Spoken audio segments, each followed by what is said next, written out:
inside track on what's buzzing in markets. With the players who are shaping the narrative. If you have bad earnings report, you're going to get punished. They're not buying what the industry is selling. Join us on Bloomberg Open Interest every trading day only on Bloomberg. As Bloomberg's global financial correspondent, I get to meet the people shaping the way money flows around the world. And I want to bring you with me. Now we're playing. Yep, now we're playing. First and foremost, I am a capitalist. The capitalist system is the best system in the world. There isn't another one that works as well. Citigroup moves $4 trillion a day. 5. Wall Street used to be a place. I love all these new Wall Streets. Y'all Street, Wall Street South. Now it's more of an idea. The optimism here is infectious. Our New Yorkers are negative. Yes. Anything that trains people to understand probabilities and just think through things with a greater degree of nuance is a service to humanity.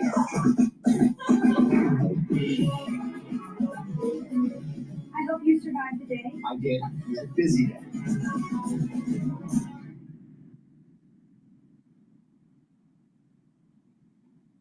Bringing you the latest in tech and AI news whenever and wherever it happens. I'm Tom McKenzie in Paris, and this is Bloomberg. Key investors, top executives, global innovators. Join me for in-depth conversations with the biggest newspapers on the day's top stories. Insight with Haslinda Anand, only on Bloomberg.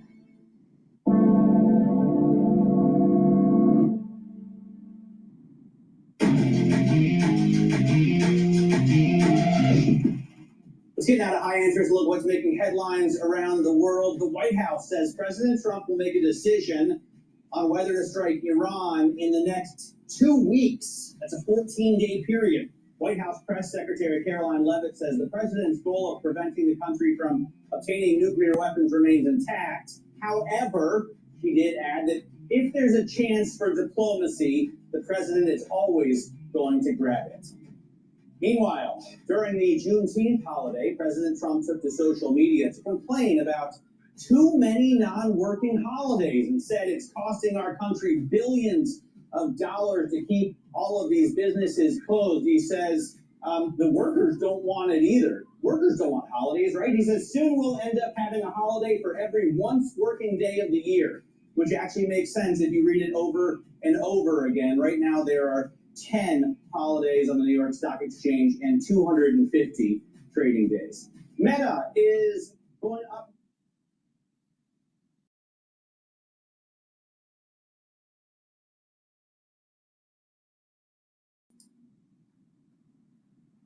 With its new smart glasses, the company is rolling out new models with Oakley that are targeted to athletes. The new versions, which start at $399 and go up to $499, will include improved video quality and features like water resistance. There's a whole bunch of pictures of Mark Zuckerberg here, but if you actually look at the Oakley glasses, super unattractive. Yeah, I don't think they look that cool, so maybe it's better to just show the photos of Zuckerberg. But in any case, let's stay on tech because TSMC shares edging higher this morning. That's after Bloomberg has learned that SoftBank founder Masayoshi Son is planning a $1 trillion industrial complex in Arizona to build robots and artificial intelligence, with TSMC potentially playing a key role. OpenAI CEO Sam Altman recently told Bloomberg.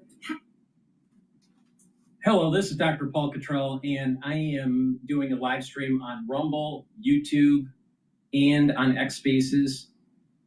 You can also see both versions of the live stream on my website, the-studio-reykjavik.com, underneath Broadcast Live. So thank you for joining. I greatly appreciate it. If you have a question, just go to X Spaces and just raise your hand. You'll be able to ask your question. Keep it pertinent to what's being covered today. Markets are in turmoil a bit, especially the energy markets. We'll go over that throughout the broadcast. And it's predicated on, will the United States bomb Iran with its bunker busters or not? Trump said that it looked like he was signaling that he was going to do it on Thursday, that he was going to maybe bomb on Thursday. But yesterday there was a press release that basically said that he's going to wait for 2 weeks. So we'll see elevated prices in the oil markets until there's a decision, because there's an unknown here. Now, oil's been trading at about the 75 range right now for WTI. So we're going to go over that in the markets. The session in New York hasn't opened up yet, so that is going to happen in about 12 minutes or so. So thank you for joining. I greatly appreciate it. Make sure you subscribe to all my channels. I have 4 channels on YouTube. I have Brighteon, Bitchute, and Rumble. I also have ways for you to support. And you can support by sharing the links, asking your social media to follow me. Make sure you subscribed and click the notifications. You can follow me also on X and GETTR. In addition, please help support the work by donating. You can donate on my website, the-studio-reykjavik.com. You can donate through Stripe, PayPal, or buy me a coffee. I do all these videos for free to give you some intel and perspective on what's going on in the news. And you can be a paid member to my Patreon channel. This is a way to support the work. These videos that I do are for free. I don't put stuff behind a paywall. So please help support the work that I do. In addition, get the great products that I have on my store, the-studio-reykjavik.com. We'll talk about those throughout the broadcast. Thank you for joining.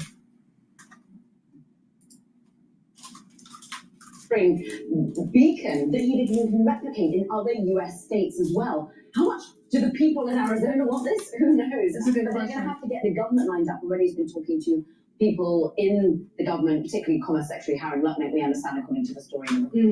Well, I do think it's interesting, to your point, Matt, that, okay, you think about the math here and the cash on hand, and okay, maybe you could use and tap some of his ARM holdings to fund it. It's still not enough. Maybe that's why you're not seeing much of a reaction at all in the shares this morning. There's that skepticism that traders are sharing with Matt. This is Massa. He does these big grandiose statements, these focus of intent, but we understand that there's going to be some maneuvering. This is why he used to turn to Wall Street for high executives to really do that. Rajiv Misra, who used to lead the Vision Fund, was from Deutsche. He was really the artist when it came to understanding how you finance things going into the future. So I don't think he's saying I'm going to be deploying $1 trillion. Just ultimately, the vision might have to be $1 trillion worth. Sam Altman says you're going to get half of that money back. So that seems pretty painful. I mean, we also know Massa's not afraid to lose money on big bets. He's a risk taker. That's true. That's true. All right. I think it is a fascinating story, and I'm looking forward to your program today, because I'm sure that you and Ed are going to cover it. No, Ed, just me. So Just Caroline. Well, even better. Caroline Hyde is anchoring Bloomberg Technology today, and she will cover that, as well as the, let's just say, ugly glasses that Meta is now planning to follow up. I mean, the Ray-Ban Wayfarers are an absolute classic. Yeah. Right? And this HTNS, or whatever the Oakleys are called, I mean, they're not even frog skins. Coming up, we're going to talk about more than $6 trillion in derivatives that expire today. It's triple witching, which we always say could make some difference, but never, ever, ever has. It's like treasury auction. We'll ask Charlie McElligott why from Nomura this is open interest.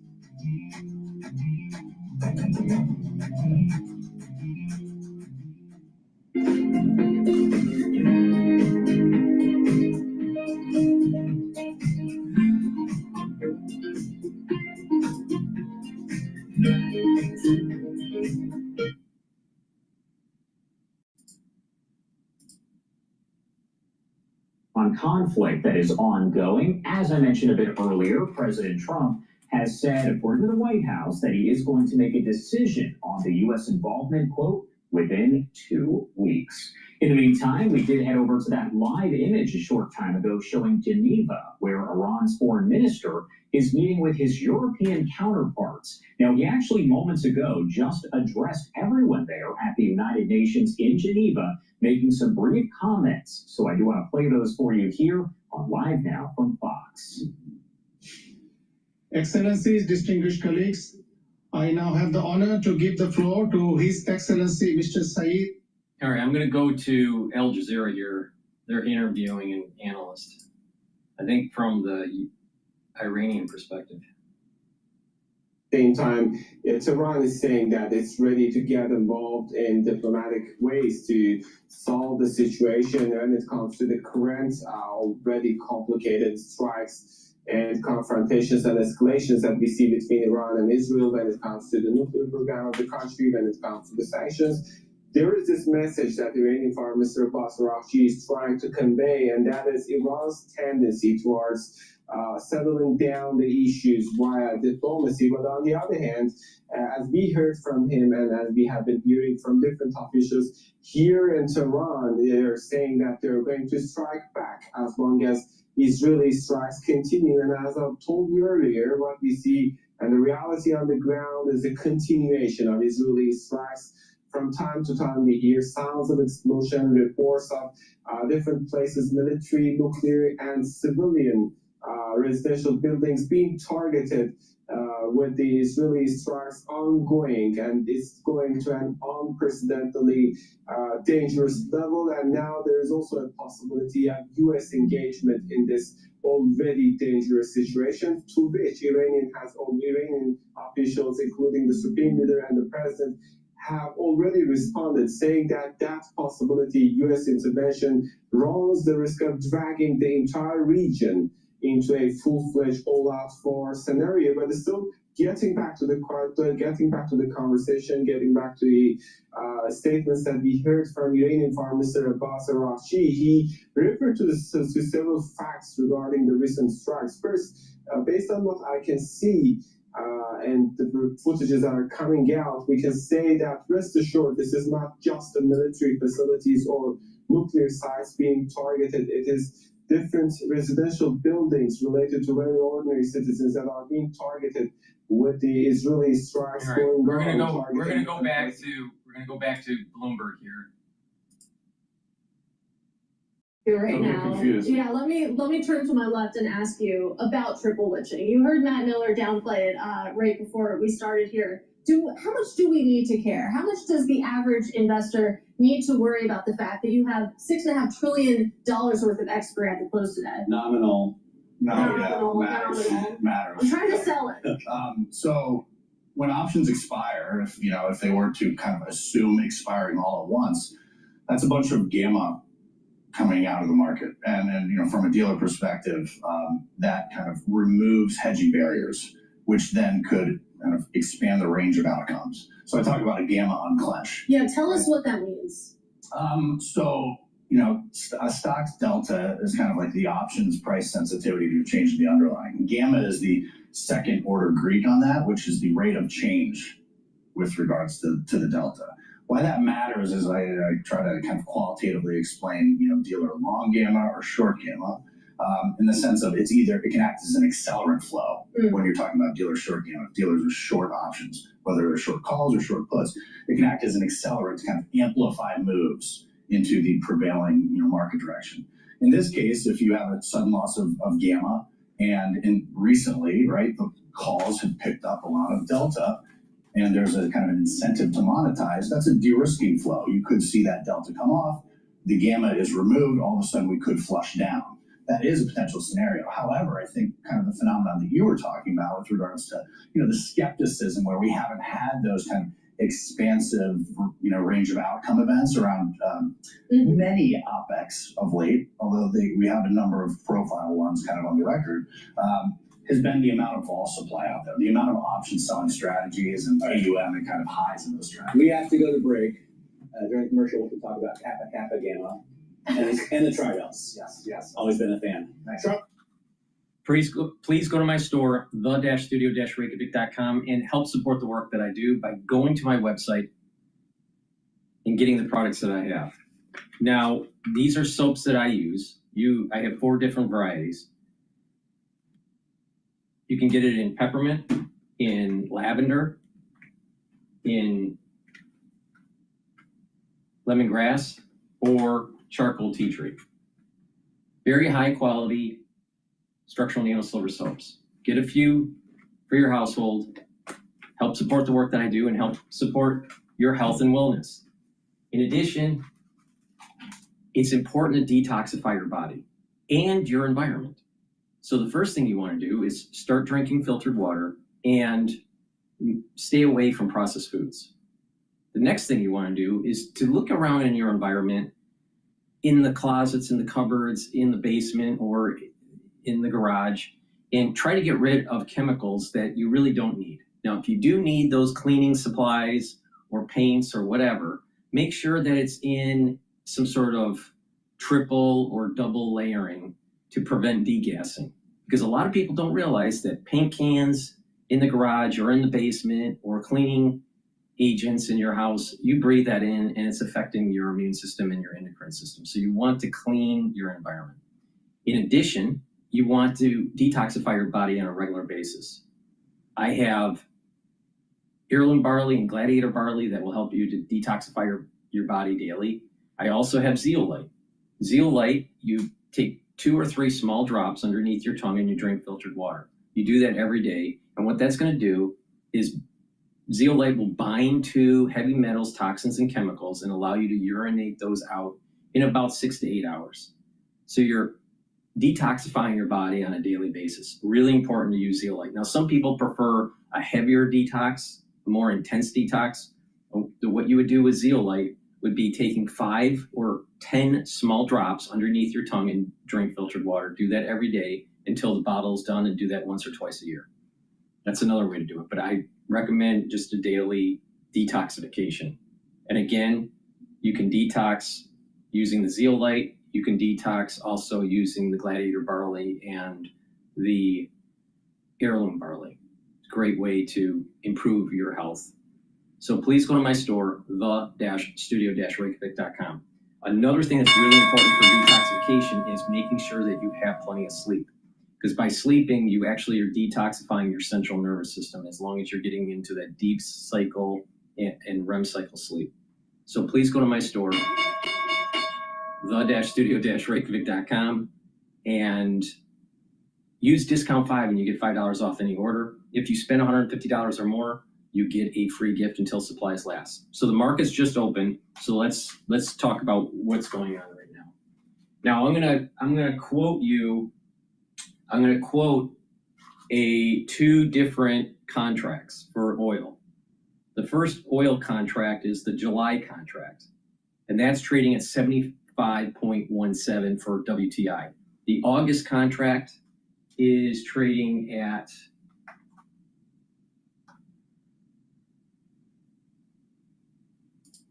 The August contract is trading at 73.14. The reason why I do that is the July contract is going to be expiring soon. Okay, now the S&P 500. The S&P 500 is at 6,008, so we're above the 6,000 mark. Again, we have, if it stays above the 6,000 mark, we have a support level at 6,000. But it's been bouncing up and down, up and down. So, 6,000 is kind of a resistance level. It doesn't seem to be too strong of a support level at this moment in time. And that's because of what's going on with the tariffs, and will the United States use the bunker busters? All right. Now, natural gas has been ticking up. Yesterday, it went over $4. Now it's at $3.96. It peaked in pre-market at 4.14. So there's this trading range, 3.6 to about 4.1 trading range right now. But I think natural gas is going to start to tick up, especially when we start getting into the August and September contracts. All right. We have the euro is trading at 1.15. The Japanese yen is trading at 145.64. Inflation was a little bit higher with the data in Japan. I want to see a yen that's above 145, and that's kind of a stress indicator. If it goes below 145, stress is starting to build up in the international markets. If it hits below 140, we got a problem. Now, VIX is trading at 19, so it's below 20. That's good. I'd like to see it at about 17. And BITO is trading at 21.21. With BITO trading at 21.21, we have a resistance level at 2148. So it has to break that, all right? Bitcoin's having a problem getting back to 110, all right, 110,000. Supposedly there are an increasing of puts, buying of puts in the option market against Bitcoin. So traders are trying to hedging their Bitcoin position that they're long with a potential that Bitcoin may break 100,000, go below. If that is the case, most likely we're going to see BITO go down, and the support level would be about 20. All right, so right now, resistance level at 2148, support level at 20. Okay, now Boyle is at 62.77. That's tied to longing natural gas. That moves pretty aggressively, so you got to watch nat gas. But the big thing that's happening in the markets is what's going to happen with oil. All right, will the Strait of Hormuz get blocked? If it does get blocked, oil is going to go up. But the thing is that will accelerate the United States to get in, clear the mines, destroy the Iranian Navy, which there's not much there in relative terms compared to what we have. And that will just be another reason to go into bombing Iran. So my take on this is that Trump should have dropped the bunker buster on the underground facility, nuclear facility, yesterday. He failed to do that. He seems to be chickening out. This is that taco trade where Trump always chickens out. And I don't see how a negotiation is going to change anything. If the stance is Iran can't have a nuclear weapon, then the only solution is to destroy the facility. If Iran says, well, we promise we're not going to do it. Well, the problem is that the IAEA said that they have a stockpile of 60%. My understanding is they also have an increasing at 83%. All right, so they have 60%, which is okay. That's civilian use, but they have a stockpile. I mean, there's more than they need for civilian use at the 60% enrichment level. This is from the IAEA. Unless you're planning on using it for further enrichment to the 90% level. In addition, they do have some quantities I don't know, but they do have some that's at the 83% enrichment level. So you have 83% enrichment level with a lower quantity, a very high quantity that goes way beyond civilian use at the 60% level. Those are two data points that suggest that we're in a danger zone when it comes to weaponization of radiological material, all right, in Iran. It needs to be destroyed. The question is if you destroy it, should you take out the theocratic regime? I say yes. I think that the Ayatollah should be killed.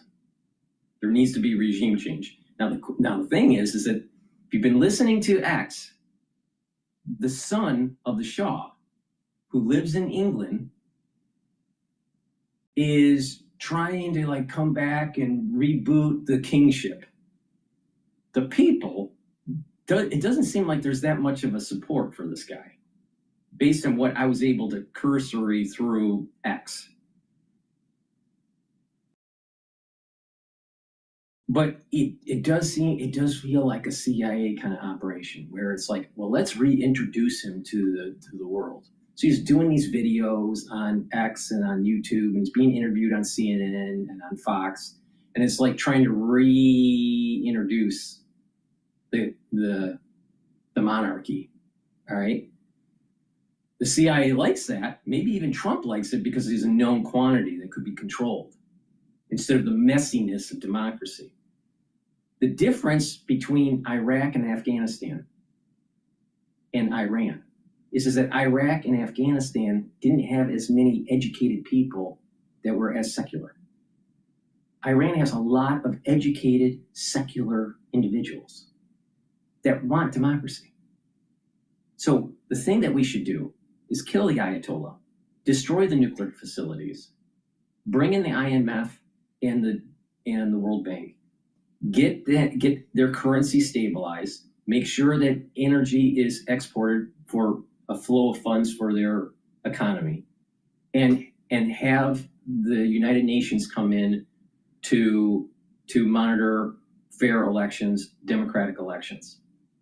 And in the process, have this 3 branches of government to be booted up in the country: the judicial branch, the legislative branch, and the executive branch, instead of a monarchy coming in. But that's messy.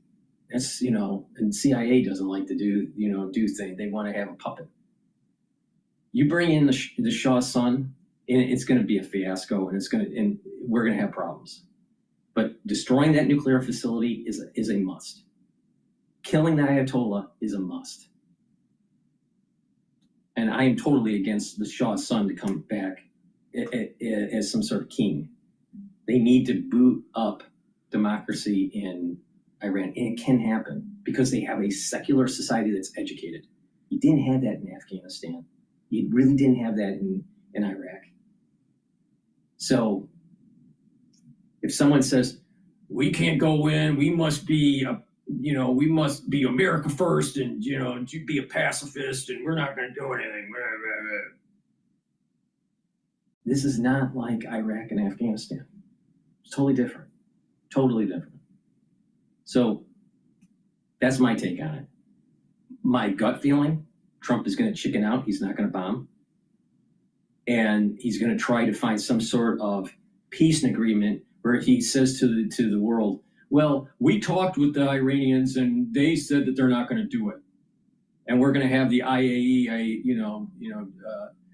just watch them. If he doesn't blow up the damn underground facility,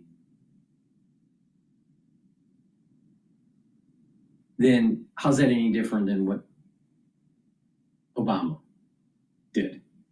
Other than pay money.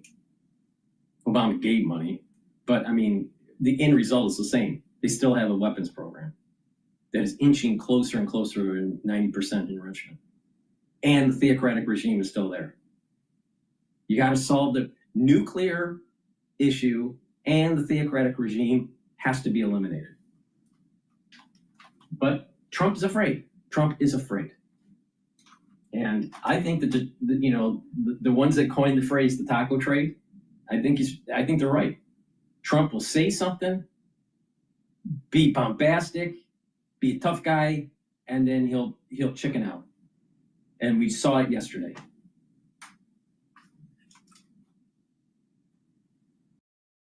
All right. Now there's going to be a lot of people saying, "Oh, let's just be pacifists. Let's just be a pacifist." Well, there were lots of pacifists during the revolution. Did that work out for them? No. There were pacifists during the Civil War. Did that work out? No. There were pacifists even during World War I and World War II. Did that work out? No. Now, that doesn't mean that every war is justified. But the thing is that to use the experience of Iraq and Afghanistan and say it's going to be the same thing for Iran that's not true. That's not true unless you have an operation that brings in the Shah's son as some sort of king, or some sort of mezzanine government that's like Karzai did in Afghanistan. That was a fiasco. So I would agree with the pacifists, and let's not do regime change if it's with the Shah's son. I would agree with that. But there's a chance to actually blossom democracy in Iran here. And being a pacifist misses that opportunity.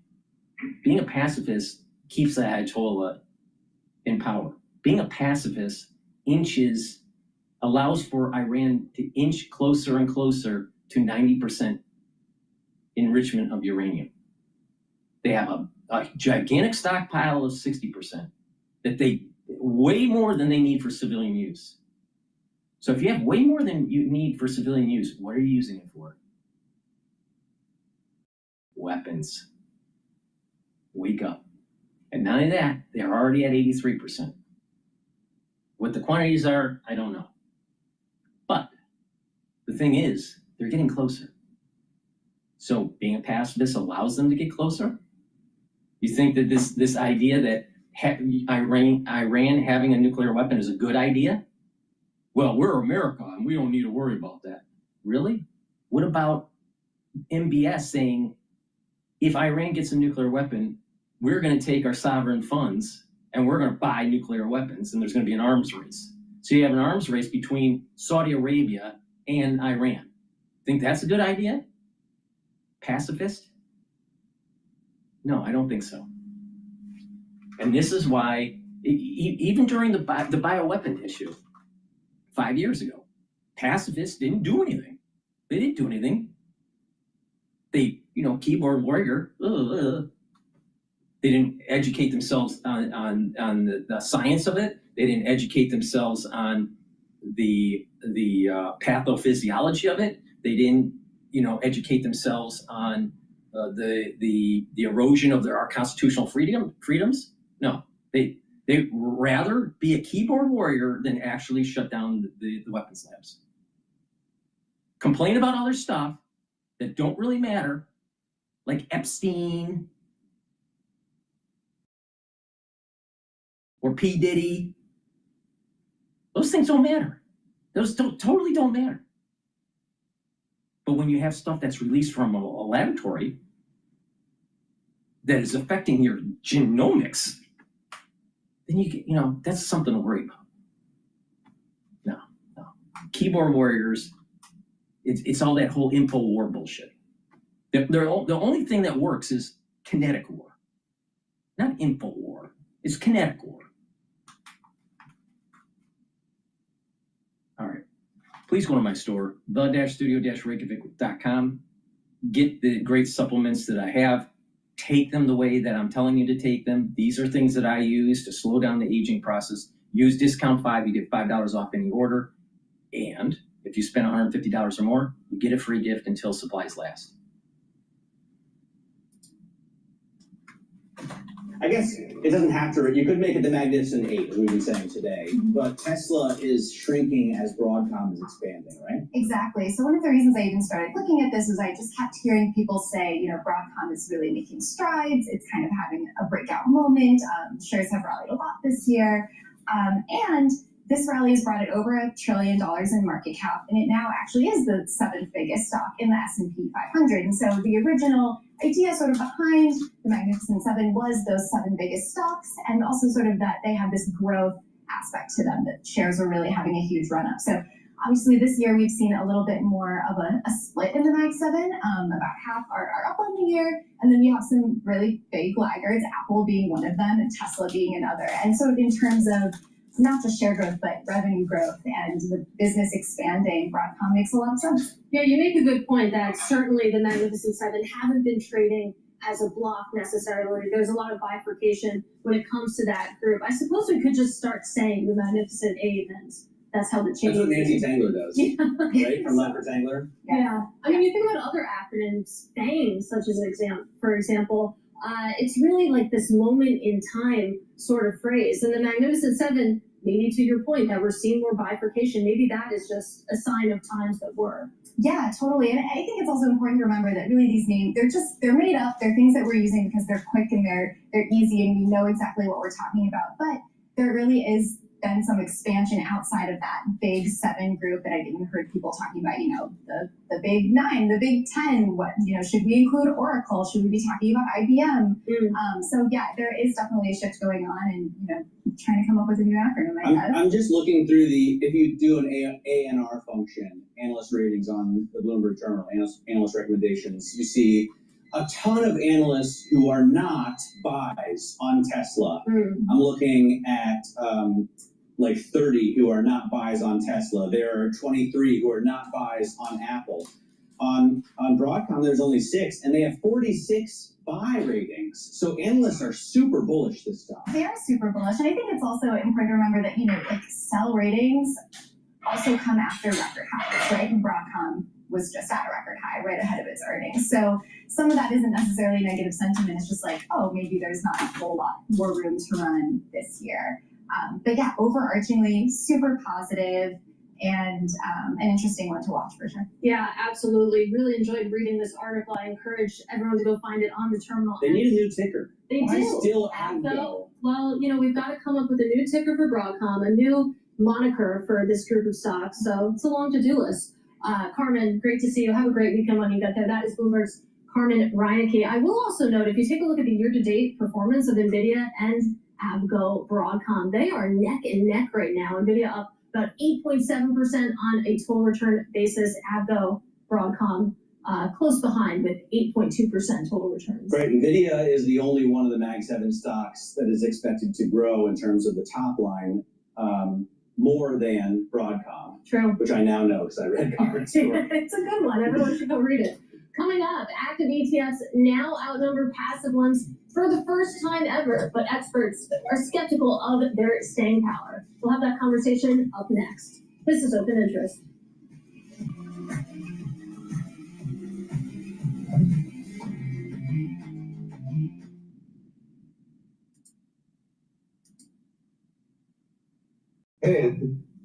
But there were quite many. I'm not aware yet to where exactly did it fall, but we could feel the bluster even in the shelter when one window almost opened and closed again. Can you tell us how Israelis respond to this? Because, of course, Israelis believe or say that they have been under constant threat by the countries that surround them in the Gulf for many, many years. And, of course, there have been attacks by armed groups from Gaza, Hamas particularly, but also from the West Bank. How does what Israelis are facing now compare to what's been happening in previous years? Well, now they seem to look at everything as a it looks like there's additional rockets launched from Iran into Israel. So let's listen to CNBC on their take of Trump's 2-week deadline extension.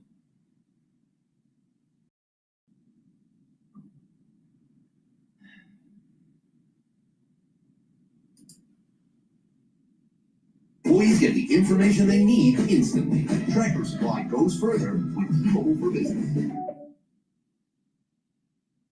Let's get to Israel-Iran tensions and the White House still awaiting word about what the president is thinking on this matter about doing. Megan Cassell is in Washington with the latest. Megan, what do you hear? Hey, good morning, guys. So the biggest headline here is the President Trump saying yesterday that he'll decide within 2 weeks whether or not the U.S. military will join Israel in its attacks against Iran. And I'll say, guys, the president regularly sets these 2-week deadlines for something to happen. He often doesn't stick to them, but this latest statement does clearly suggest that nothing is settled at this point and that he's continuing to consider his options and that all of them appear to remain on the table. So that means the possibility of a U.S. strike is still distinctly there, but the White House does continue. The thing is that this 2-week situation could be to buy some time to get our military in the region to ramp up for further operations and for the UK to get ready. That could be. But if he doesn't bomb that underground facility, the nuclear underground facility with the bunker busters, he will go down as a failed president. Because there will never be a president in our lifetime that is so close to being able to solve this fucking nuclear problem with Iran as we are right now. The time to hit was yesterday, but he backed off because there's something about Trump where he's afraid. Real leaders take risks. There is no such thing as finding a solution that has no risk and actually solves the problem. And he's afraid to do it. And this is the reason why I think these traders that you know, especially with the tariffs, where Trump always chickens out. He's chickening out here. Now, again, like I said, there's two things he needs to do, and I think he's afraid to do the second one. The first one is to bomb the facility with the bunker busters and knock it out. We could do that. The next thing is to decapitate the theocratic regime, kill the Ayatollah. The military structure that supports the Ayatollah has already been killed by Israel. This is an easy hit, but they didn't do it. He's not willing to do it. He's afraid. Because what's happening is he's going to say, who's going to take over? It's a good question. But the solution is to knock out the theocratic regime, because you have an educated population, a large educated population in Iran that's secular, educated, that are male and female, that are professionals. They could blossom with democracy. But instead, you're starting to see on Fox News and on CNN and on BBC, they're starting to roll out the son of the Shah that's living in England. That he's going to come back like, you know, some sort of monarch that saves the day. But if you pay attention to some of his posts and the people that actually post in his feed, and it's all in Arabic and you have to have it translated, you can do the translation method through X. A lot of them don't like him. So you can see that what's happening is this 2 weeks is kind of building up. Well, maybe we'll bring in, this known quantity, this educated, Western educated Shah's son, and bring back the monarchy. No, the messiness of democracy is the right thing for Iran. And people would say, well, you can't do this. You can't knock out the Ayatollah. That's regime change and nation building. Look at the fiasco that we had in Iraq and Afghanistan.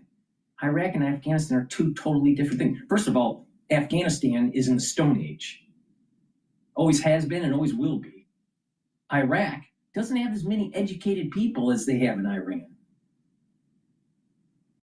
Then there was this never-ending war concept that because of the Bushes in the Middle East. We don't have that with Iran. The people don't even want the Ayatollah. So this is begging for some international help for democracy to flourish in Iran. Knock out the nuclear facilities, kill the Ayatollah, bring in the IMF, the World Bank, stabilize the currency, keep the oil flowing to have money coming in to stabilize the country so people have jobs, and then bring in the UN to watch the elections to help them move towards a three-branch government that is very similar to a constitutional republic, where someone pens a constitution and they have branches of government, not a monarchy. But if you listen to Fox News, they think that they should bring some clown from the UK that's the son of the Shah, because he's a known quantity. So this two week thing that Trump's doing, I think part of it's he's scared. Another part of it is that we need more hardware in the region, and it's going to take some time to get there. And the other is roll out the CIA operation to bring in the Shah's son. And if they do that, that's destined to fail. 90% of the things that the CIA does it makes things worse. There's only about 10% where they actually get it right and they make things better. But they make things worse 90% of the time so bad that literally it takes decades, if not quarter century, or sometimes a half of a century to fix it. All right, let's continue. Then I hope that Trump doesn't fail on this, but I have a feeling he will. I have a feeling he will. Push for a diplomatic solution. Yeah, diplomatic solution. What's the Iran diplomatic is in a very solution? weak and vulnerable I can't even get past 1 minute in this fucking video without having a coronary. What would be the diplomatic solution? The Ayatollah stays? You have a massive amount of 60% enrichment of uranium that no civilian use would ever need that much? Ever?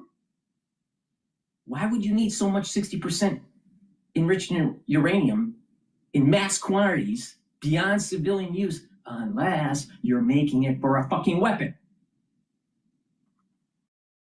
So what's the diplomatic solution? The Ayatollah stays? We don't bomb the facility? Is that the diplomatic solution? How's that any different than what fucking Obama did, other than signing a $150 billion check?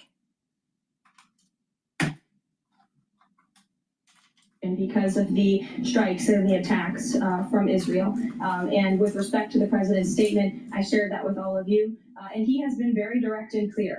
Iran can and should make a deal. We sent a deal to them that was practical, that was realistic, or they will face grave consequences. Now, a group of European foreign ministers, those are from the UK, Really? France, Germany. Really? They're gonna unravel their whole nuclear program just to make a deal with Trump. You really think that's going to happen with the Ayatollah? Trump's going to cave in. The EU, they're all in Geneva today to meet with Iranian officials, and they've been clear that their message is strongly in favor of some sort of a negotiated deal, even as they emphasize, as the White House says, that Iran can never have a nuclear weapon. But that meeting today comes after the UK. They need that underground facility. And our military brass is saying there's probably a hidden one that we don't even know where it's at in the mountain range. Probably not just one.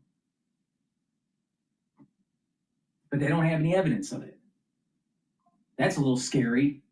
Right when he's on the hill, right when the Ayatollah is shaking in a bunker, being worried by the hour that he's going to be killed, and Trump doesn't pull the trigger?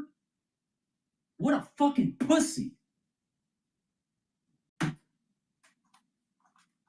Foreign minister was at the White House yesterday to meet with Steve Witkoff, he's the Middle East envoy, and Secretary of State Marco Rubio. U.S. officials are not a part of today's Geneva meeting, but the White House has framed it as a meeting between European leaders and Iran, but they've added that the president does support diplomatic efforts from our allies that could bring Iran closer to taking his deal. So guys, we'll see what comes from that later today.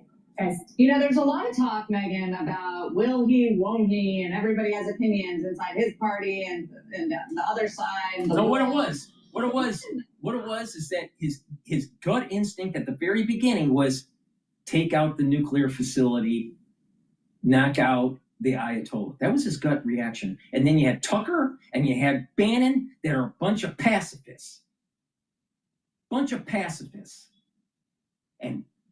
And the issue that we've had that we're at with Iran now is because of all of these presidents being a pacifist, not willing to get the job done. We could have solved the issue yesterday, literally yesterday, because of the failed policies of the Carter administration, of the Reagan administration, of the Bush Senior's administration, of the Clinton administration, of the Bush Jr. administration, the Obama administration, first term Trump's administration failure on this crap, and then Biden's administration. That's an awful lot of administrations that fucked up. I'm wondering is what it would look like if he did. I mean, we're talking about, we're not necessarily talking about, American soldiers on the ground. We're not talking about a prolonged war. I know a lot of people compare it to Iraq. That's very different from where we are now. So what Totally. do you hear? Iraq. So you had Bannon who did serve in the military as I think it was on a Navy destroyer during the Cold War. All right, and thank you for your service, Bannon. But the thing is you're wrong about Iran. You're right about Taiwan, but you're wrong about Iran. Iran cannot have a fucking nuclear weapon. You know why? Because the Ayatollahs are basically saying you set the world on fire, then the 12th imam comes. That's their religion. They want to set the world on fire. And MBS from Saudi Arabia said that it will lead to nuclear proliferation in the Middle East. He will use his money and buy nuclear weapons. He said that. So do you think a arms race between Saudi Arabia and Iran is going to turn out well? That is the result of a group of people that are pacifists, like Tucker and Bannon. Well, we don't want to do regime change, and this whole fiasco be post 9/11 with the Bushes. It's different. This is different. We don't even have to put boots on the ground. We can knock them out with the missiles that we have in the sky and bring in the international community to boot up democracy. But no, Trump wants to have known quantities. And let's roll out the Shah's son on CNN. Let's roll out the Shah's son on Fox News and BBC so people get the touchy-feely of the guy. That didn't work so well with Karzai in Afghanistan. The CIA needs to stay away from this fucking thing. They started it, they stay away from it. And the international community needs to come in and allow for Iran to be integrated in the world economy, and the United States can easily help them on this. You stabilize the country economically, and you will and democracy will flourish there because you have an educated secular population. You didn't have that in Iraq, and you sure as hell didn't have that in Afghanistan with a bunch of goat herders. But Bannon and Tucker are so smart that they convinced Trump to be a pussy.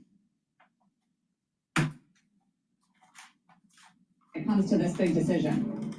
We don't know exactly, but what it seems like the most likely possibility is using these bunker-busting bombs, as they're known, which would require the use of American B-52s and American pilots, in order to bomb, most likely, at Fordo, the underground nuclear facility site that they think U.S. bombs and military equipment would be required in order to completely take that out. There are questions about whether it would be effective, and President Trump, based on all the reporting and everything that we know is out there, has been asking these questions of whether it would be effective, but that seems like the most likely.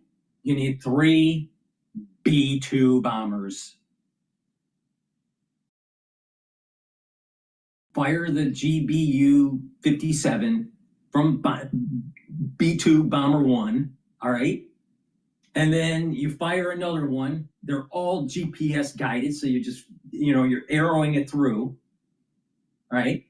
Like a train, you're training them in from the second B-2 and then the third B-2. The Israelis already have ground soldiers in the region that can verify. And I wouldn't be surprised if the United States does too.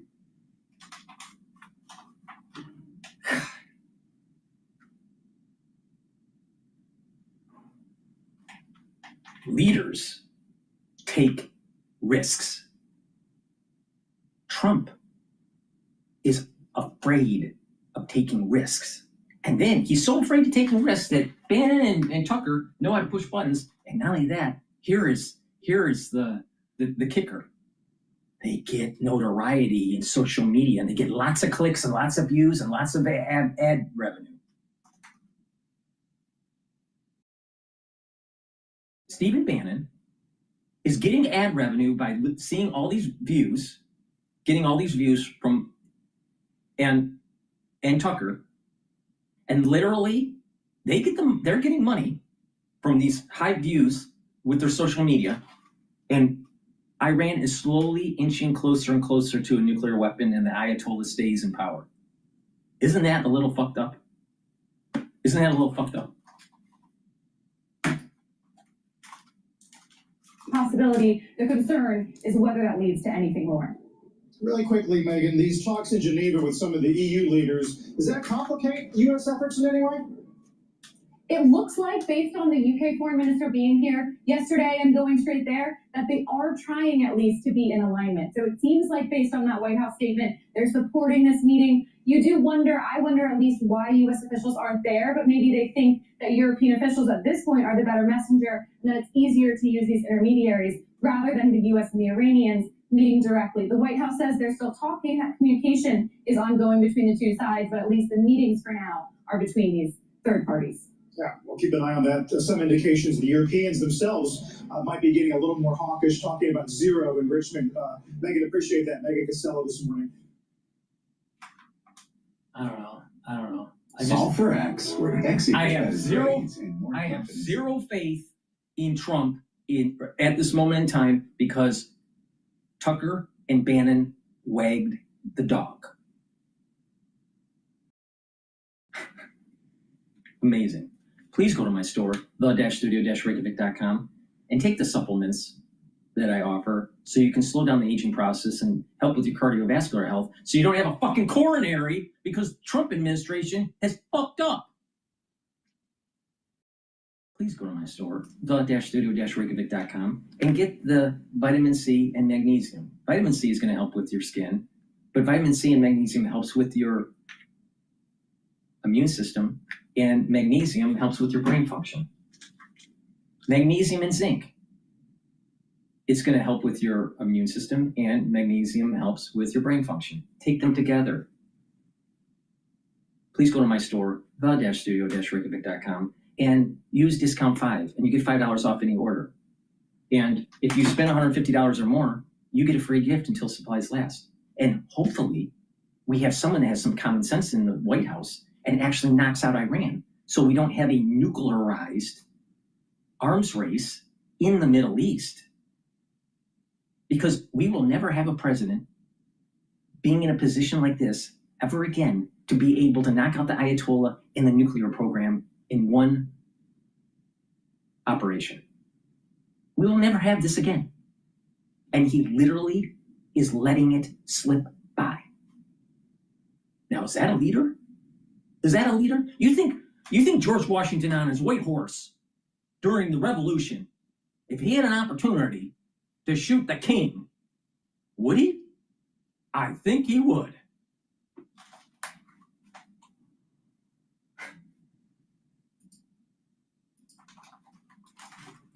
Increased 8.1% from last year. Carvana shares are also higher because of that too.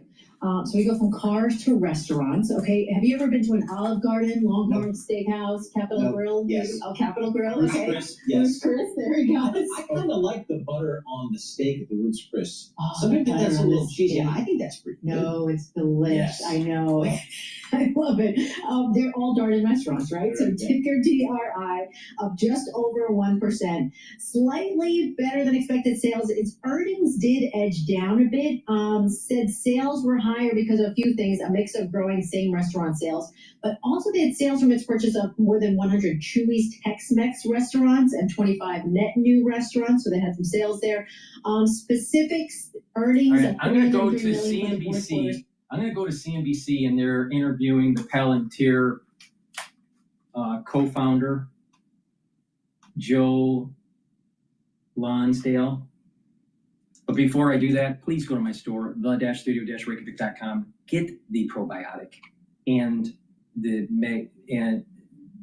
probiotic in the VeggieCap form or the probiotic in the powdered form. I prefer taking the powdered form, but both are very high quality. By taking a good probiotic, you're going to improve your metabolism, you're going to improve your energy absorption, you're going to help bring down inflammation at the gut level, you're going to improve the communication between your gut and your liver and your gut and your brain, you're going to be able to sleep better, you're going to be able to concentrate better, you're going to improve your skin, your hair, and your nails, you're going to improve your immune system. So please take a good probiotic. It's a foundational supplement. It's very important to take. And another foundational supplement is the multivitamin. But taking a good probiotic is going to help start you in a positive direction in terms of improving your health. So foundational piece for improving your health and wellness, probiotic and a multivitamin. And you build off of that. But those are foundational. You have to take a probiotic. Super important. So please go to my store, the-studio-reykjavik.com. Click the link in the description of this video and all my videos to get to my website. Use discount 5, you get $5 off any order, and if you spend $150 or more, you get a free gift until supplies last. All right, let's go to Palantir. The #1 food for regular BMs, huh? Okay, let's see. Fastest way to clear out stuff poop is by adding more fiber to your diet. Not quite. President Trump saying he's going to decide whether the U.S. will strike Iran within the next 2 weeks. Joining us right now to discuss the conflict in the Middle East, the AI tech war, so much more. Joe Lonsdale's here, co-founder of Palantir, founding partner at ABC. His investments across the defense industry include Anduril, which is ranked now as CNBC's the top, I should say, of CNBC's disruptor list. So there you go. Well deserved. What do you think is going to happen? I not what you want to happen. What do you think is going to happen? Well, let's make sure he knows what's going on first. You know the population of Iran? The population of the Death Star. He now knows. Everybody knows. 92 million. General McChrystal just told us 92 million Iranians are all jonesing for a nuke. No, that's ridiculous. The reality here that people, if you want to understand Iran versus other places, is the people of Iran, the Persian people, the Kurds, the others there, they're much more natural allies of the Jews, of the USA. This is what I've been saying. This was a very modern country before it was conquered by these. Exactly. They want democracy. They're secular. They're educated. They're smart. Some of the smartest engineers I have ever met in my life were from Iran. Smartest engineers. They want democracy. And Trump is fucking this up because he's afraid to take risks. And the thing is, it's not really risk. It's not really a risk. Do you think, let's step back for a second before we continue on with Palantir, all right? Do you think that it was Trump himself that saved himself in Butler? Or do you think that there was some sort of divine intervention that took place that allowed him to survive an assassination attempt? Do you think that it was his smart lawyers that got him through all of that lawfare? Where if another politician went through it, they would be convicted multiple times? No, it was because of divine intervention. Do you think that because of his smarts that he became a multi-billionaire? Or was it through divine intervention? This guy is here as the president of the United States to get certain things done. And he is fucking it up because he's afraid. And he doesn't need to be afraid. Because if you look at it and zoom out at the big picture of this, the world will be a better place for everyone. That was not the case when we went in false pretenses into Iraq and Afghanistan with the whole fiasco with post 9/11. This is different. And this is why Tucker and Bannon are wrong.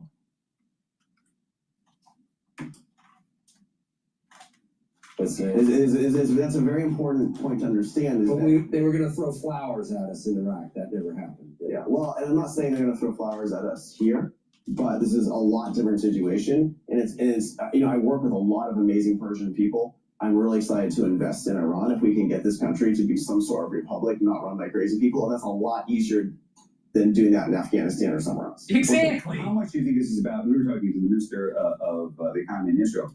Is it about regime change, like full-on regime change in Iran, versus just eliminating the nuclear threat? No. Well, it's very clear that this administration says it's about eliminating the nuclear threat. That's their goal. I respect that. When we attacked Iraq 20 years ago, maybe the United States is afraid to say it. But the thing is, our foreign policy in Iran should be very clear. The Ayatollah is gone, and there is no nuclear weapons.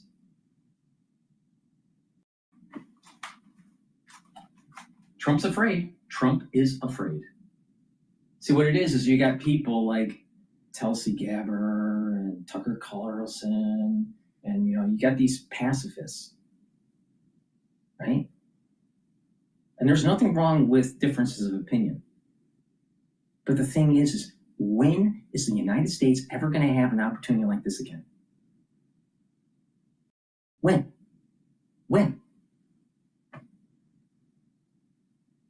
It's like winning the lotto, but being afraid to actually go to the lotto official office to cash it in. Because maybe you're afraid to get hit by a car or something.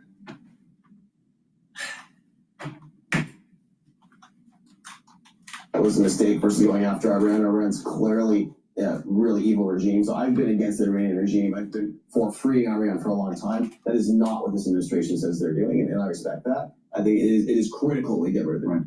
Okay, so from what you know, as somebody who I think of as inside the defense industrial complex, there's a question, this is actually a very technical question, just about these bunker bombs.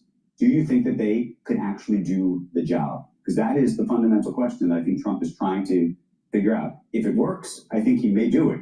If he's convinced that it may not work, it's a different question. I'm told that they do the job. Try it. And if it doesn't, do it again and again. We have 20 of them. Now, the thing is it can go down 200 feet. But the idea is that you want to go in with multiple and then have them guided in, and they explode in a serial way. But when you're creating this crater, then you can go in with standard munitions because you've already created the crater. So the thing is it's not, I don't even know why our military hasn't said this. All right. Some of the talking heads use 3 or 4 bunker busters, the GBU 57s. That means you have to have 4 B2s, and then you come in and you carpet bomb with standard munitions. And it will shake the earth so much that it will be destroyed. Now, would it be costly? Yes. We only have 20 of them, 20 of these GBU 57s, but so what? It's too simplistic to just say, let's just drop 1 or 2 bombs or 3 bombs, because it's going to create a crater. And you want to cause a seismic activity on top of blowing stuff up, because it's not just deep, but it's spread out. Right? When you build a facility, is it some sort of, a vertical shaft going, miles and miles deep? No. It's 300 feet deep, and then it spreads out. So you need to use seismic activity. Well, how are you going to get seismic activity? You drill in, you blow up, and then you do standard munitions. Now, why does DrPaulCottrell have to be saying this? It's common sense. Let's go back to CNBC. It seems to me there's no reason they shouldn't be able to do it. The other thing you can do is you can hit things multiple times, which is not a bad idea, which is probably what I would do even if I was told they worked, if I was the leader, just in case. But I've been told they work, and I think we have to use them. But the Israeli Minister of Economy said, doesn't matter. One way or another, we're doing it anyway. Israel We're figuring it out. So why do it as the United States? Why even get involved? Because for Israel to do it, it's a lot more risky. Because they have people on the ground that are going to have to infiltrate the actual facility and blow it up from the inside. It's much higher risk. It's better to hit it from the B2s and then to take the ground operations, Israeli, I'm willing to bet it's Israeli and US. But the thing is that these ground operations to go in and verify. That's why we do it, Joe. Joe can't even get stuff out of his mouth. Masters in molecular biology, ended up being a stockbroker on Wall Street, ends up getting on CNBC and he can't get a fucking question out of his mouth. Death to America for years. If people kill American soldiers and then people try to build a nuke, you should make it clear they can't have a nuke. I think that's like a very basic thing. I don't understand what this new woke right's doing. I think we've actually shown that the vast majority of the right does not want them to have a nuke. It supports that activity. There's a lot of Islamist bot accounts online right now trying to pretend that they're on the right, that they're against doing this. But They're hitting me right now. The new, what he's describing as the new woke right. I heard, yeah. Is the new woke right, is Steve Bannon and Tucker Carlson part of that? Those guys are part of it, and a bunch of Pakistani accounts online pretending to be Christians are part of it. Let's be clear. There's like millions of fake bot accounts online. Yeah. And like I said, if you look at this from a Kabbalistic point of view, the ones that are this woke right movement that he's talking about, this is negative Esau. Negative Esau is not the centrist of the society. Negative Esau is both sides of the spectrum, the ultra libs and the ultra right. Because this ultra right movement that's in the United States, they're pacifists. They're truly pacifists. Now, do you think you'd win World War II being a pacifist? Do you think World War I would have been won as a pacifist? Do you think General Patton was a pacifist? Do you think Eisenhower was a pacifist? Do you think those soldiers that lost their life on the beaches of Normandy were pacifists? America is where we're at because of a blessing, and they were willing to take risks. Partisan, yes, it is true. There's a lot of good people in MAGA who I respect who do not want to put more troops on the ground, and they are angry about wasting trillions of dollars and lots of lives in the Middle East, and I think that is a legitimate thing to be angry. You don't need to put troops on the ground. You don't need to have conventional troops on the ground. I'm sure we have special ops there already. Positive about that. But we don't need to put standard troops on the ground. It is using the international community, and that is through the UN, the IMF, and the World Bank to stabilize the economy, set up a constitution, 3 branches of government. They have a very educated society. They can get this done quickly. This is not Afghanistan and not the shithole in Iraq.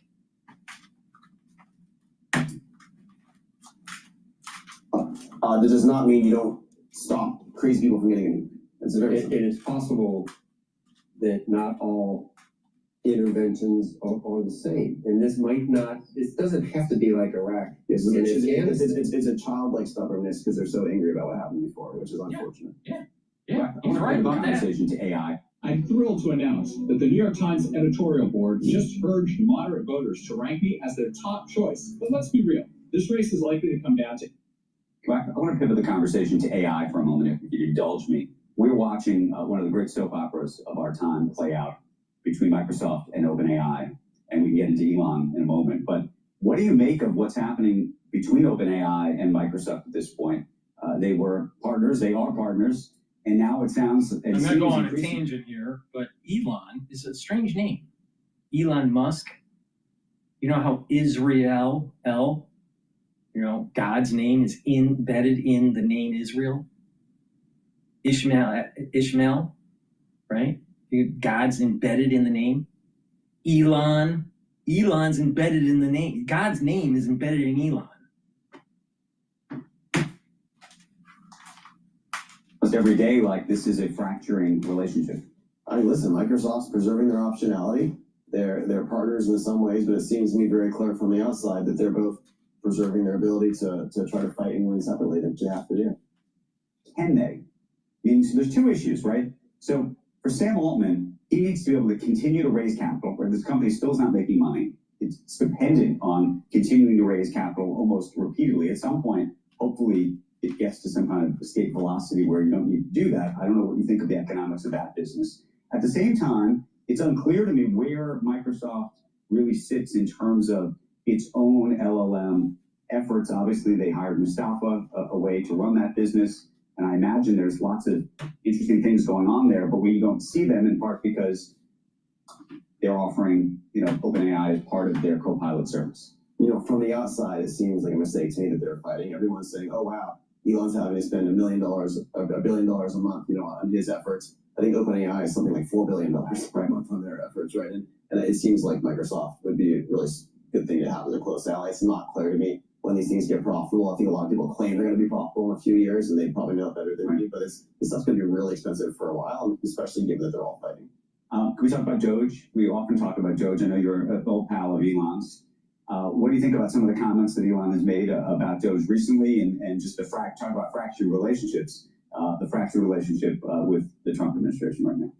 Listen, there's been a lot of mess there the last couple weeks. We still have a lot of our smartest friends working at Doge. They're still cutting billions of dollars of nonsense. I'm really glad they're there. I don't want them to give it up. They're still fixing a lot of things with these different areas. I guess I'm obviously supportive of everything Elon overall did there. I was a little frustrated with the comment he made earlier this week, which was that, there's a tidal wave of AI coming, and therefore we don't need to worry about cleaning the beach of the government. I think that's actually the wrong conceptual model. The correct conceptual model, Andrew, is that AI is coming to our society, and it's really important that AI ends up lifting everyone up. And the way it's going to do that is through Western civilization's ways it works. So we have the civilization that's built based on the Enlightenment, based on its property rights, its Judeo-Christian values, its classical virtues. Like it's a functional civilization. We don't want to give that all up for AI. We want to go in. We want to make God, country, and family. These are the pillars of society. That's what I've been saying for eons. The problem comes in is when you have decoupling of labor and capital. Who's going to buy the goods when everyone's laid off? Think everyone's going to have their own company? Think everyone is going to be, a Steve Jobs? No. McKinsey is worried that they're going to lose sales because of AI capability that can automate strategy and have it populate a PowerPoint in minutes. So something that you may spend, depending on the size of your company, but let's say you wanted a strategy, like some sort of marketing strategy or some sort of M&A strategy, mergers and acquisition strategy, and you would have paid McKinsey, let's say $250,000 or $1 million to do, right? Depending on the size of the company. But let's say you would have paid $250,000 for their strategy, right? So they come in, do forensics, get information, go back to their team and build up a strategy. You can literally do it in minutes now. Minutes. For pennies on the dollar. So what's McKinsey going to do? What's Boston Consulting going to do?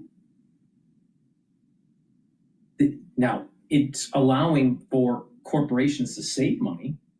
So the consultant world is going to die down. But then what happens when they start automating these processes within the company and they don't need as many workers in different divisions? There's a decoupling of labor and capital. Now, at the very beginning, these corporations that are implementing this will have better margin. They'll be more profitable compared to their peers. But then eventually their peers will catch up. And what happens is that there is just don't need as many workers. Decoupling of labor and capital. Now, when these people lose their job because of AI, and it started with the consultants, but eventually it will be at the corporate level within these different divisions. What are these people going to do? They're all going to start a new company. They're all going to do the gig economy. What are they going to do? Some of them will start new companies. Some people will go to other companies. But there's a downward spiral of implementing AI to make the companies more efficient. You don't need as many people. Then you add in humanoid robots.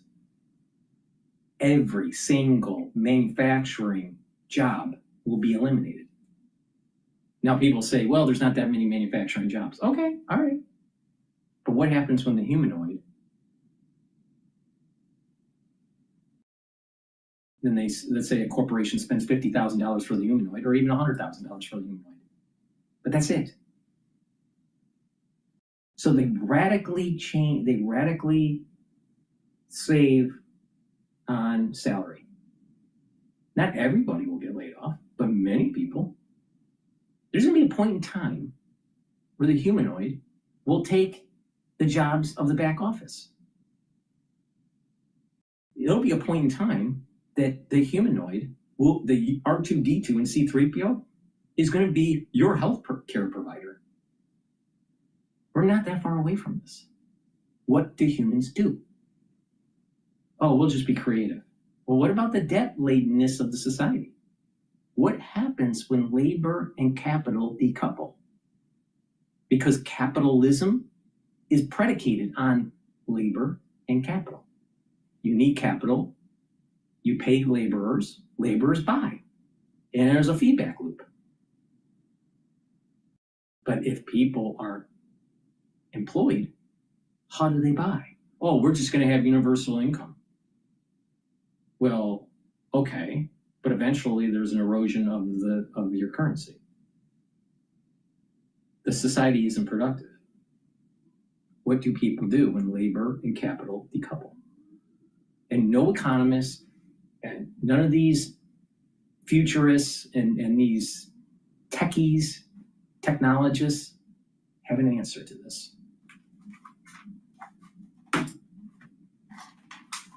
Can education work better? We have to do it through the way it works. What did you think he was saying there? Because here he was for a very long time saying we need to actually make government more efficient. And then there seemed to be a little bit of a switch to say, actually, maybe not. Was that a lesson that he learned just sort of suffering in Washington in the swamp? Or do you think that was really a view that, AI really is going to change everything and basically everyone's wasting their time?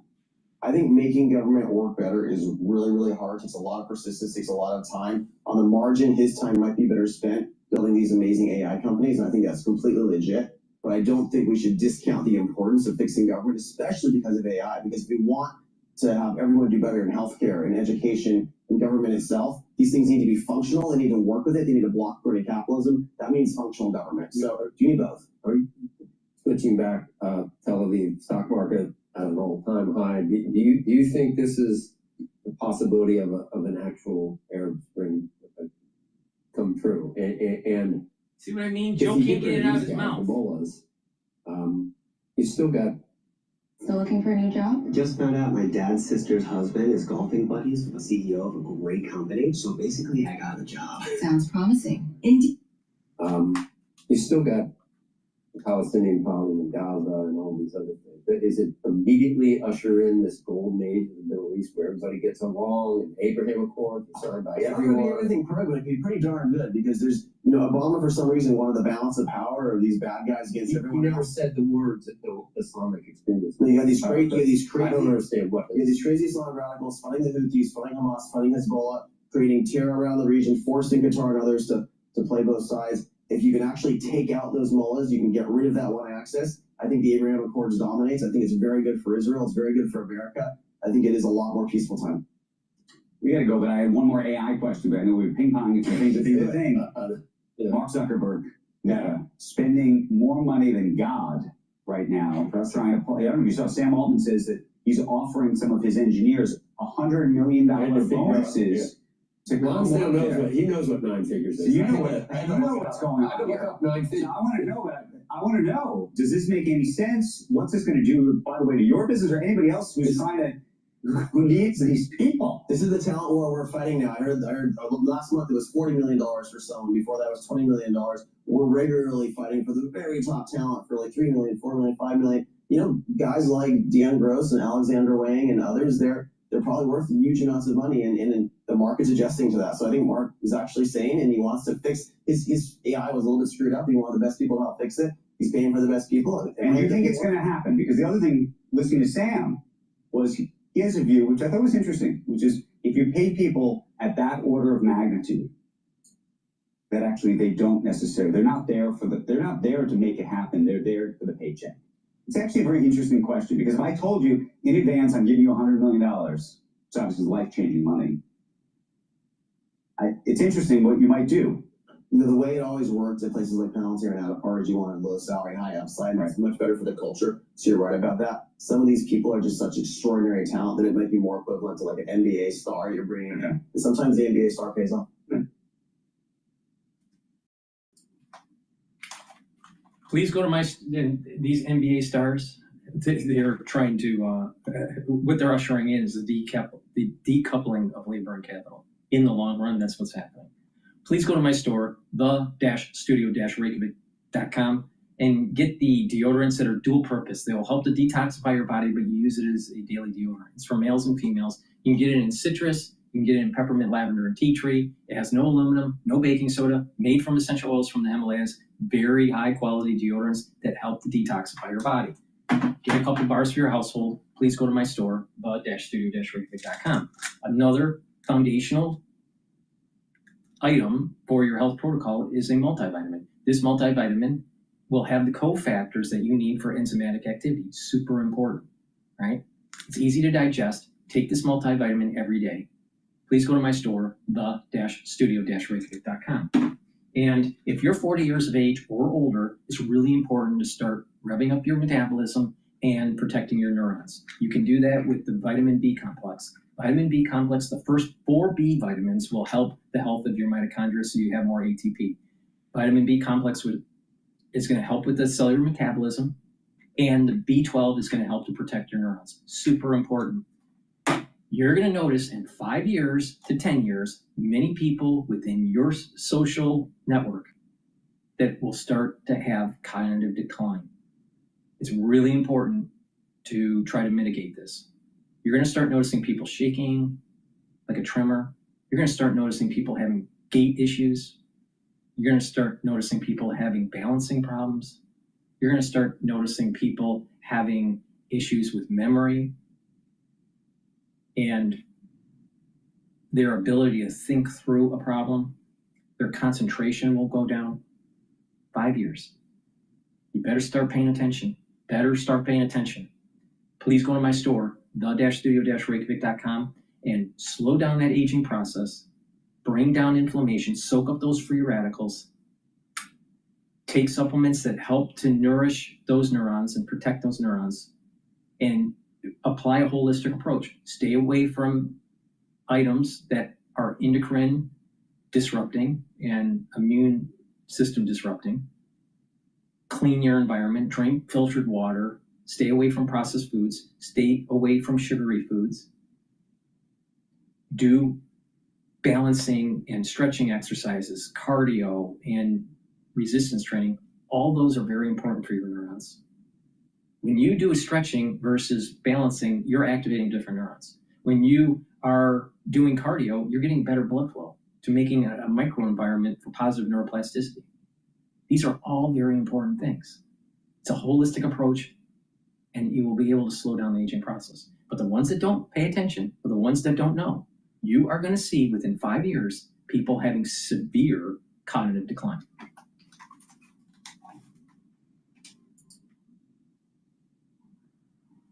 All right, let's go to Fox News. Discover Luca Faloni's denim shirt. Crafted in Italy from luxurious denim for a robust yet soft handle. And we start with a Fox News alert. The White House says President Trump will decide if the U.S. will become involved in Israel and Iran's conflict within the next 2 weeks. Alexandria Hoff live at the White House with more. Good morning, Alex. Well, good morning to you guys. Yeah, the president, he is this afternoon going to be sitting down, meeting with his National Security Council, as he will continue to do so throughout the weekend. This is as this timeline has been set, this 2 weeks for Iran to opt for a diplomatic route and an off-ramp out of this whole thing. That is something that the White House feels that should be done. Diplomatic? Keeping the Ayatollah in charge of Iran? Keeping a large pile of 60% in enrichment that's way beyond any civilian use? Is that diplomatic? I'm telling you, if Trump doesn't take this opportunity to knock out the nuclear capability and knock out the Ayatollah, Trump is a failed president. Failed president. We will never have this opportunity again. This if he does this, if he does it, he'll go down in history as one of the best presidents ever. All the way up there with George Washington. He doesn't do this, and he's going to be a failed president. He won't be the worst. We just lived through the worst. Biden. They want to avoid grave consequences. I have a message directly from the president, and I quote, "Based on the fact that there's a substantial chance of negotiations that may or may not take place with Iran in the near future, I will make my decision whether or not to go within the next 2 weeks." And by to go, they mean to get involved there. Israel's Benjamin Netanyahu states that he trusts President Trump's judgment on this. I don't trust Israel President's feels is judgment. capable of destroying Iran's nuclear threat on its own. The U.S., though, is the only nation globally with the possession of a bomb that could reach Iran's nuclear enrichment site, Fordo, which is built deep into the mountainside. Fox News has been told that the White House has no doubt that bunker busters, as they are called, could do the job. The White House official says no options, including a tactical nuke, have been taken off the table. The Chinese President Xi Jinping has offered to mediate talks between Iran and Israel. A foreign ministry spokesperson stating this. China stands All ready these to experts, all these experts are going, let's just drop the GBU-57, maybe 3 of them. We'll be okay. Wrong. You got to go after it. Once you do that serial bombardment of the GBU-57s, you need to use standard munitions to blast out that crater. You're going deep and you got to go wide. And you can't do that with the GBU-57. So you go deep, all right, and you explode and you do damage, but then you do further bombardment that will lead to seismic activity. And then there's going to be shaking and destruction of the actual structure that's underneath the mountain. But no. We don't need generals. What we need are geophysicists.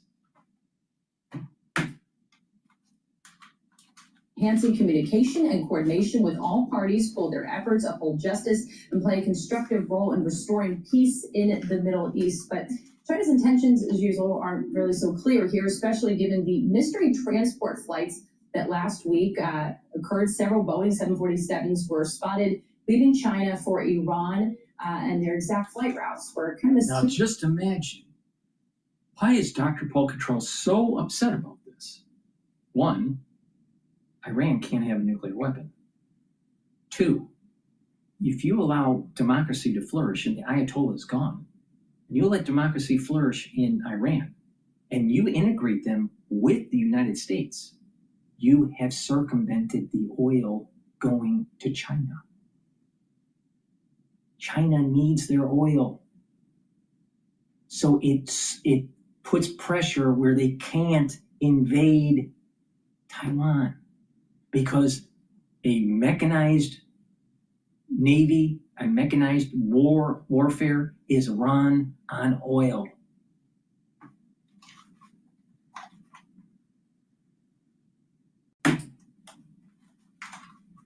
There.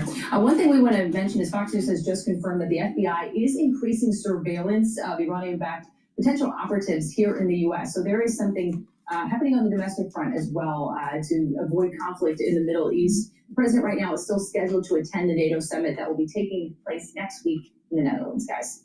Yeah, that's significant news there, Alex. Yeah. You know, the administration now boosting the monitoring of possible Iran-backed cells in the U.S. as President Trump awaits his decision. So Iran came out and says they're not going to give up enriching and they're not going to surrender. So thanks, Alex. Appreciate it. Yeah. So what are we talking about? Why have talks? Right. I mean, exactly.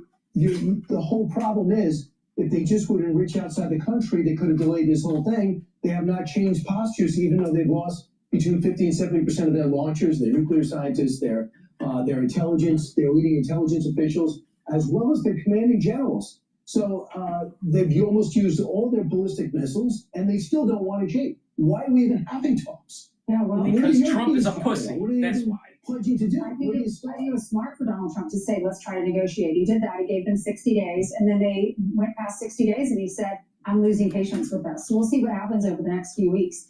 Senator Tom Cotton said it has to be closed, talking about the Fordo nuclear site, the one that's way underground. He said it has to be closed one way or another. Either we'll do it the easy way or the hard way. It's really up to Iran. Yeah, and what comic relief would China and Russia say, we'll broker peace? Yeah. They cause unrest, and they've also helped arm Hamas and Hezbollah because their arms have been found as the Israelis have gone in. And they continue to hammer those proxies and really put them on their back. Not a good time to be an Iranian proxy if you're thinking about applying for something this summer. Meantime, more than 60 Israeli Air Force fighter jets struck dozens of military targets in Tehran overnight. And Iran launching a new wave of ballistic missiles into southern Israel, hurting at least 5 people. Prime Minister Benjamin Netanyahu saying at least half of Iran's missile launchers have been destroyed as officials work to clean up the damage. Let's go straight to Mike Tobin, who's live on the ground in Tel Aviv with the latest. Hey, Mike. Hey, Griff. The Israeli military says their fighter jets are back in the air right now over central and western Iran, striking targets. As we say that, we've got remarkable video, not necessarily of a missile making impact here in Israel, but of shrapnel coming down. A large missile fragment came down yesterday in central Israel. It's a piece of an Iranian missile and made a giant hole in the pavement after being hit by an Israeli interceptor. Meantime, the head of the International Atomic Agency spoke exclusively to Fox News. He said Iran had enough uranium for several bombs and was just a quick step away from enriching to weapons grade. However, he says Iran had not begun the final steps to make a bomb. And despite the recent warfare, he still believes the path to preventing a bomb is diplomacy. I think internationally there is a consensus that Iran should not be nuclearly armed. We are the international core of inspectors, and we know what you would need to check in order to prevent this from happening. So let's see what's happening, and we believe that the opportunity should be seized, as President Trump said, but of course the space for that is narrowing. Southern Israel took another strike from an Iranian missile today. A single missile got through the defenses and hit near an industrial and apartment complex in the town of Beersheba. Damage and fire resulted, but no reports of injuries. That is the same town where yesterday a missile hit the Soroka hospital. Israel says the fighter jets hit some 35 targets overnight, missile systems and supporting equipment. And a drone was taken out over the north of Israel today using new technology. Israel says this is the first time they used the Barak system to take out a drone over Israel. Barak in Hebrew means lightning. Guys, back to you. Is that the laser? Is that the laser? No, it looks like an object zipped through the sky and hit that drone. Wow. Okay. It's amazing how many systems they have going. Thanks, Mike. General Jack Keane coming up shortly to expand on this, the new revelations coming out of the region, and we'll talk about what the options are going forward. Please go to my store, the-studio-reykjavik.com. And again, it's really important to protect your neurons. You're going to start noticing people having problems 5 years from now. Trust me. Trust me. Please go to my store and get the Goodnight Formula. Goodnight Formula is going to allow you to get into deep cycle and REM cycle sleep patterns. You need about 3 to 5 of them for really proper sleep, depending on the researcher you talk to. You know, some say 3, some say 5. Okay. But the thing is, you need to get a decent amount of REM cycle and deep sleep to be able to detoxify your central nervous system, to be well rested in the morning, and to consolidate memory. If you are sleep deprived chronically, you are literally Swiss cheese in your brain. Literally. All right? So please go to my store and get the Goodnight Formula. Take it at night. It has tryptophan, melatonin, GABA, and passion flower. And that's going to allow you to detoxify your central nervous system and consolidate memory and be well rested. Ubiquinol is the most bioavailable form of CoQ10 that you can get. If you're taking CoQ10, most likely you're taking the wrong kind. You need to take Ubiquinol. There's nothing better than Ubiquinol. It's the most bioavailable form of CoQ10 that you can purchase. So take it from my store, the-studio-reykjavik.com. Ubiquinol is going to soak up free radicals, so it's going to reduce stress on the cell, help with the mitochondrial health, It's going to improve your energy levels and improve your neurons. It's going to help protect those neurons. Super important. And NAD Plus helps to boost up energy levels, repair DNA damage, and protect neurons. So by taking ubiquinol and NAD Plus together, it's neuroprotective. And by taking it with Goodnight formula, you're detoxifying your central nervous system too, at the same time and consolidating memory. This is a great neurostack. So please go to my store, the-studio-reykjavik.com, and don't be a stupid Tucker Carlson.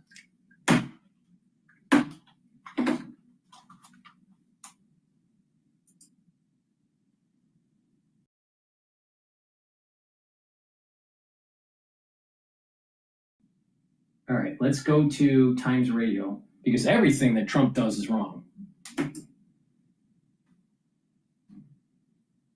Those who answer the call of the vagabond know that the best stories aren't about where you went.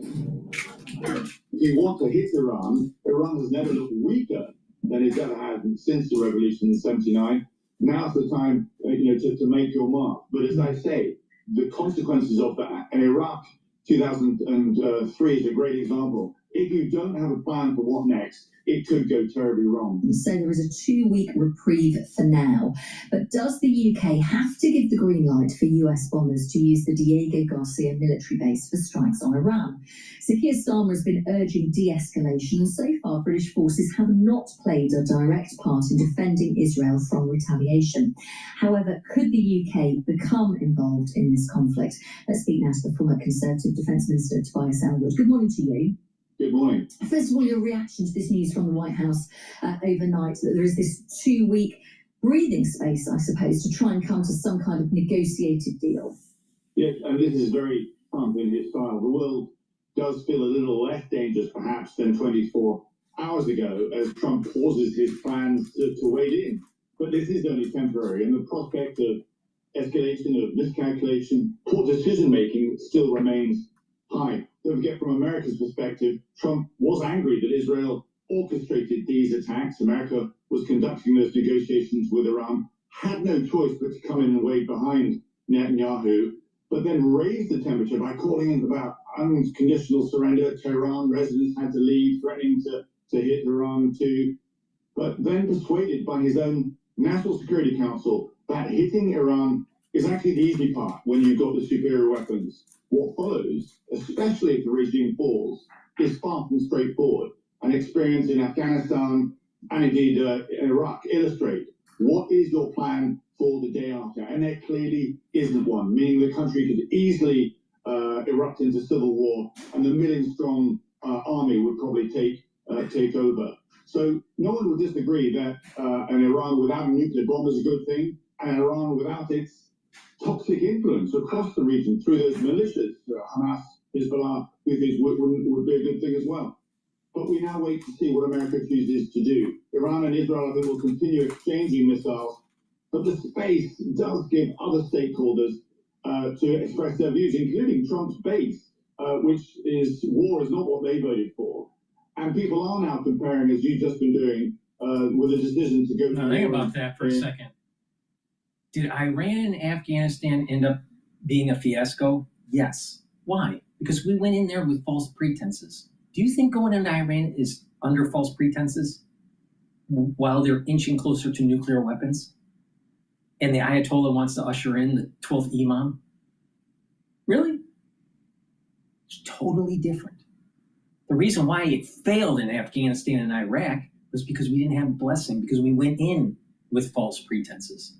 We are not going in with false pretenses with Iran. So there'll be a blessing. That's the big difference. And this is why people don't get it. It's not Westphalian logic. It's soul roots. It's all about soul roots. And this is why the experts are always fucking wrong. Always fucking wrong. Iraq in 2002, 2003. Russia will be advising the regime, as will China. It receives oil from there as well. So the reality is of a prolonged, costly war. Is that where America wants to go with nobody in control? This is what's focused minds. And we now have a window that must be used wisely to demonstrate some real statecraft to avoid a wider major conflict. Do you have concerns that the US, if it decides to get involved in this, could use the Diego Garcia base as a launch, and that being central in the US planning if it were to get involved? It doesn't matter. It doesn't matter. You know why it doesn't matter? The B-2 bombers can launch from the United States and get refueled. They have microwaves in the B-2. They can sleep in the B-2. They have a rotating crew. Don't worry about it. America, and this was being discussed here before the deal was struck. This was one of the reasons why America was keen that Diego Garcia, the whole issue, the whole question mark about what next was resolved, because they had this potential situation in their minds that might evolve or unravel as it's currently done. The true answer is you have to ask government. I don't know the details of the fresh deal, what's been signed. I suspect that America is allowed to operate unconditionally, but I simply don't know. I think that is a big question, the question for today, that we need to pose to the government. Well, I tried to ask Lisa Nandy, and she was going nowhere near it when we spoke to her at 7:05. She's probably not the right person. No, of course. Having done the ministerial rounds, probably not the right person here. This would probably be for the Attorney General Langley. Okay, let me just split screen this using the fancy Opera browser. Yeah, let's just buy those. Link below to download it for free. Did you get LED HPV vaccine? Yep, gotta keep her protected. Against cervical cancer, right? It protects boys too, from throat and penile cancer. Personally, this would probably be for the Attorney General Langley, the Prime Minister, to clarify. But I've got to ask her, because she came off with the government. So you've been there, you know what it's like, I've got to ask her. Interestingly, the Telegraph reporting today, text of the treaty, and Callum has very helpfully just now just checked up in the House of Commons library, and it does say this. The text of the treaty says that Britain, quote, agrees to expeditiously inform Mauritius of any armed attack on a third state directly emanating from the base on Diego Garcia. So that would mean that the UK would have to tell Mauritius if the US were to launch a strike from Diego Garcia. Yes, but that's an informative role. That's not. It doesn't matter. The B-2 bomber can go anywhere in the world and be launched from the United States.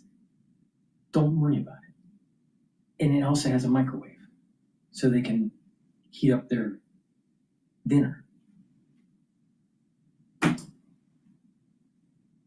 Limiting or prohibiting America from using this important base. It's the biggest, most important, most strategically critical overseas air base that America has. It's why those B-2 bombers are there. The big issue here, what's triggered all this, has been the IAEA report saying that the breakout time, the ability for Iran to procure a nuclear weapon is shortened, and therefore you've got to get rid of Iran's nuclear capability.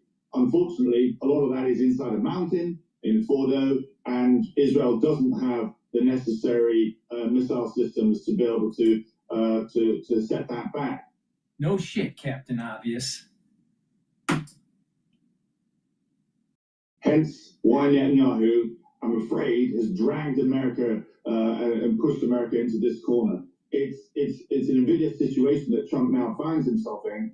Don't forget that Iran has been a pain, an embarrassment for America, going back to when those hostages were taken back in 1979. And as I say, this toxic influence across the Middle East. Every time Failed leadership by Carter, failed leadership by Iran, or by Reagan, failed leadership by Bush Sr., failed leadership by Clinton, failed leadership by George Bush Jr. You remember him, right? Failed leadership by Barack Obama. You remember him too, right? And failed leadership in the first administration for Trump. Didn't solve the Iranian problem.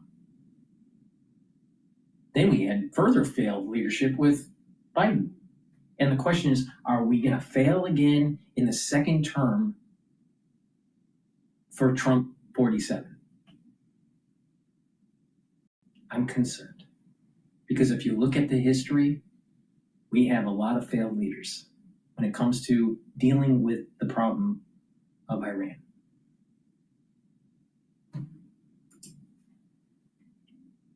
The Middle East as minister, I was just astounded why there wasn't a wider international strategy to push Iran back, push them out of Lebanon, push them out of Iraq politically, because they were such a destabilizing force. And that never came about, and we are where we are today. So if you want to hit Iran, Iran has never looked weaker than it's ever had since the revolution in '79.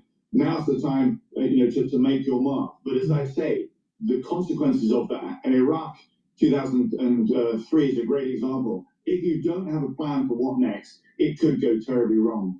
It is worth pointing out, of course, that the IAEA have not said there is evidence that Iran is trying to build a nuclear bomb, just clearly they've gone beyond the agreement that was in place. The other thing is,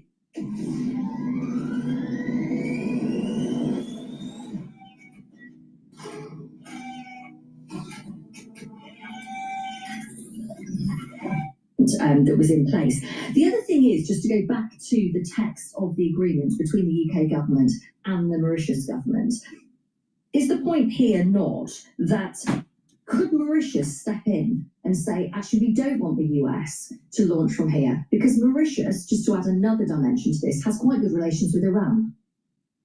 It does, and that's another dimension to this, as why is stressing that America wanted that deal signed. You've got the text in front of you, I don't. The Telegraph has been poring over this. I suspect that would have already come out if that's the case. There's clearly an informative role there that you just mentioned. As far as I'm aware, speaking to the Americans, if they want to use the base, there's nothing to prohibit them from sending their B-2 bombers into Iran, should they wish to do so. But I stress, the consequences of what happens next, that's the bigger issue, and that's what's keeping people busy in the White House right now. Thank you so much for joining us this morning. I appreciate your time. Thank you. That is the former Conservative Defence Minister, Tobias Ellwood. So he says there. Let's take a look at some of the stocks on the move today. I'm Paul Sweet with Michael Regan, and we're joined by Bloomberg's Lisa Mateo. All right, so I want to start with shares of gunmaker Smith & Wesson. That's ticker SWBI. Their shares have been down as much as 19%. It's saying 13% after the close yesterday. It's really looking at another challenging year, right? Customers have been cutting back their spending on firearms. It posted lower quarterly profit and sales. Some of the specifics, so it posted profit of $8.6 million compared with $27.3 million a year earlier. So that's a big difference. And it also pointed to factors like inflation, interest rates. It said tariffs on steel could drive up their costs. And its CFO really put it into perspective so that the company expects demand for firearms in fiscal 2026 to be similar to what they saw in fiscal 2025. Management didn't provide any guidance because of uncertainty with tariffs, but what it's doing differently to deal with the slower demand, and that is it's limiting its inventory. So its CEO said several smaller firearm manufacturers, they're also struggling to stay afloat because of the slowing demand, and they're also starting to exit the market too. I thought this was a bigger company, market cap of only $387 million. Okay, I got it. Maryville, Tennessee is where they're based. 1,500 employees. What else you got? All right, so we got Kroger. That's the nation's largest supermarket operator. Yes, ticker KR. Its shares rose more than 8%. That's actually the highest intraday since March of 2024. Reported a beat on sales, steady grocery spending, comparable sales. When you take fuel kind of out of the picture, it rose 3.2%. That was better than what Wall Street expected. They also raised full year sales guidance. They said it saw a $100 million impairment charge. That was due to its plans to close about 60 stores over the next 18 months. So they do plan to close some stores.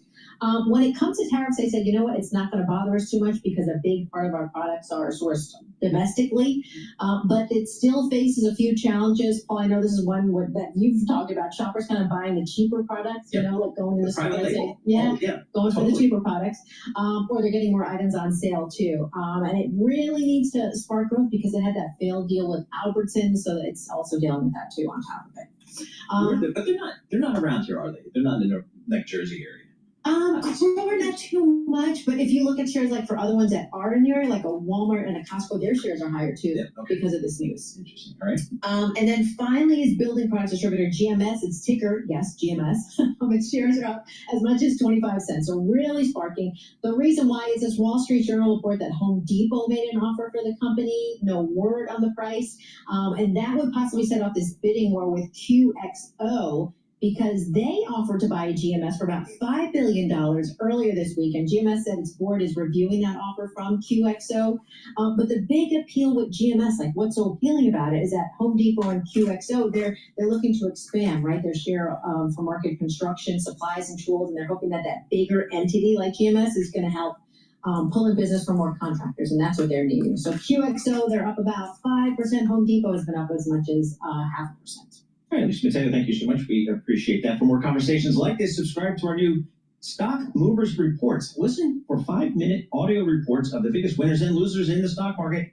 Subscribe to Stock Movers on Apple Podcasts, Spotify, or anywhere you listen. We got a couple of guests here that are going to help us get current on what's happening over there in Israel and Iran. Escalating tensions right there. We're going to start with Roz Matheson, Bloomberg News Director for Europe, the Middle East, and Africa. Roz, it appears that the latest news that the market's digesting is President Trump will give up to 2 weeks before he makes a decision as to what role, if any, the U.S. will play in further military actions. Is that kind of your read as well? Well, it seems like he's trying to get a bit of space here. Of course, Donald Trump is famous for saying everything could happen in 2 to 3 weeks' time, and that's a mantra he's repeated, and then sometimes again he's changed his mind.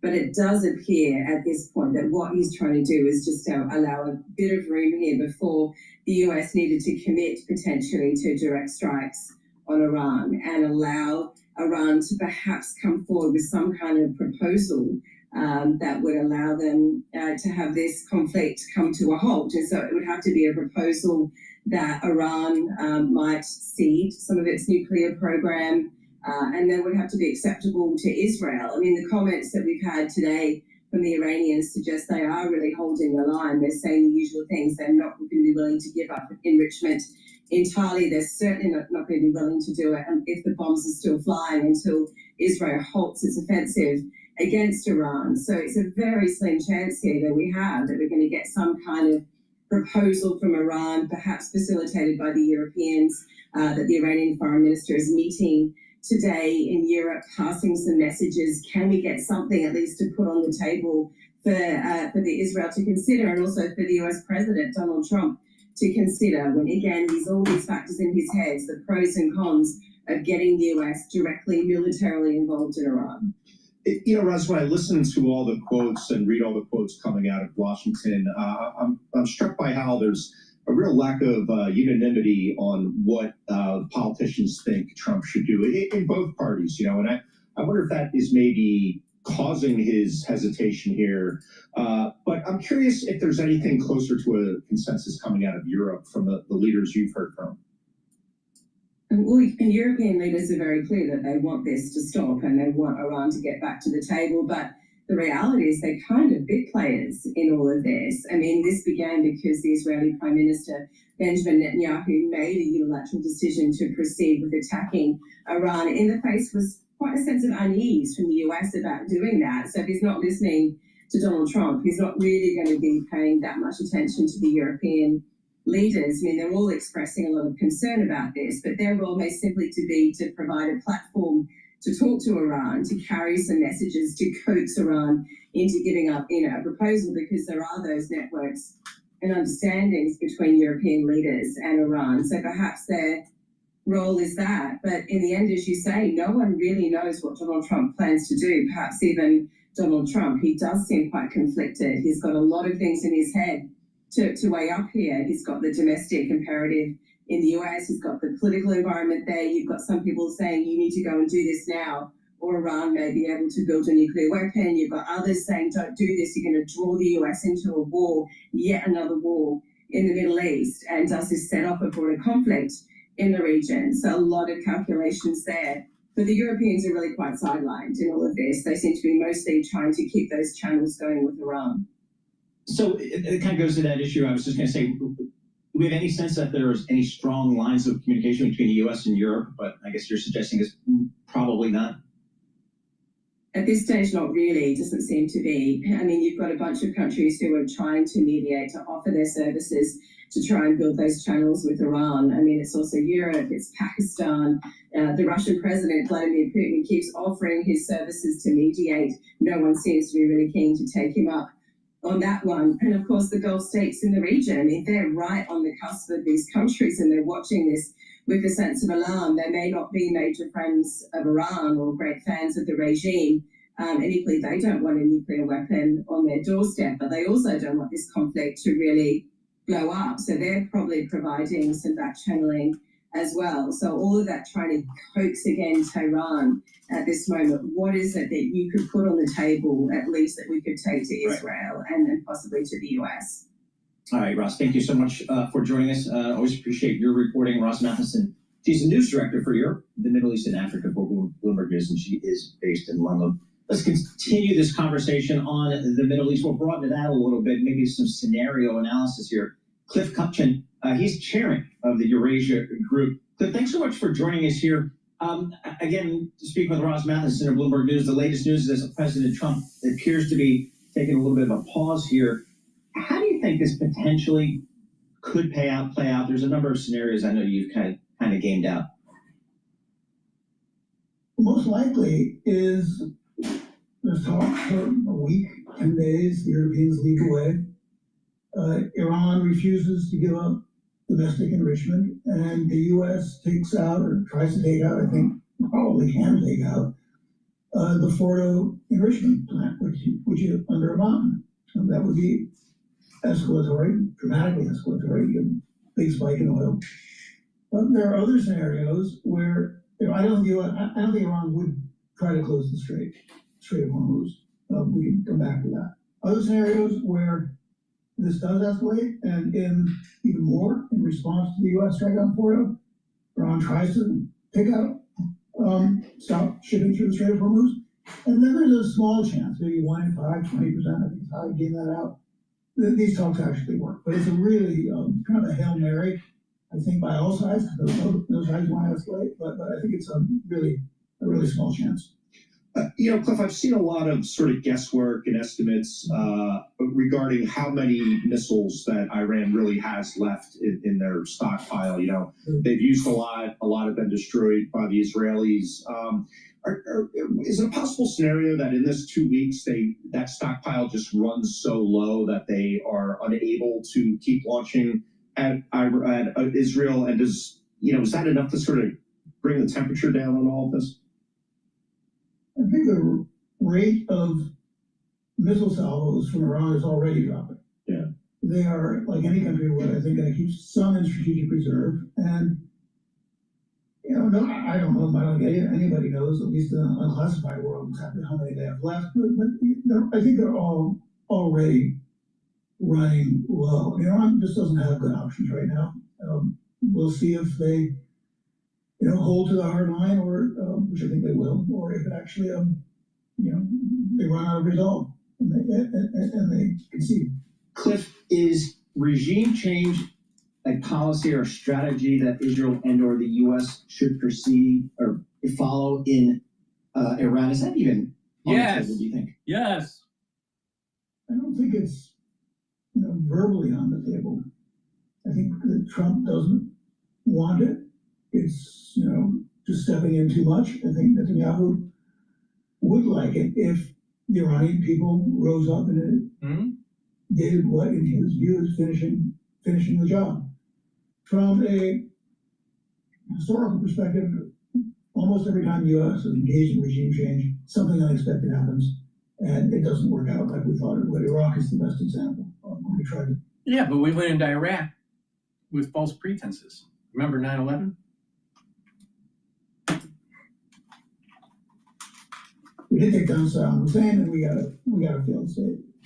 So I don't think it's very good policy. I think it's really risky policy. If you're Israel, you have a chance to take down the devil right now. History's on your side for the first time in decades. And I think the Israelis, this is a period of maximum need, of the winds at our back, and this is a generational chance to take down our arch enemy. So tricky policy. I think Israel would like it, may go for it. The U.S. no, it's not what's on the table for Trump.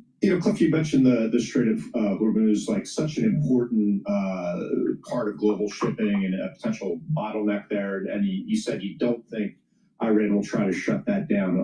Why? What makes you think that? It's a lose-lose for them. They need to get their oil out. Tremendously dependent on oil revenues. 100% chance the U.S. comes into the war in a major way. They probably get the Gulf armies, French, UK involved. And, the Iranian leadership is smart. I've been there in a while, but I used to go a number of times. They're smart. They get it. I think they couldn't keep the strait open for a long time. But they couldn't close it for a long time. The thing I worry about is that when regimes get desperate, they do irrational things. And if the U.S. takes down Fordo and the nuclear assets, enrichment, are really blown up across the board, the regime could get desperate. And we could see that would be an irrational act.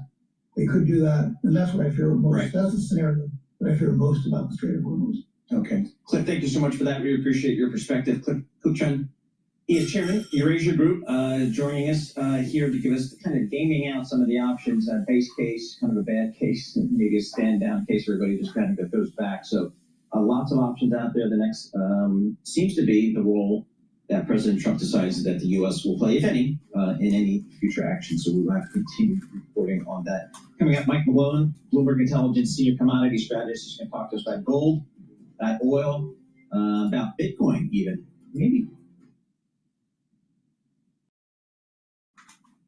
Please go to my store, the-studio-reykjavik.com, and get the toothpaste.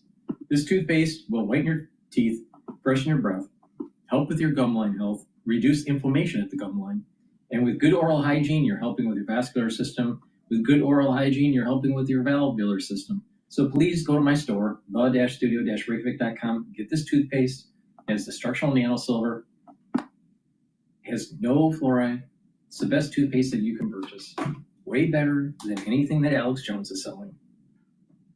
Please go to my store and get the lignans. Lignans will help to soak up free radicals because it's an antioxidant. It'll also bring down inflammation. That's very important for your immune system and also your vascular system.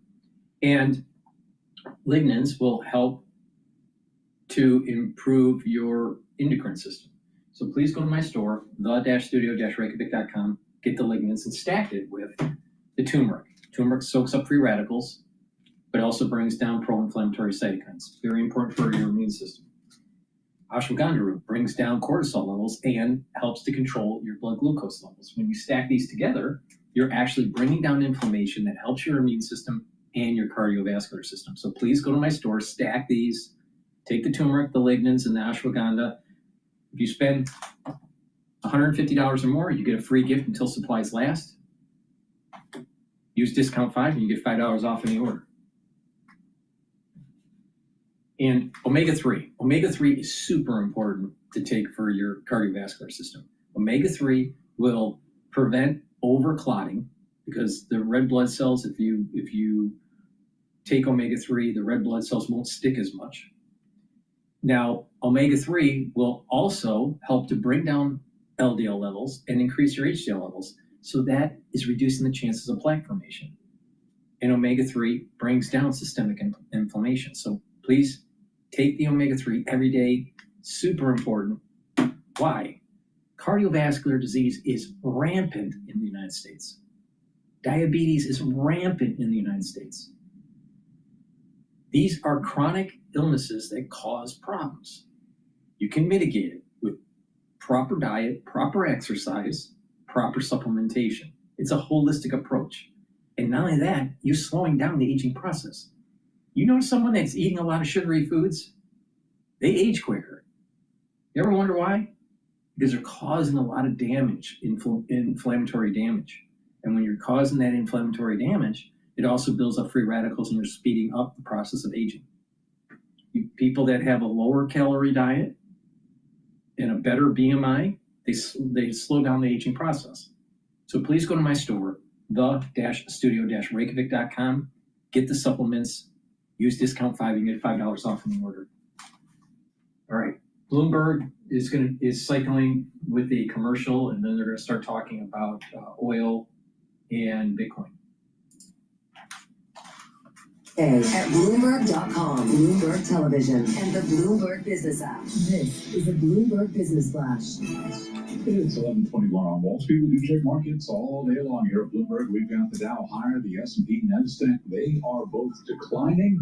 And this update is brought to you by Oracle. Attention, growing businesses. Oracle's offering to cut your current cloud bill in half if you move to Oracle Cloud Infrastructure for new U.S. customers with minimum financial commitments. See if your company qualifies at oracle.com/Bloomberg. Stocks lower after a report on the U.S. potentially revoking waivers for allies with semiconductor plants in China.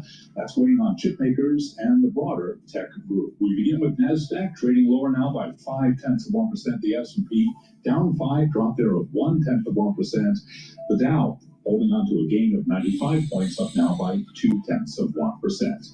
The NASDAQ 100 index lower by 0.4%, and our Mag 7 index down 0.9%. 10-year at 4.39%, with a 2-year currently yielding 3.91%. Gold down $3.50 the ounce, 33.67, down 0.1%. West Texas Intermediate crude down 0.3%, 74.95 a barrel, and Bitcoin little changed on the day, 104,262. We'll have a whole lot more on commodities, gold, silver, and yes, pork bellies coming up with our Mike McGlone. Sources tell Bloomberg Tesla is set to open its first showrooms in India in July, kicking off formal operations in the world's third biggest auto market as the Elon Musk-led firm hunts for growth amid falling sales in Europe and China. Tesla right now down by 0.8%. For on-demand news 24 hours a day, subscribe to Bloomberg News Now wherever you get your podcasts. I'm Charlie Pellett. That is a Bloomberg Business Flash. Now on Bloomberg Intelligence, Munis in Focus. All right, today's Focus on Munis is brought to you by BAM Mutual. Put America's strength to work in your portfolio with BAM Insured Municipal Bonds. Protect your investments with an added layer of security and guaranteed income. Invest with strength. Build a stronger tomorrow with BAM Mutual. Let's get to that Muni report. Elizabeth Remberg joins us. She's a Munis reporter for Bloomberg News, joining us via that Zoom thing. One of the areas, Elizabeth, we've been talking a lot about, it seems like over the last 6 months, has been colleges and universities as issuers into the municipal bond market, but there's some headwinds out there as it relates to their tax-exempt status. That may be under threat from President Trump. What's the latest there? Yeah, that's right. So Trump's threats to colleges' tax exemptions really started after Harvard University refused to submit to his administration's demands for the school to reform things like university governance, end DEI programs, and make changes to its admissions and hiring, among some other requirements. Harvard refused to comply, setting off an escalating fight between the school and various parts of the Trump administration, including Trump saying that the school may not deserve its tax benefits. Now, Bloomberg is reporting that there are talks within the Treasury Department that would change internal policies that could pave the way for any private school to lose its tax exemption if it considers race in admissions, scholarships, other programming, and even facilities. Now, Elizabeth, is this something that Trump and his Treasury can just do with the stroke of a pen, or is it a more complex thing that they need to do? I mean, does Congress need to get involved? What's sort of the next steps for Trump to try to pull this off? It's definitely a more complicated process than just a stroke of a pen. And there's actually a federal law that bans the president from asserting any influence on things like this. So that is an obstacle for Trump in getting any tax exemption revoked. But as far as the proposal that we reported on, it is just a proposal at this point. It wouldn't need congressional approval to go into effect, but the experts that I talked to told me that it would need to make its way through a public comment period before becoming official. And then the IRS would have to audit specific schools for suspected violations of the tax code. And then that established process includes opportunities for the schools to remedy any potential violations or appeal the agency's findings. And then if the IRS did indeed decide that a school didn't qualify for their tax exemption anymore, there would be opportunities for the school to likely fight that decision in court. What does that mean for some of these schools that are in fact or have issued debt in the municipal bond market? Would that threaten that? Would the change in status threaten their ability to access that market? Yes, that's right. It would affect their ability to access munis, but it would also have many other devastating consequences. For example, the status allows them to skirt paying corporate income taxes. It helps them get breaks on property taxes, and it also really incentivizes donors by allowing gifts made to the schools to be deductible. A Bloomberg analysis found that Harvard saved at least $465 million via their tax-exempt status in 2023. So it would be a big hit to their balance sheets. You know, Elizabeth, I'm a father of college students myself, so I have a very selfish question here. This all sounds like tuition could go up a lot. Is that a concern if Trump is successful with this? Definitely. I think that is a concern because schools will be looking for any types of levers that they can pull to offset those costs. And if your kids or if any listeners' kids go to private schools, tuition increases is really one of the only levers that they can pull when it comes to finding other ways to plug balance sheet holes, because unlike public schools that get support from state, tuition income is generally one of the biggest sources of support on that income side for these schools. I don't know, Michael, having worked myself at the board level of a major university, I just think the cost structure is completely screwed. You can't keep raising tuition above inflationary rates forever. Right. You know, there's going to come a time when I think they're going to have to look at their cost structures in a huge way. With what the rates on student loans are now. Yeah, exactly right. Real quick, Elizabeth, what's the cool deal you and the market is looking for in the next week or two? Or fun deal? I think that a lot of the market participants that I'm talking to are really, they're not pointing towards specific deals that they're looking at, but they're pointing toward the longer end of the curve, where they're saying that if muni investors are able and willing to wait out, you know, those 30-year maturities, there's a lot of value to be found there. I talked with some folks who are saying that, and if you run it on, you know, the terminal, you'll see that the relative value to treasuries is approaching that 95% yield, and that's a really attractive entry point for some buyers. All right, Elizabeth, thank you so much for joining us. Really appreciate it. Elizabeth, remember, she's a municipal bond reporter, Bloomberg News, and a proud graduate of the University of Nebraska. How cool is that? That's what I'm talking, Middle America, growing some corn and soybeans out there. Mike McGlone knows a thing or two about that, being a Midwestern. Mike McGlone, senior commodity strategist for Bloomberg Intelligence. He's not in the Midwest anymore, folks, and he's not in New York metro market. He's in the new hub of You can't pin this guy. You can't pin this guy down. He's down in Miami Beach. He's basically taking over the Miami Bureau for Bloomberg Intelligence. Hey, Mike, we got oil kind of whipping around here over the last several days as this tensions in the Middle East kind of flare up here. What are the traders telling you? What are investors telling you here? Just kind of a geopolitical bounce in what is otherwise a bear market? You nailed it. I think it's exactly what it is. It's a question of how much higher, how much longer it can stay here. Will there be a definitive cut in production, which is very unlikely? The last time we had a bit of a shock in production was when Iran was notably attacked Saudi Arabia in 2019, and their ability to do that has been quite has been very much limited now by the Israel gaining air superiority over Iran. So to me, this is a bit of a shorter term thing. It's going to accelerate those pre-existing trends. We have our demand estimate revisions remain downward on a global basis, most notably from China, and supply estimate revisions remain upward. This higher spike is just, I think, giving producers a chance to sell forward, bring on that supply, and responsive traders who've been waiting for a bounce, I think, are going to be jumping on board. You know, Mike, prices prior to this pop higher because of the geopolitical tensions, prices were getting down to that level where you start wondering about the U.S. shale producers, whether they start turning off the spigots. You know, we saw the rig count was very low. Is this pop enough for them to get going again, or are they going to be on the sidelines and just wait to see how long it lasts?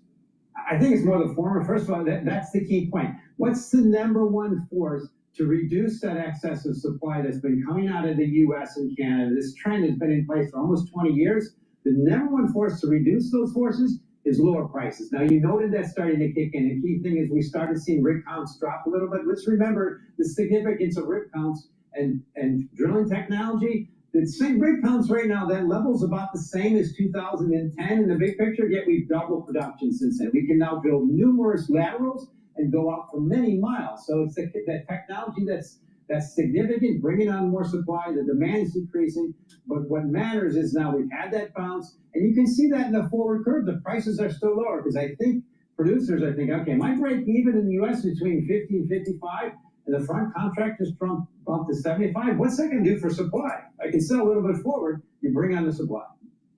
All right, let's switch to agriculture, because I grew up here in New Jersey, and when we're talking about corn, it's knee-high by the 4th of July. That's when you know you got a good crop and everything's going to be good. But I know, Mike, the real stuff is grown out where you're from, out there in the Midwest. We're talking Nebraska, Illinois, Iowa, all those great states out there. How's the planting season? How's the growing season? What's the expectation for some of those big grains that are so important for our farmers? It's going very well so far, Paul. We've added about 5 to 6% to corn planted acres this year because the prices were low and there's a lot of incentive to produce more corn. So if we have a normal crop year, prices will continue to decline towards that cost of production. In the U.S., we estimate that below $4 a bushel, and corn right now, corn's about $4.50 a bushel. So to me, that's the risk, is we have a normal supply, a normal year. You basically need a drought for these prices to go higher. And then number one force for all the grain process is the massive supply coming out of Brazil. And why did it come out of Brazil? Number one, the technology is kicking in, China's helping, but because prices pumped on the back of Russia's invasion of Ukraine. Pump up the prices, bring on more supply, elasticity kicks in. We're still heading towards that lower price cure. So unless we get a bad drought this year, prices will probably continue to bounce. But we just haven't had a scare yet. Typically, we get a bit about a scare coming into July, August.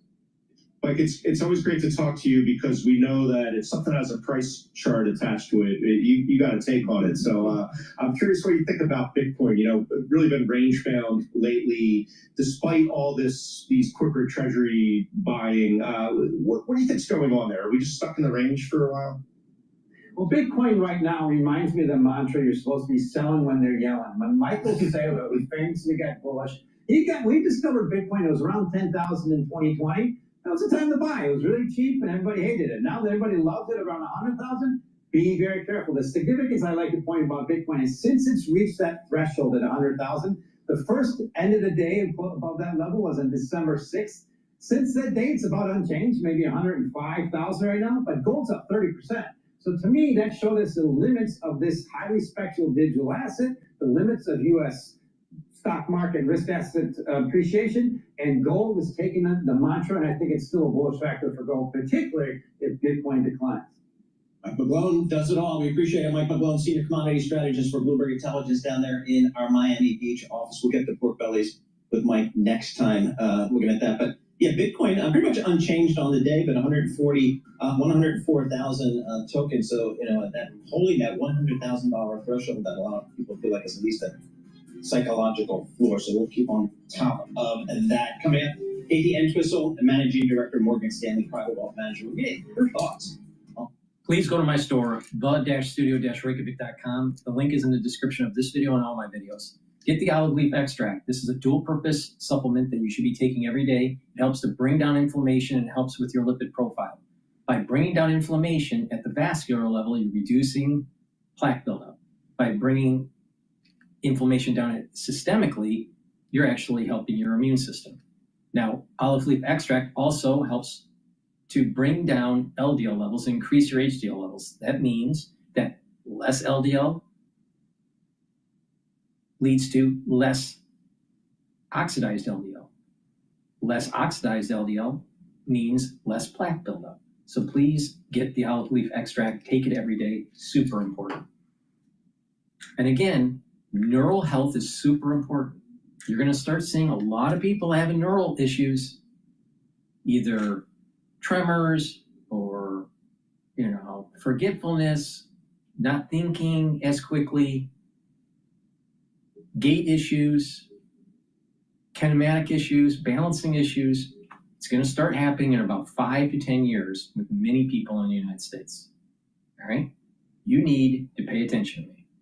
And that is, you got to look at this from a holistic approach, and you have to do proper exercise, proper diet, clean your environment. All right, keep away stay away from these chemicals that could disrupt your bodily systems. Get proper sleep, take the proper supplementation. Now, in terms of supplementation, taking Clarity Factor is very important, because what Clarity Factor does is that it's going to get rid of that brain fog. All right, it's going to help support your memory, and by thinking quicker and being able to concentrate on your tasks, either at work or at school, or even if you're retired, it'll allow you to focus on tasks. And by having these neurons firing better, you're going to actually have positive neuroplasticity. And that positive neuroplasticity means that the dendritic connections between neurons increases. That means you're thinking quicker, you're going to sleep better, your memory is going to be improved. And then when you holistically approach it with proper diet and exercise and proper sleep, right, you're going to create a microenvironment that further enhances and protects the neuron and helps build these neural networks. When you get older, your neural networks start to decline, start to recede. Well, you want to reverse that. Well, you do that with getting better blood flow, getting the nutrients, the micronutrients in that environment, bringing down inflammation, because chronic inflammation at the cerebral level, well, what happens? Well, the myelin sheath starts to degrade. Well, if your myelin sheath starts to degrade, that signal between neurons starts to slow down. So, and then eventually the neurons start to die. You don't want that. So it's important to get the microenvironment proper and to take the proper supplementation to be able to concentrate and to protect those neurons and to help with memory. I am not kidding. In the United States, in 5 years, you are going to see a major tick up in neural decline. So you better pay attention to me, because it's coming. So please go to my store, the-studio-reykjavik.com, get the Clarity Factor. It'll allow you to get rid of that brain fog, drink it with filtered water, stay away from processed foods. And what Clarity Factor is going to do is it'll allow you to focus. It'll help support that memory, and over time, you're going to help build those positive neural networks, that positive neuroplasticity. Learn new things. That's super important. Read, write, and talk to people. All right? Super important. Because what's happening is that people are losing their concentration to be able to read a book, a real book, all right? From cover to cover. Well, you need to start building that back up, all right? Please. This is a very important message that I'm saying. If you're not improving your neural health, you are going to have problems in 5 years. Please listen to me. All right?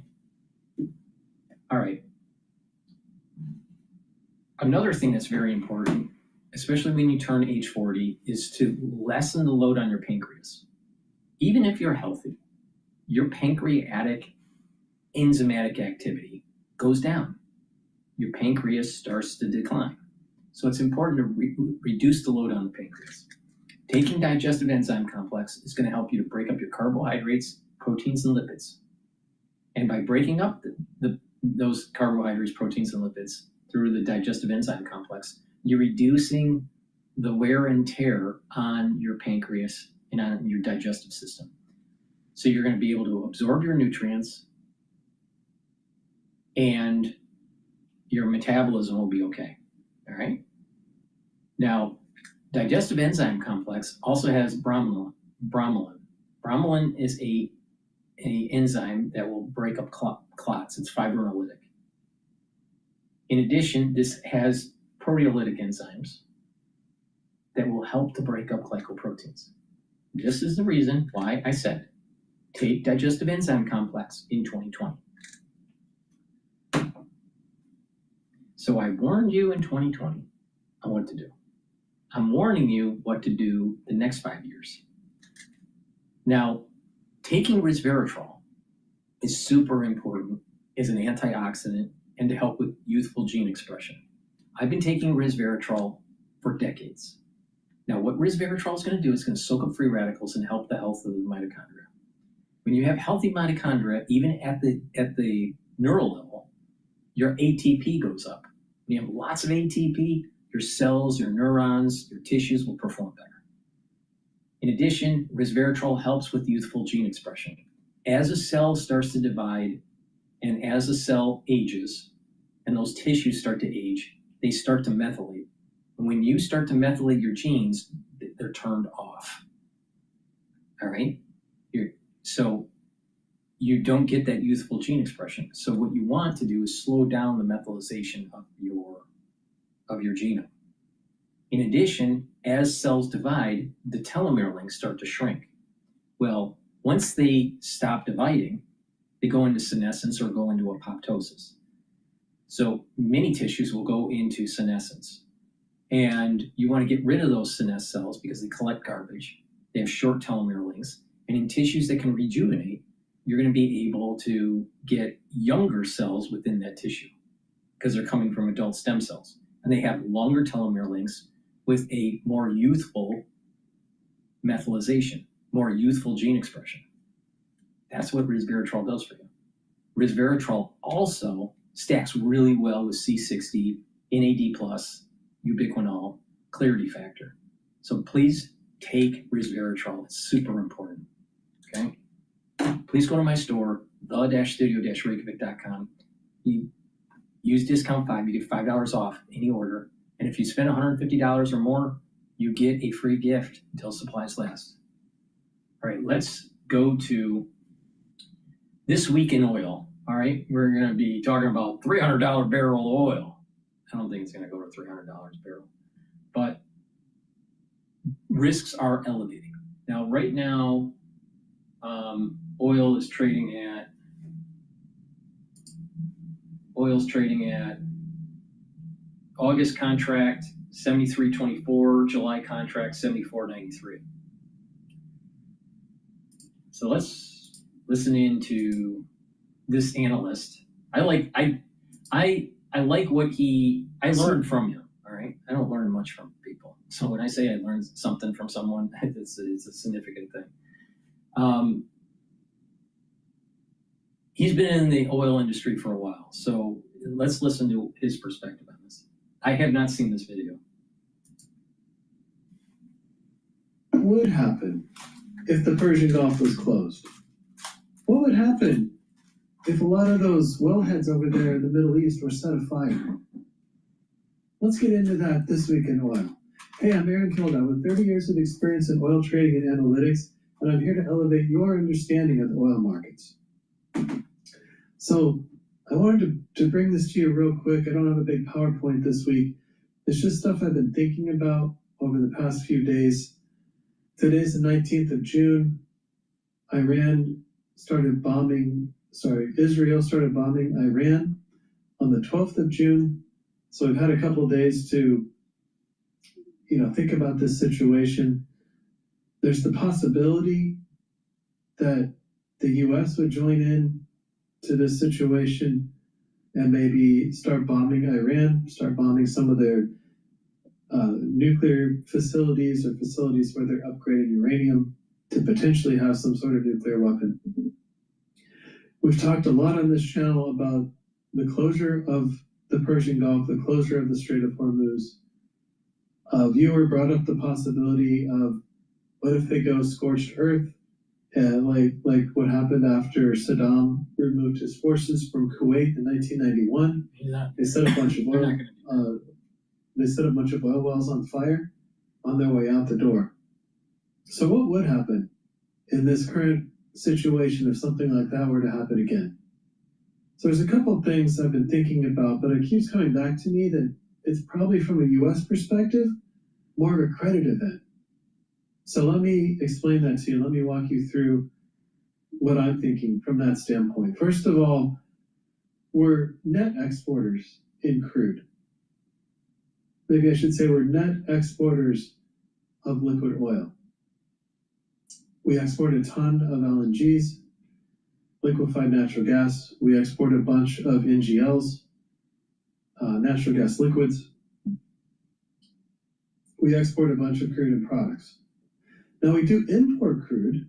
Most of our crude comes from Canada and Mexico, so we call that maybe from a North American perspective. We don't really import that much crude outside of North America, if you will. The crude that we do import is typically heavy and medium grades. We've got enough of the light sweet crudes that we don't need any more of that. We're producing enough of it on our own. So that puts us in an interesting dilemma. In other words, on paper, from a really high level, we don't need the crude from the Middle East, but the market is so woven together, so interlinked, that a shortage in Asia, because they're not getting the crude they normally get from the Middle East, becomes a big issue or a price problem here in the US and the rest of the Western countries. And of course, right, we would try to increase. It would make zero sense for Iran to block the Strait of Hormuz because it's going to affect China. I don't think it's going to happen. And even if they did, the United States would knock the blockade out quickly. Even if they layered it with a bunch of mines, would clear the mines out. So I don't think that's going to happen.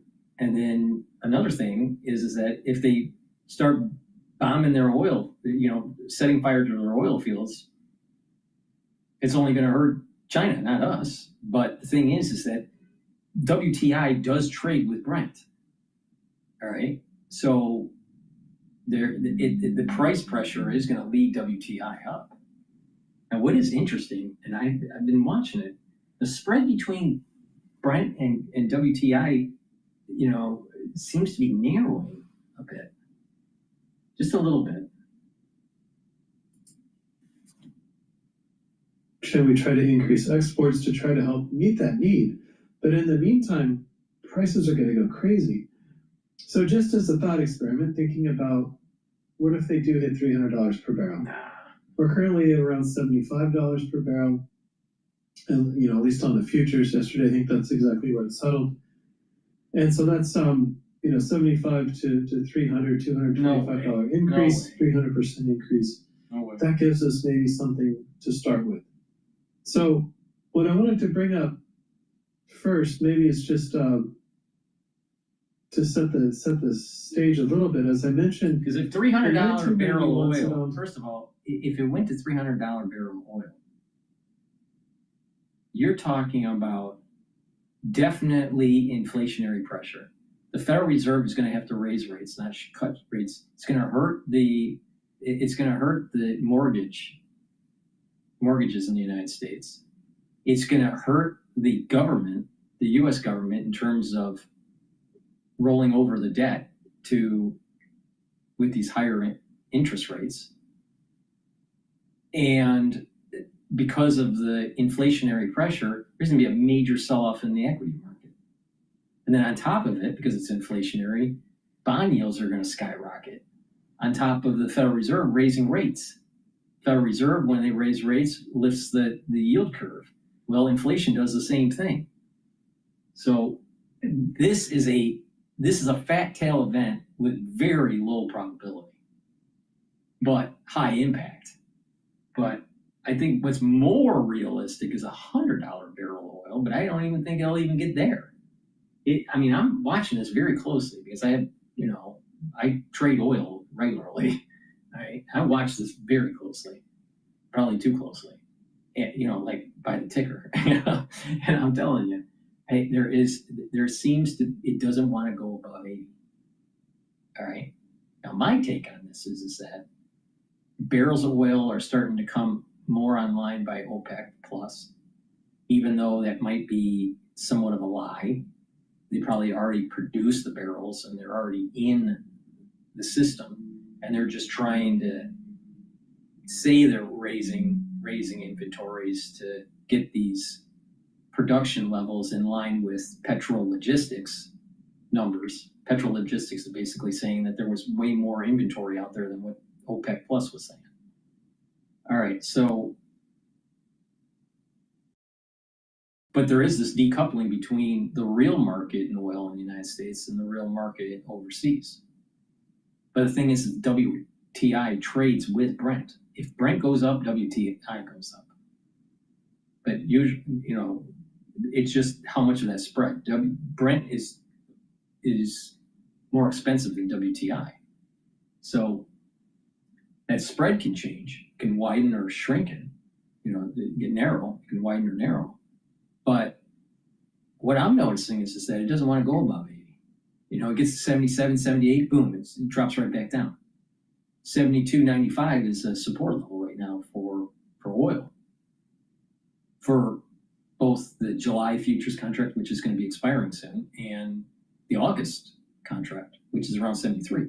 It's trading at 74 for July contract handle and a 73 handle for August contract. So the futures, it's in backwardation. Well, that's basically saying that oil is going to go down, not up. If there was so much high risk, if the risk was really there, you would start to see August futures and September futures bidding in contango to the spot. That's not happening. So we're talking about like a fictitious event. We're not going to see $300 barrel. If Trump saw $300 barrel oil, he would actually start acting in Iran. There's that for sure. So, but there is a contagious issue if you had such a high level of oil, and it would affect multiple markets, equity market, the credit market. I think that's the point that he's making. Forces went into Kuwait. The U.S. and others went in to go push them out. And as we pushed out those forces, they set a bunch of wells on fire. And maybe you remember this, you know, maybe something you could Google to see those images. It was really quite something to see. I think there's higher probability of them using a drone strike. There's higher probability that Iran uses a drone strike against Saudi Arabia than Iran letting their own oil wells on fire. And the thing is that the command and control has already been eliminated by Israel. The military command and control. The military is not functional in Iran because Israel killed them all, killed their command and control. So the Ayatollah, it doesn't really have that much power. This is why the Ayatollah should be eliminated. So I just don't see if there was a command to say, okay, hit Saudi Arabia's oil wells, oil fields. That command probably wouldn't be followed. And the same thing with lighting their own oil wells. Why would they want to do that? So I think using the experience of what happened in Iraq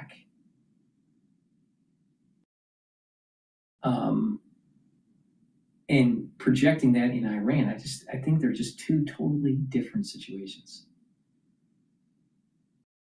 Plus, you have this integration of China needing that oil. You didn't have China wasn't even really integrated with the WTO yet when this oil field being lit up by Saddam back in the 90s. So we're in a different era. So I just don't see Iran doing this. Again, I'm remembering some of this, and I've done some research as well. There's about 650 wellheads set on fire. A company called Bechtel, which shout out to you guys. I know you guys watch this. A company called Bechtel went in and worked with other folks like GETTR to put out those fires. And it took them 9 months to do it. So that's 2 to 3 wells per day sort of thing. At the time, Kuwait was producing about 2 million barrels per day. Demand in 1991 was somewhere around 67 million barrels per day. So you're talking about 2% or so of the global demand. was taken out for that time period, but we're talking billions of barrels that were just set ablaze. And I believe, from at least from what I read and pictures I've seen, it's been a while, but it looks like the countryside, the desert there is permanently scarred from these fires, from all this mess. So maybe if you're there and you know differently, please let us know in the comments or some pictures. But outside of being a massive environmental disaster, it was also a disaster for the country of Kuwait. Now, fast forward to 2007, 2008, and we had, the run up in crude prices. We've gone from sort of $50, $60 up to $140 in 2007. Things started getting a little bit weird in 2008. You could tell from what happened? I lost his audio.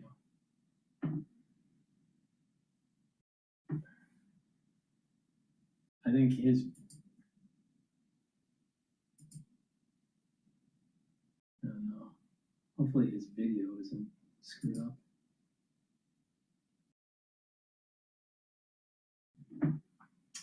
You got 25. Oh, that was my area. Wholesale price of gasoline was the same price.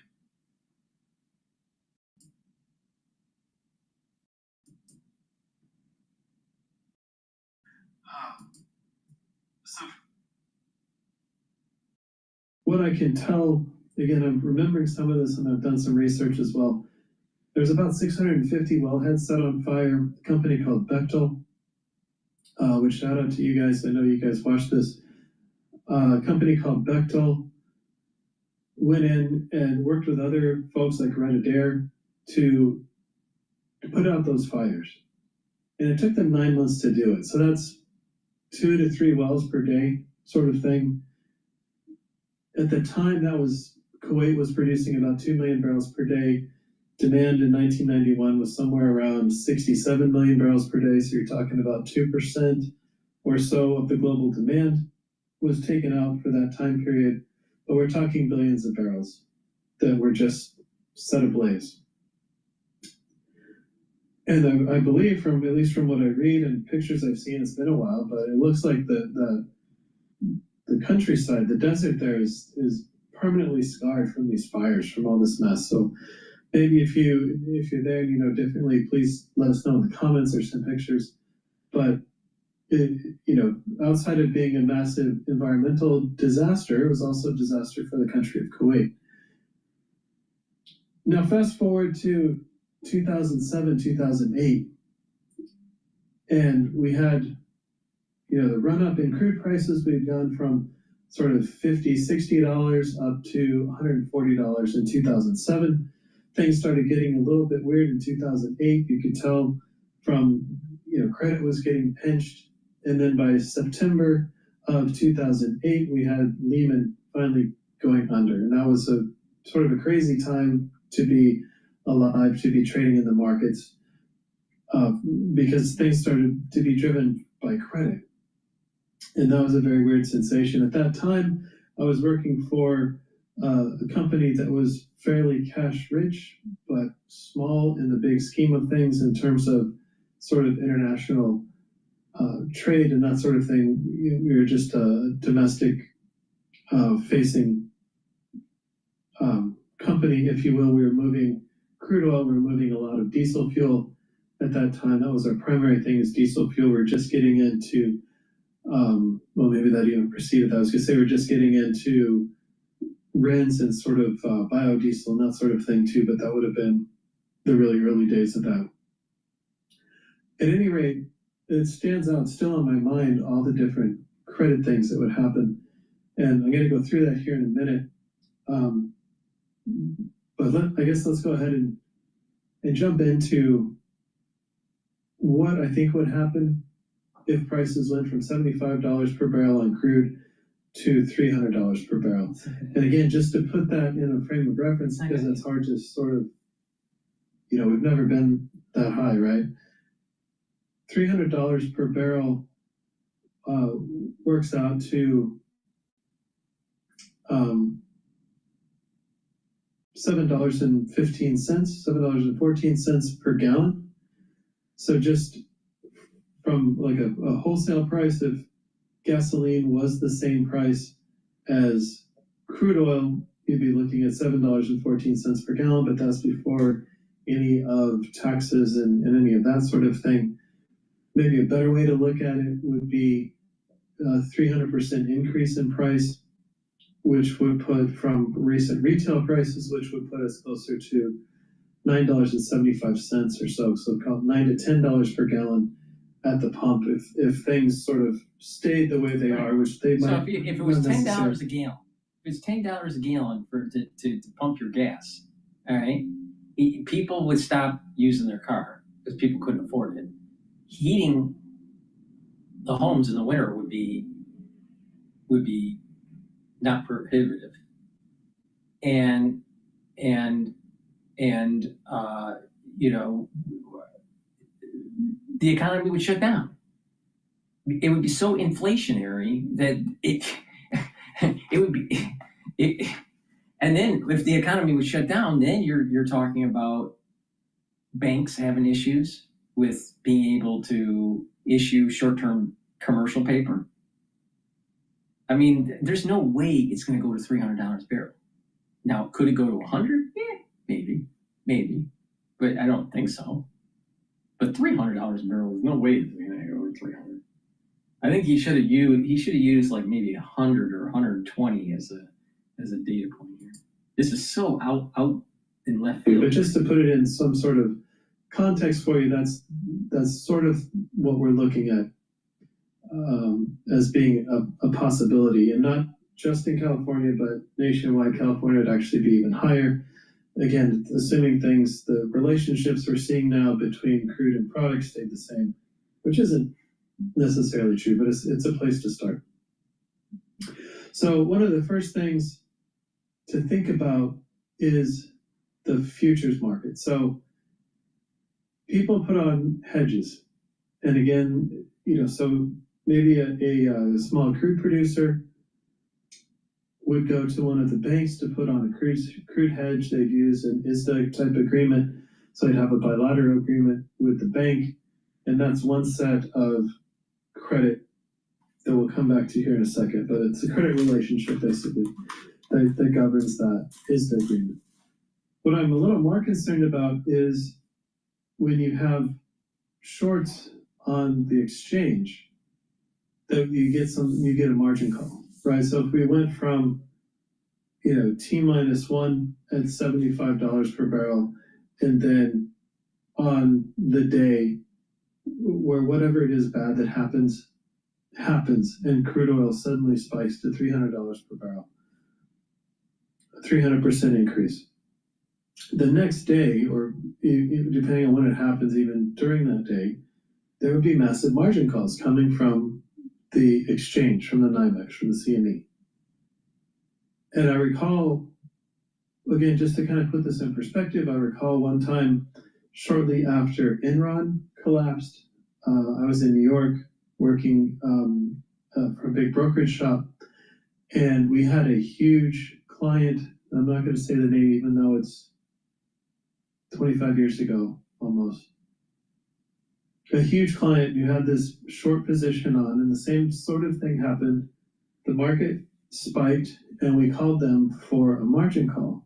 And I believe, now this is again thinking back, and it probably doesn't matter because I'm not going to tell you who it was, but it was something like $25 million that we had to have by the end of business that day in cash, because there was a huge margin call because the market had moved against them in such a violent way. And so all of us in the office were, you know, it was a very stressful day, hoping that this client could come up with $25 million in cash in 2001.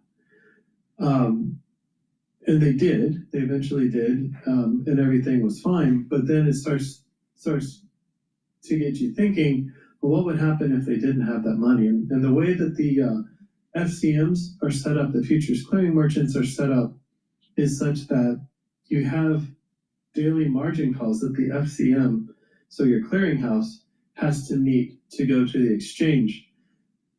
Whoever was on the right side of that trade, and it could be, several different people making a composite of that trade, but whoever was on the correct side of that trade wanted their $25 million, understandably.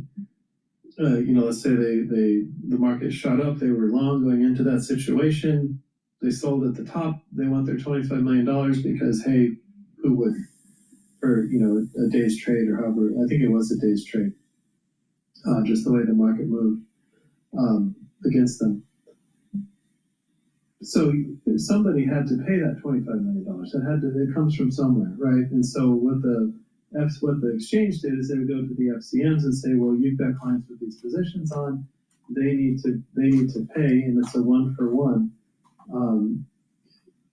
margin, and it's up to the FCM to go sort of collect that. So sometimes the FCM will get into agreements where they'll say, for you're such a good client and you're a big, beautiful company and we believe in what you're doing, the first $1 million of any daily margin call will cover that for you. Don't worry about it. But above and beyond that, we're going to call you up and say, you owe us X, Y, Z. So, if you got a $25 million margin call, that's something, completely different outside the bounds of that. And again, the FCM might cover the first $1 million, but you've got to come up with $24 million, something like that.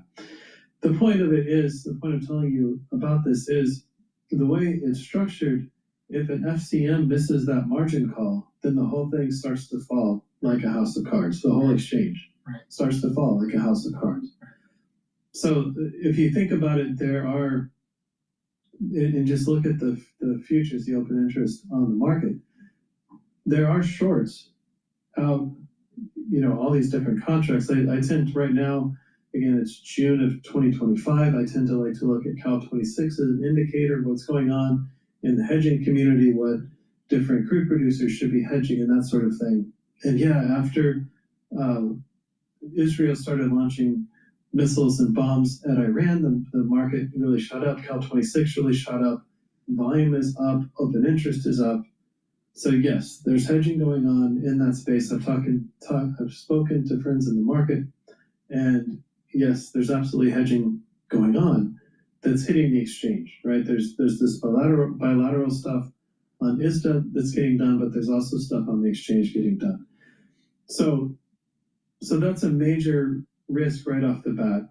If there's a big enough price spike, and again, there's things that can be done on the exchange itself to sort of shut down the market, circuit breakers to keep it from going, but they can only do that for so long until the market catches up with reality. So if something were to happen, like the Strait of Hormuz was shut for a period of time, if you had a massive amount of wells set on fire in the Middle East, or something like this, something catastrophic, that could be enough to topple the NYMEX. Just again, depending on how long people think that would last, how bad the event was, that sort of thing. So then the second thing I mentioned is these bilateral agreements. So a lot of them are in ISDA type form, and those are again going to define that credit relationship between the two customers. What sort of tenor can you have? How far out in the future are we willing to work with you on hedging products? And again, I'm speaking now from more of a bank experience, a banking side experience I've had, where working for the bank that gives out ISDAs to its clients to be able to trade, to be able to hedge. Primarily hedging is what I'm thinking in this part of the discussion. So for someone like a crude producer, it probably wouldn't be a margin call type relationship. If you have reserve-based loans, it's actually a good thing that crude prices go up and you're a crude producer, right? So you probably wouldn't have that same sort of margin call on a crude producer, as long as that is done on an ISDA. Again, that is going to depend agreement by agreement, company to company. As a whole, I think that's probably right, at least with the banks. But then the problem becomes, if you're a small crude producer, who are you going to sell tomorrow's crude to? So you would probably have some barrels contracted up, maybe you contracted to a major, maybe you're contracted to a marketing company, that sort of thing. But the next marginal barrel that you can sell, who are you going to sell that to? And again, just my train of thought would say, well, someone like an Exxon, an integrated, one of these big integrated super majors, probably an okay credit risk at this point in time. And, saying something just happened in the Middle East, something catastrophic where a large portion of the world's crude oil has been cut off for some period of time, more than just a day. So selling to a super major is probably an okay credit risk, but I guarantee your credit manager's coming to you, to the marketing guys, going, wait a minute, do we really need to be selling to the marketing company? So again, If the marketing company. If this happened, then there would have to be a government bailout of the exchanges. That's what would happen. All right, let's go back to Bloomberg here. He's getting into the details of the exchange markets and stuff, which is way over the heads of many of the audience here. So let's go back to Bloomberg. But before we do, please go to my store, the-studio-reykjavik.com, and get the Boomer Boost. The Boomer Boost has 68 nutrients. It's going to help with vascular health. It's going to help with musculature, energy, and metabolism. So please go to my store, and brain function too. Please go to my store and get the Boomer Boost. The Boomer Boost has a very comprehensive compound profile. So read the label. Take it for your breakfast or for your lunch. Take a scooper a day. Mix it with soft foods, filtered water, a smoothie, or even just with milk. But take it every day, and you're going to notice that you have a steady level of energy throughout the whole day. You're going to lose weight safely. You're going to have more vitality. You're going to have less inflammation, and you're going to notice that you just have this vitality, and you want to be more active. You're going to notice the benefits of this within 72 hours. So please go to my store, get the Boomer Boost to slow down that aging process. It's a very powerful supplement to take. And you can take this separately, the heirloom barley or the gladiator barley separately, but it stacks really well with the Boomer Boost. All right. Heirloom barley helps to detoxify your body, bring down inflammation, and soak up free radicals, superoxide dismutase. Gladiator barley does everything that the heirloom barley does, but it also helps to build musculature. So please go to my store, get the Boomer Boost and the barleys. Use discount 5 and you get $5 off any order. If you spend $150 or more, you get a free gift. Please go to my store, the-studio-reykjavik.com. The link is in the description of this video. Gel. You can get the gel in a tube form or in the quick dispenser. Have some at work, have some at home. You never know when you need it. It's dual purpose. You can use it as an aftershave. You can use it as a daily skincare. You can put it on a wound and it'll help to heal the wound. And if you're not feeling well or someone around you is not feeling well, put it on your hands, around your mouth, around your nose, around your eyes, around your ears, lightly coat your nostrils. It stays active for 5.5 hours. Make sure you have some available at work, at home. You never know when you need it. Please go to my store and get the gel. Super important. All right, let's go back to Bloomberg. This is the ticking tariff deadline for a lot of countries. There's the one a little bit later. He set a vague 30-day deadline with the Canadians at the G7, by the way, and the China deadline is in August. So there's a lot of ticking clocks right now on this, and we'll see. But it's the huge question right now. What happens today in Geneva? You've got Iran's foreign minister, leaders of Britain, France, Germany, the E3. Just if you want to sound smart at the cocktail parties. Do they think that Donald Trump... alone at the cocktail party. Well, maybe. Okay, let me tell you about the E3. Listen, clear out a room. I've seen you at embassies. Yeah. What happens that Donald Trump would take seriously? We know how he feels about these European leaders. He left them all alone at the G7. Is this going to lead to anything that the White House would consider credible? If he can brand it as them not having a nuclear weapon and then quote-unquote surrendering, then sure. And he can still take credit for it? Again, let's take that U.S. Steel example again. he's talking about American ownership of U.S. Steel and selling that deal. He had a rally celebrating the sale of that company to the Japanese company. Remarkable. Under the framing of American control. And there are provisions for American control, but like President Trump has never been shy to brand something. Yes, right. So I do think that there's a lot of elbow room here. If Iran and the Europeans get to something that Trump himself can, agree with, I think he can rhetorically. Is he convinced that these B2s can actually get the job done and forego? There's been some reporting about whether he's skeptical of that. And does this 2 weeks also give Benjamin Netanyahu a chance to actually send people down there? This has been discussed as well. That's special forces under the mountain. That's a good question, and I invite you to do what I do and ask our friends Nick Waddams and 20,000. Yeah, we might do that later. Right about that. But I think the BB question is an interesting one here, because one thing that has not happened in the, let's say, reflection period that Trump has been on in the last several days is any sort of public signal for Israel to hold it or, ease off or anything. Trump has not only left unclear what he will do with respect to Iran, but he's also given no signal that he's trying to clip the wings of the Israelis and what they are doing. Sure. So right now, that blank check seems to still be there. And they could do a lot in the next 2 weeks. Sure. Yeah, of course they can. Yeah. Josh Wingrove, Bloomberg senior White House reporter, with us here at the desk. What a treat to have you in the Bureau and back in the United States of America. Hope you have a great weekend, and thank you We'll for see the you at the NATO Summit next week. As always. Are you heading there? Will you join us from the NATO Summit? It'd be my pleasure. It'll be quite the conversation. I hope that's the Just case. be my steak frites and what have you. What can you get to in Europe? Sounds really great, actually. Yeah, let me know how that goes. The great Josh Wingrove. I'm Joe Matthew in Washington. Thank you for being with us here on the Friday edition of Balance of Power. We've got a lot more straight ahead, only on Bloomberg Radio.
Many people went to attend the Friday prayers. It was much more crowded than the normal, prayers in the previous weeks. And we were seeing those people who normally do not attend Friday prayers just for the sake of condemning the Israeli aggression, because this is, from their perspective, this is not just an aggression by Israel against the Islamic Republic of Iran, but this is considered an aggression against the country itself, whether it's Islamic or non-Islamic. It doesn't matter, and that's why this has made people rally around the flag, and they consider, Israel as let's say, threat against the totality of the country. Given the record Israelis have been making in the region by attacking Palestine and killing people in Gaza, or even after the departure of Bashar al-Assad in Syria, Israelis increased their attacks against Syria, and they are afraid that this might be the case when it comes to Iran. That's why people are more united. And I think these people are protesting against Israel because the Ayatollah is forcing them to. All right, let's go to CNN here. These pants are the best purchase I bought this year. A deal for older adults. They offer unmatched comfort and practicality for everyday life. In the port city of Haifa, missile strikes there that have made impact. I do believe that our Nick Robertson, who has been in Haifa, has reached the scene. Nick, what do you see? Yeah, signs of destruction here. It's not clear yet how much damage to buildings there is. We do know from the local hospital that 5 casualties have been taken there, 2 of them in serious condition.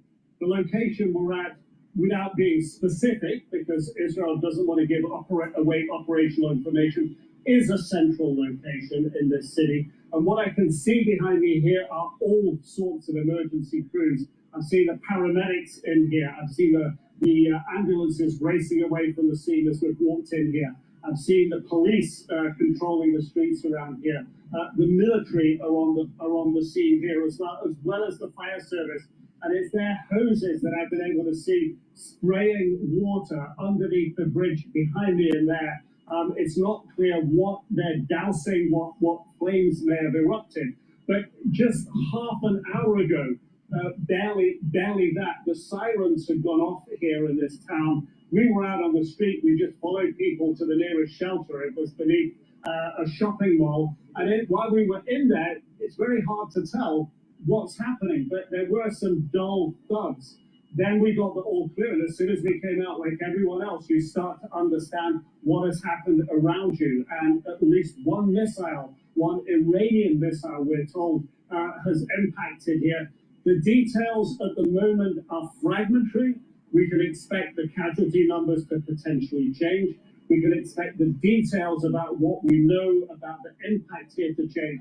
But at first glance, just coming down here, there are a lot of emergency services on site. And John, I got to tell you, just earlier on this morning, I was in the hub of where this city deals with this type of emergency, the hub where all the key players, the police, the fire service, all of them sit around a table with the mayor in what they call a war room. Information is feeding into them. They filter that information so that only information they get at that war room desk is key, cleared, critical information for them to make decisions about what to do. So I know right now that room is working at full speed with all their officials in there, feeding in information about this, deploying teams to the ground. There'll be rescue teams involved here as well. We may not have seen them yet, but they will be the ones dispatched to go in and check the buildings, check for people that are trapped, check for other people that are injured. It's a very, very coordinated effort, and what we're seeing here on the ground right now is precisely that effort playing out, and that is the resilience that city officials talk to us about in this city.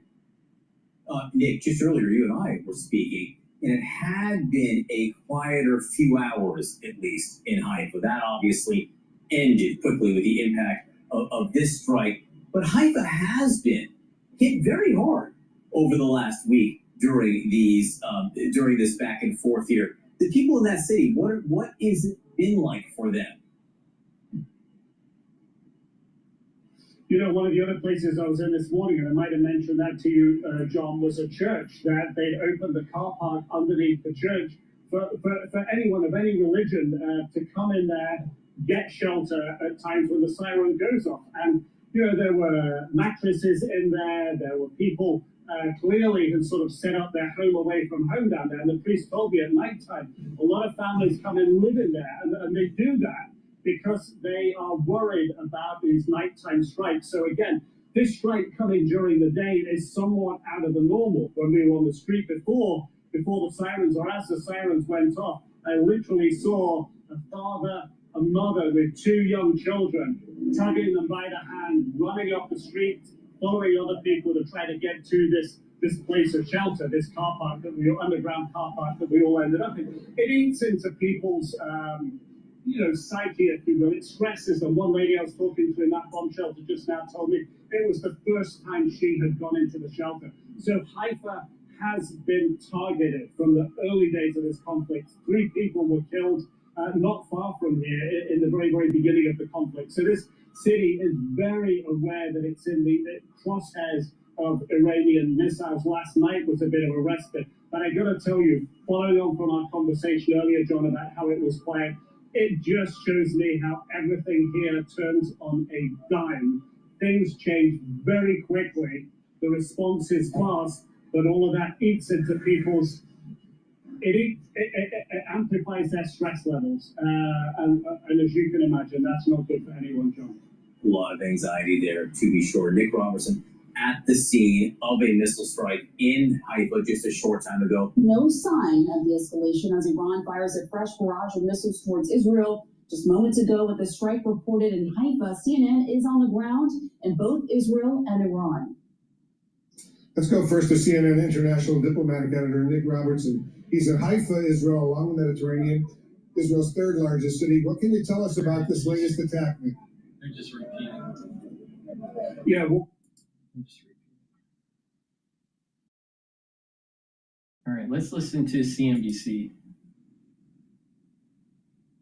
I'm thrilled to announce that the New York Times editorial board just urged moderate voters to rank me as their top choice. But let's be real, this race is likely. The White House saying President Trump will decide on a strike on Iran within the next 2 weeks, while the conflict in the Middle East escalates between Israel and Iran without a resolution in sight. Mark Esper, former Secretary of Defense and former Secretary of the Army, joins us now. It's great to have you, Secretary Esper. What do you think President Trump will do? Well, good morning, Sarah. Look, first of all, I thought he made a smart decision by pausing the clock, if you will, and giving himself more time and giving the situation more time to develop. There is so much more to consider than just whether we can send a couple B-2 bombers over Fordo and bomb it or not. The questions have to be about, what is the effectiveness of the strike? How long will it take them to rebuild the infrastructure? And then what will Iran do the next day? And the vulnerability of U.S. service members and facilities in the region. And then, of course, you got to consider, what are our Arab partners in the region thinking? What's their view? Because they host the 40,000 or so service members that are in the region, and where our bases are as well. So there's a lot to consider here. So I think it was a smart move to slow things down, let the situation develop. Let's see how talks go today in Geneva. They're ongoing right now, and then reassess as you go along. If the U.S. does not get involved, can Israel complete the mission on its own? Possibly. I mean, there's always the option for a ground assault of some sort. That would be very risky, but could be effective. I think whether it's a ground assault or whether it's an aerial assault using U.S. bombers, eventually we're going to need to get people on the ground in that facility, whether it's military personnel from a friendly country or IAE inspectors, which is far more likely. We're going to need to know what happened, how much destruction was there. And look, Sarah, keep in mind, we still don't know where the 900 pounds or so of enriched uranium is to 60%. We need to track that down as well, because that gives you enough capacity to make up to 10 nuclear weapons. Is there any realistic scenario where Iran comes to the table and there's a diplomatic resolution to this? Any talks? They haven't shown any willingness to do so, but the Iran foreign minister is meeting with European foreign ministers.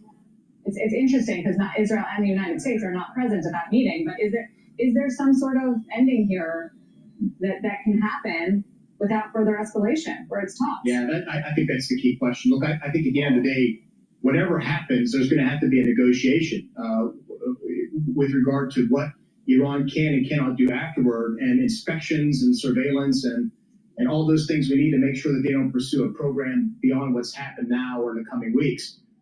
You're right about the Iranians. Look, they're talking tough going in. The foreign minister said Iran would not negotiate while conflict was ongoing, but yet he's sitting in Geneva.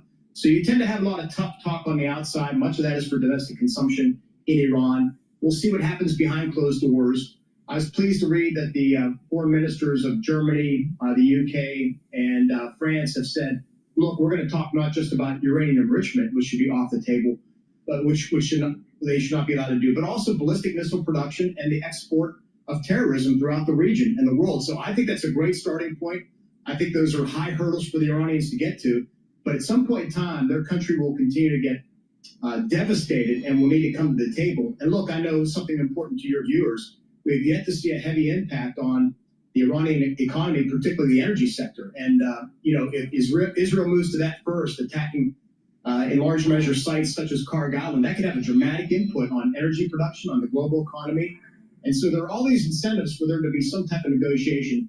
The question is, given the regime, its head, its popularity, or I should say unpopularity with the Iranian people, what's it going to take to get them there? Yeah, we got some notification from one of the shippers. Hapag-Lloyd today said that the traffic out of the Straits has been uninterrupted so far.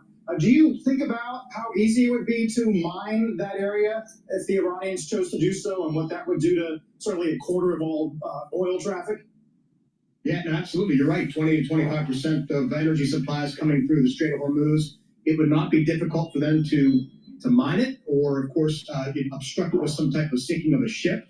That's something that we always kept in mind. I'm sure the Israelis are too. It would not be hard to sink the Iranian Navy, but you have to be 100% successful if you're going to prevent that. But that's just another key factor that's sitting out there that can have, an impact on global energy supplies. And look, I might add too, Iran doesn't have too many allies out there, but the allies they do have, Russia and China primarily, depend heavily on Iranian oil being shipped to them. So there's those impacts with Iran supporters as well that Tehran has to take into account.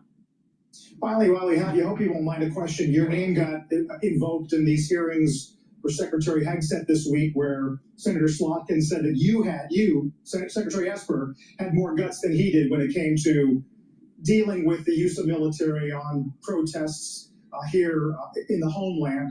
Your thoughts on how it's been deployed so far, and maybe this appeals court decision last night? Look, I'm going to stay out of the domestic politics happening on Capitol Hill. The court made a ruling with regard to the deployment of the National Guard. There is a role, of course, for the National Guard when it comes to support to civilian authorities, and the court made a ruling, and we'll see where it goes from there.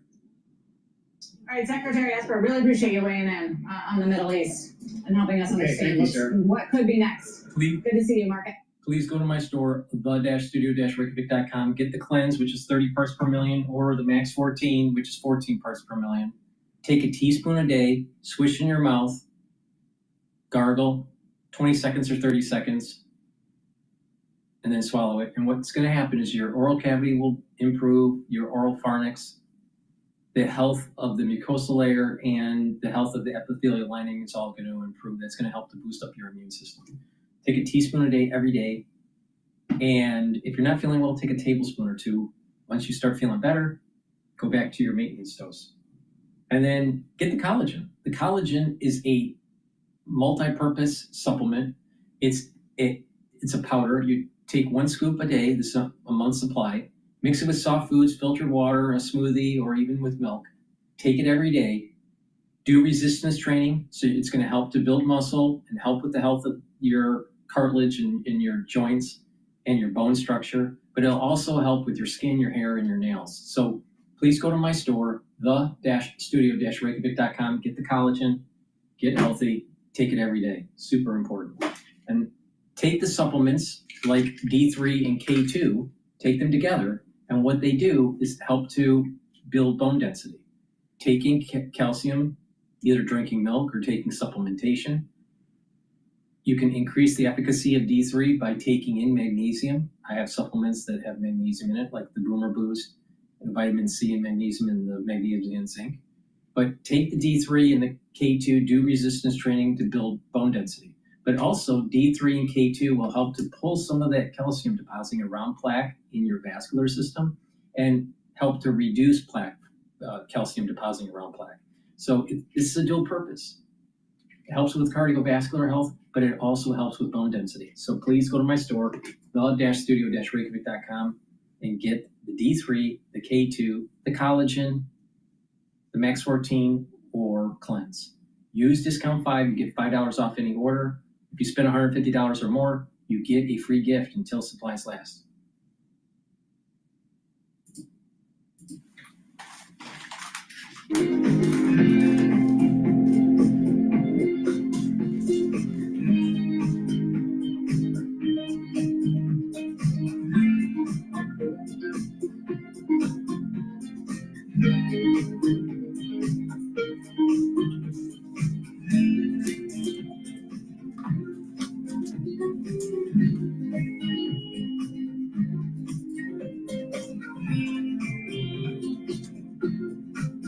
To take on the worst of Washington, we need the best of the boroughs. That's Adrienne Adams, straight from Hollis, Queens, a mom guided by faith and justice. Adrienne. Welcome back. Israel continues to hammer Iranian nuclear sites to disable the country's atomic capabilities. So far, it's launched dozens of strikes on these facilities you see in the northern and north central parts of the country. It includes the one that is most concerning to everyone, Fordo. That site is buried deep in a mountain, about 300 feet below ground, some 60 miles outside Tehran. Taking out that facility will require a much bigger bomb than Israel has in its arsenal. The president's considering deploying a U.S. bunker buster bomb. It is capable of penetrating 200 feet underground before detonation. Chief National Security Correspondent Jennifer Griffin explains. Jen.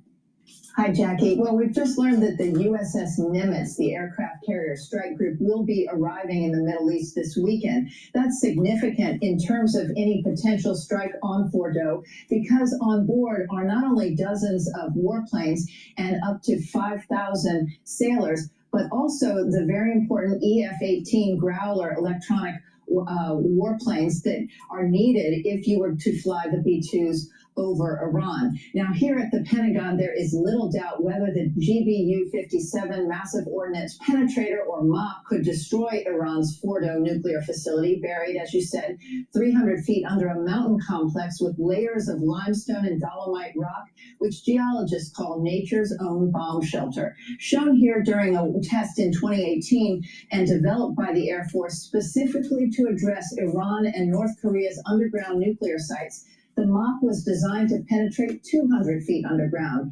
Further, if two missiles are dropped via GPS positioning into the same hole.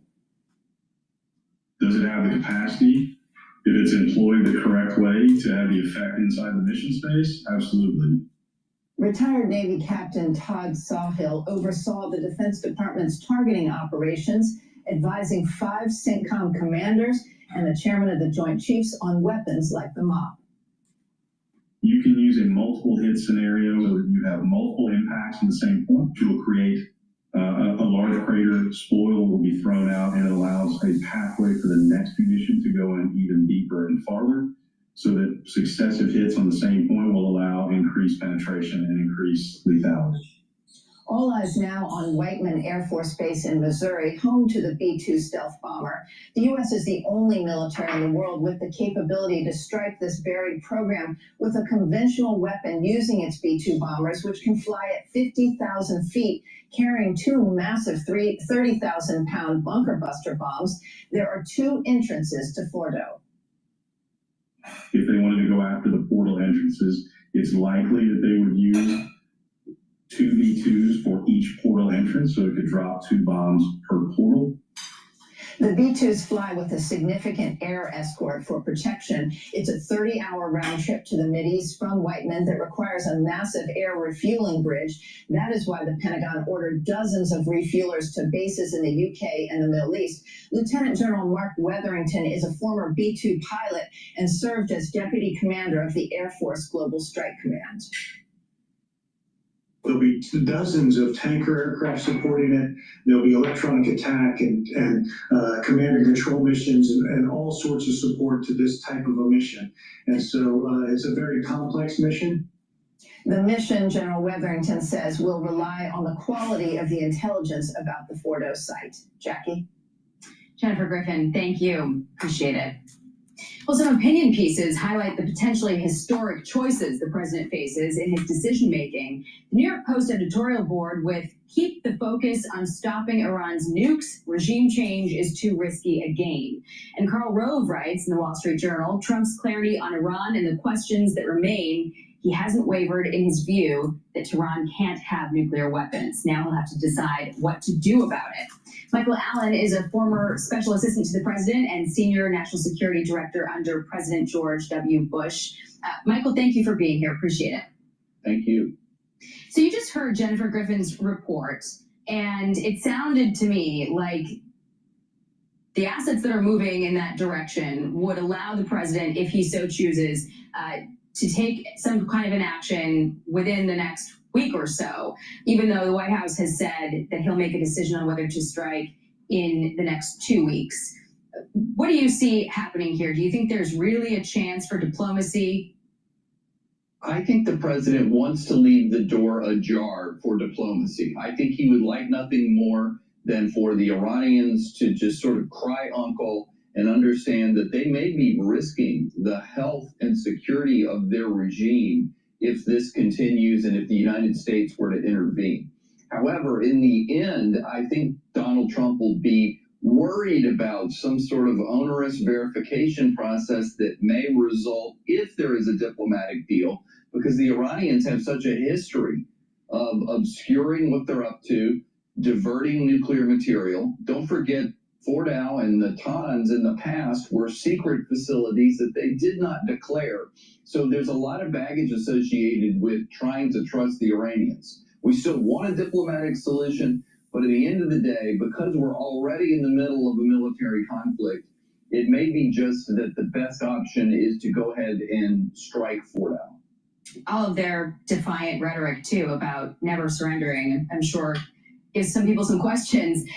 But meantime, the former Secretary of State for the president in his first term, Mike Pompeo, titled his new op-ed, "Israel is doing the world a favor. Now the U.S. must give any help necessary to end Iran's nuclear threat." And this morning, he added this.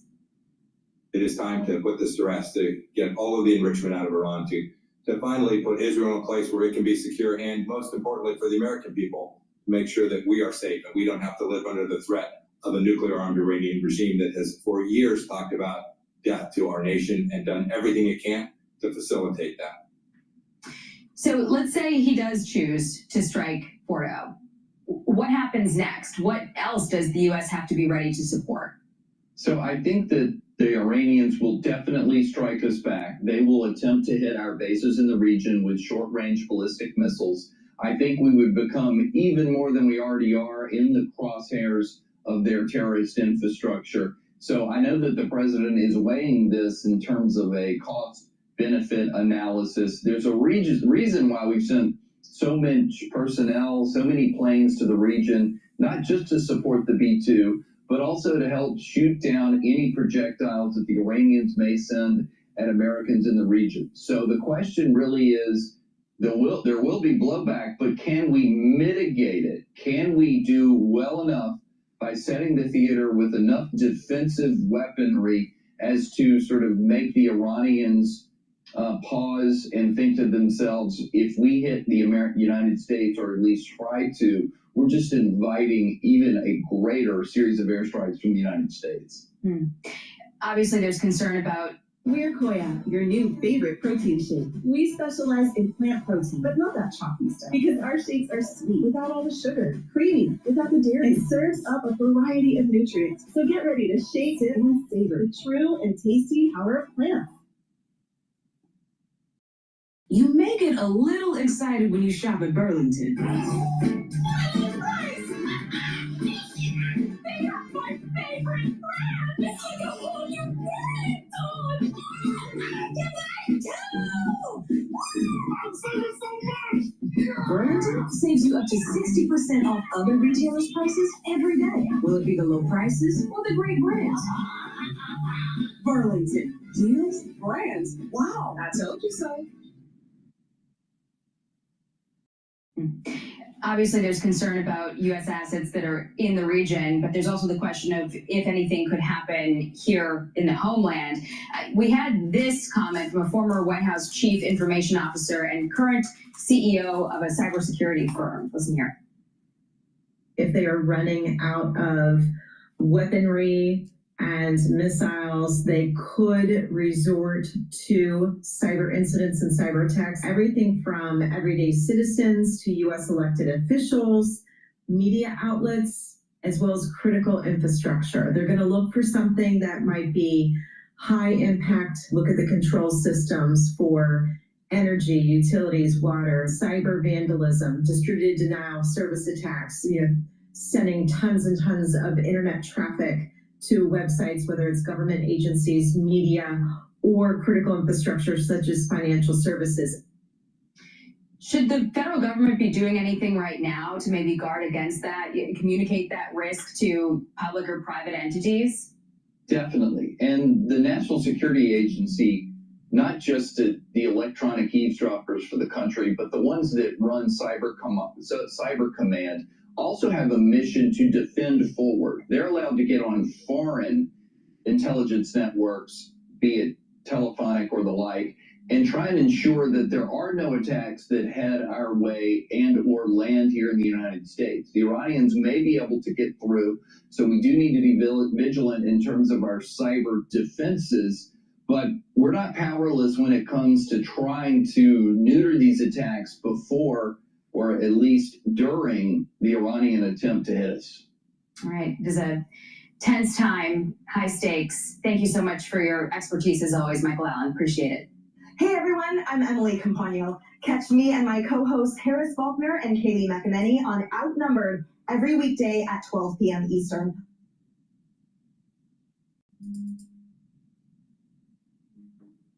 The best mattress deals so you can get your best sleep only during the 4th of July mattress sale at Raymore Flanagan. Combined sale pricing with interest-free financing. We're back with Fox News Alert. Iran launching new waves of missiles towards Israel as the regime threatens American interest in the region. Let's break down what Iran has fired at Israel this week and exactly where U.S. troops are located in the Middle East. First, let's look at the missile attacks that have happened. You can see they're averaging about 30 a day. It started with more. They got 2,000 to 3,000. We don't know exactly how many, but they've stayed about the same average here at 30. They're going a little higher, upwards of 40 on the 14th and the 16th. And then, as you see, it's starting to come down a little bit. But even as it comes down, even on the smallest missile launch of days, yesterday they hit a civilian hospital that we have been showing you. Now, let me just move to this because we got to talk about the actual missiles they're firing. And you can see on this graph really the region. And of course, you've got Tehran here, Israel is over here, but then of course Gulf states down here where a lot of our U.S. interests are. And you look at the range of them from 500 kilometers all the way out to 2,000. They have a lot of short-range missiles. Often the Fatahs you'll see fired out here, but it is the Shahabs that can really go wide. That is of great concern. And then lastly, let me just go back to, as we showed you, that range of 2,000. Obviously, all of this is in there to include Al Udeid Air Base in Qatar, in Kuwait, Ali Al Salim, been a long-time air base for us, a lot of our assets there, along with the deep water port in Bahrain. That is a very sensitive situation. The Fifth Fleet calls that home. That is the threat picture as we wait to find out exactly what President Trump will do. Brian? Yep, within 2 weeks. So let's bring in General Jack Keane, Griff. He's retired four-star general, Institute of Study Awards, a must-read every day. General, your thoughts, first off, on the decrease in the number of ballistic missiles that Iran's been sending to Israel. Are they running out? Yeah, they definitely are. I mean, it started on the 14th, and just look at it in 24-hour periods, 200 on the 14th, then 105 the next day, then 65 the next day, then 35, then 30, and now I think in the last 24 hours we're down to single digits. So there's no doubt that I think they are withdrawing some missiles and don't intend to use them in the event that the United States attacks, and they may be thinking of retaliation against us. That's a possibility. But there's no doubt that two things are happening. The Israelis are destroying their mobile missile launchers, and that's a tough target. About 70? Yeah, they started with 320, and they got more than half of them gone. They've hit their ballistic missile stockpiles. So the majority of the ballistic missiles are now gone, and that obviously is a good thing. And of course, they're killing them as they're flying into Israel itself. This is the only offensive weapon they really have. They're flying drones, but they're not effective whatsoever. So when you look at the waiting period that the president said, give me 2 more weeks, you got to think that each day that goes by with this pace of them shooting rockets and Israel taking out the launchers, it makes our troops a little bit safer, makes it a little bit harder to think that they're going to hit some of our assets in the region. Maybe we could put up a map that shows where we have troops located. Yeah. Well, they can range, if they can range Israel, they can range our bases, in the Gulf region. But I mean, I think there's a way to handle this. I'm sure that the president and his team have thought through this thing. Is if we're going to help at Fordow, because the Israelis have asked us to help finish this nuclear enterprise off once and for all. And I certainly think we should do that if they've asked for that help. We did 12 sites already. Yeah, the nuclear enterprise is vast, and you covered it earlier. It's very redundant. It's resilient. Multiple sites, centrifuges, so you can spin up enriched uranium. Multiple sites, enriched uranium. They did that, to survive. The Ayatollah going into this, and the reason why he has never made a deal, is because he had built an enterprise to survive an attack, and he believes they can absorb the attack, survive it, recover it, and then rebuild. That is where this guy is. And I don't see him in the near term making a deal here whatsoever. I think after we take his enterprise down, his whole enterprise down, look at the Israelis have destroyed all 70 of their air defense batteries, all of them. Air Force, gone. As we mentioned, the 12 nuclear sites damaged or destroyed. We finish off Fordo itself. And then leadership, decapitated, military and nuclear scientists. Now they can recover nuclear scientists, but in the near term, major problem. And here's the other thing. Look at the isolation that Iran actually has, Brian. The proxies in the region, particularly Hezbollah, was organized to defend Iran against Israel. That is why they invested billions and billions of dollars, 150,000 rockets, a force of 60, 70,000 capable of fighting. They were in Syria as a ground force. How much have they fired since the war began? Nothing. They have thousands of missiles. Why haven't they fired? They have lost their political will. They are done. Do you think Hamas can't do anything? The other proxies haven't done anything. Where is Russia and China? They can obviously assist Iran here. They have missiles. Right. They're not. This regime is isolated. The proxies see it. I think the strategic partners see it. We are looking at the end here. Do you believe the president should greenlight a Fordo hit using the bunker busters? Yeah, absolutely. You think it'll be effective? Do you worry at all about it being able to wipe it out? I think there's challenges when you go in 300 feet for sure, at the bottom of a mountain. We've never actually done that. But that doesn't mean you don't do it. I mean, Normandy was 50-50. I mean, it doesn't mean you don't do it. The alternative, I think, is unacceptable. That's the leader right there. Do you believe that the president's Chairman of the Joint Chiefs of Staff, Secretary of Defense, DNI, do you believe they're advising him to do this?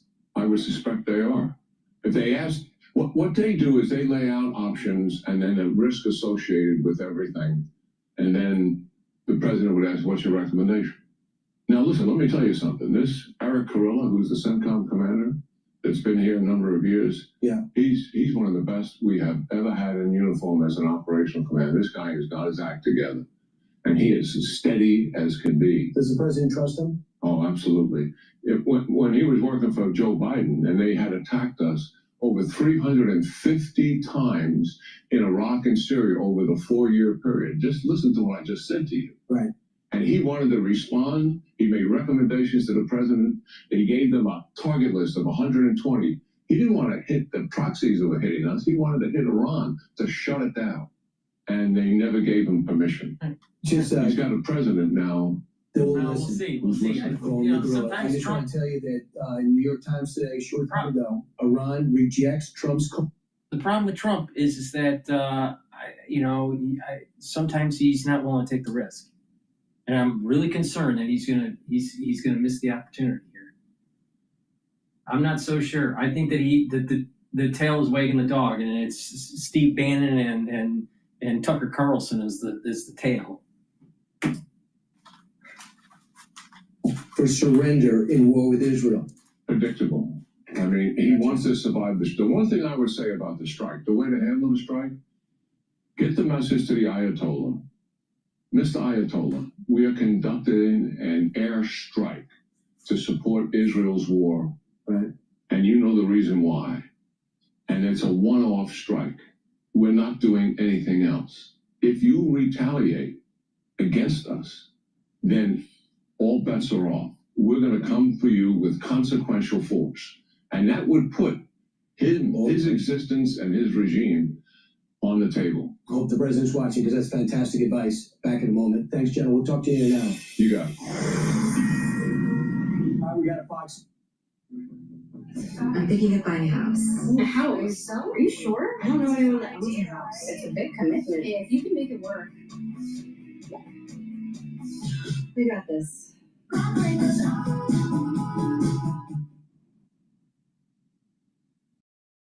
tell you why we have Spectrum. I'm on a video chat. Melissa's live streaming with her audience. The kids are on their phone streaming while gaming. What screen are you paying attention to? So we really depend on Spectrum to be top speed.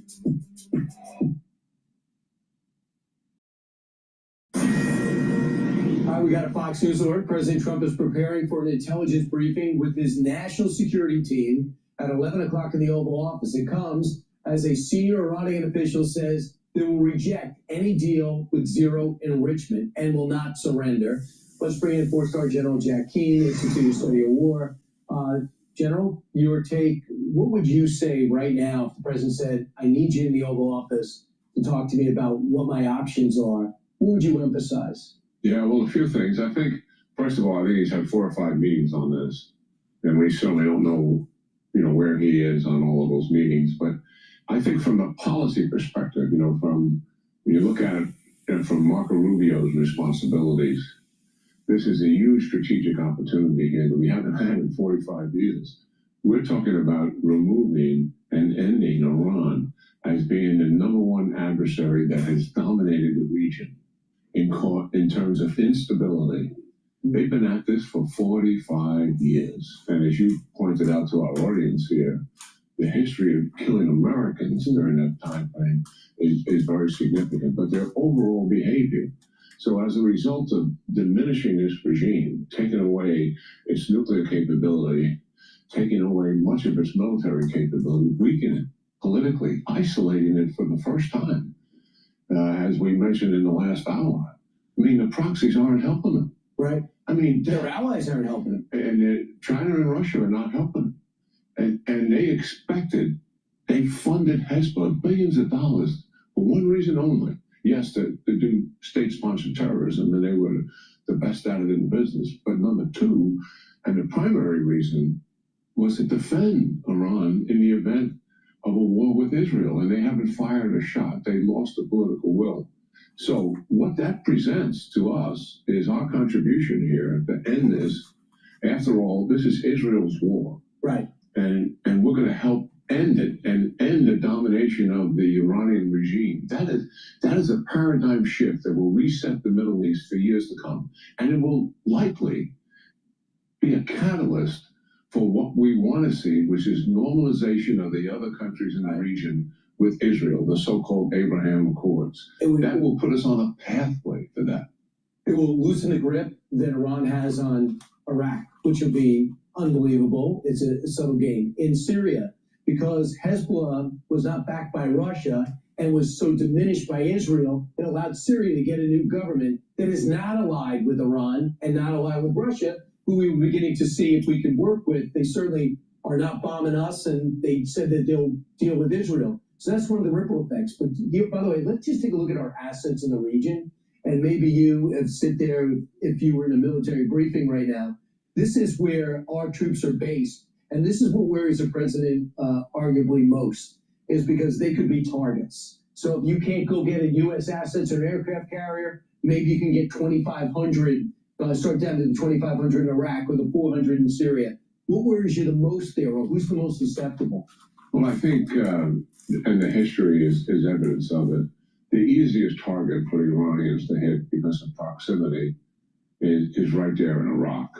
And that's what they did when we killed Qasem Soleimani. Look, the other thing... We have missile defense there, right? We have some... We do. But, I mean, they could fly drones and other things at it. And the president may also be waiting to get this second carrier strike group in the area. I think a few days ago they said it was about a week out, so it was probably several more days of transit to get them on station. Not so much to protect the troops that are there, because I think we have sufficient resources to do that, but to deal with retaliation in the event that Iran attacks us. And I think we got to make it very, very clear to the Ayatollah that we're in this to support Israel. We've been support. They're our ally with intelligence, with logistics. Obviously, a lot of the munitions they got from us. But they want us to take out this one target and make it very clear that it's still Israel's war, and we're going to take this target out.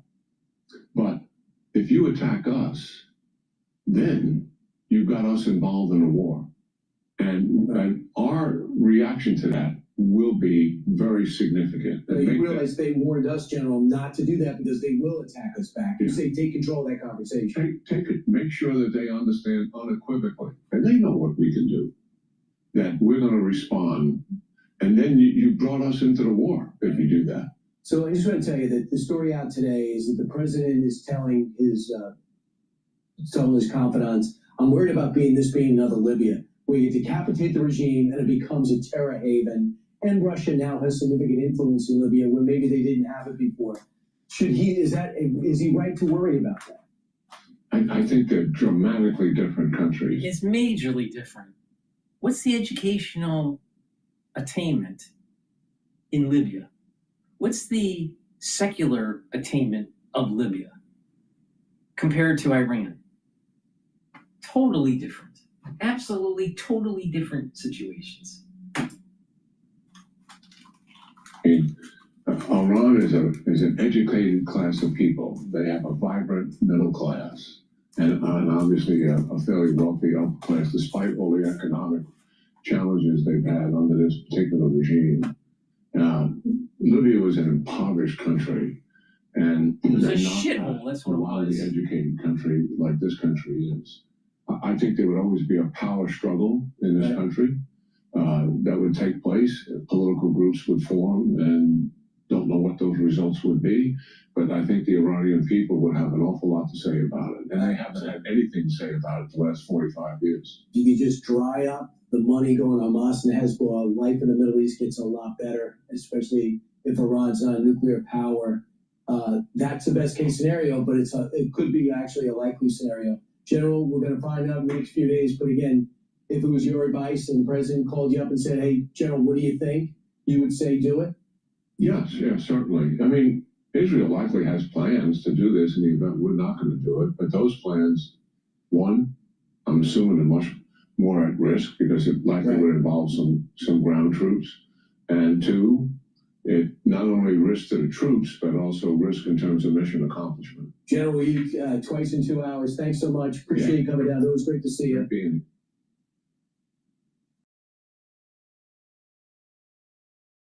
right, let's see here.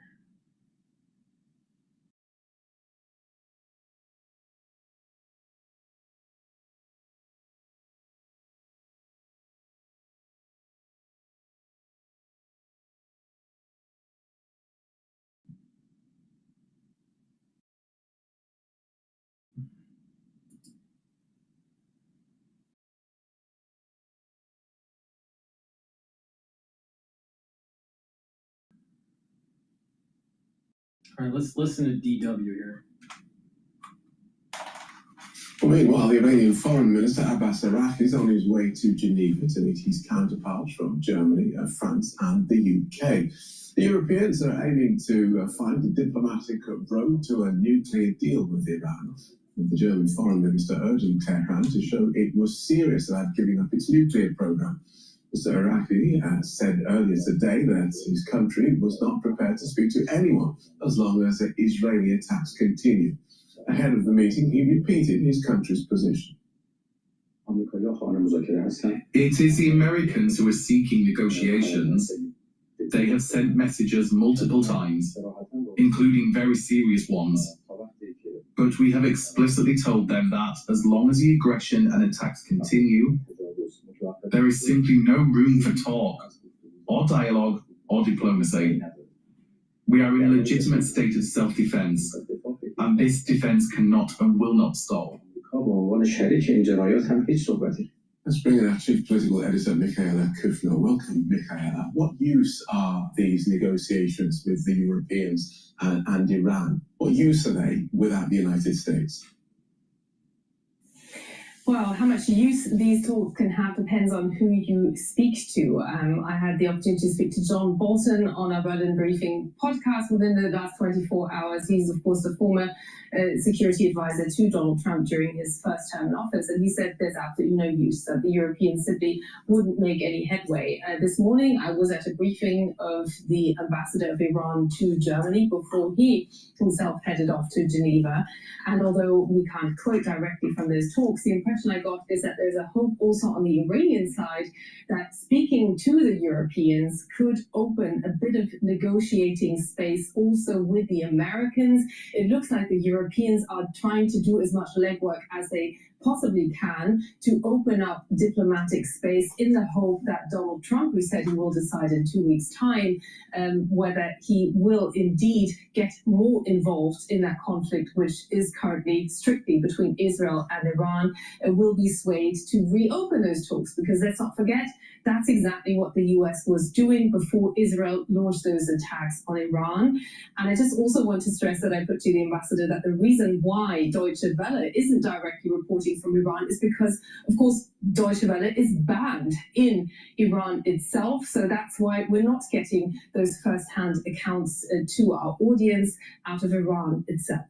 Okay, Germany's Foreign Minister Johann Wadephul is taking part in those talks. He said before leaving that negotiations with Iran depend on several factors. This requires Iran to show serious readiness to renounce any enrichment of nuclear material that could lead to nuclear weapons. This also requires that the missile plan can be included in the talks. If this serious readiness is there, that means for our part that we'll also be ready to hold further talks. Die Folge sein, dass wir bereit sind, weitere Gespräche zu führen.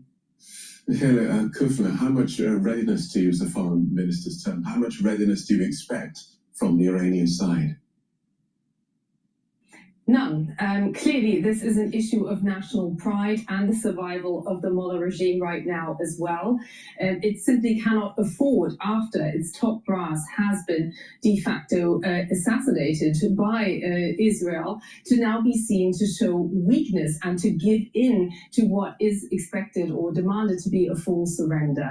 The sense that I've been getting here from that briefing with the Iranian ambassador is that Iran will not move an inch even on the whole question of whether it will continue to enrich. And it also cannot be expected to see a shift, a major shift in position from the Iranian regime, which after all is also built on opposing Israel itself. That's also why we're now seeing talks going on a lot beyond what's happening officially in Geneva today. The German Chancellor Friedrich Merz spoke to the Turkish President Erdogan also, who himself has warned that there could be migrants as a result of a wider conflict. He also spoke to the Emir of Qatar, of course, having been an important mediator in the past. So we're seeing hyperactivity when it comes to diplomacy, different forces at play, but there's no glossing over that in the end, it will depend on whether the Americans, whether Donald Trump decides to take the US either the whole military or at least potentially that bunker-busting weapon into this conflict.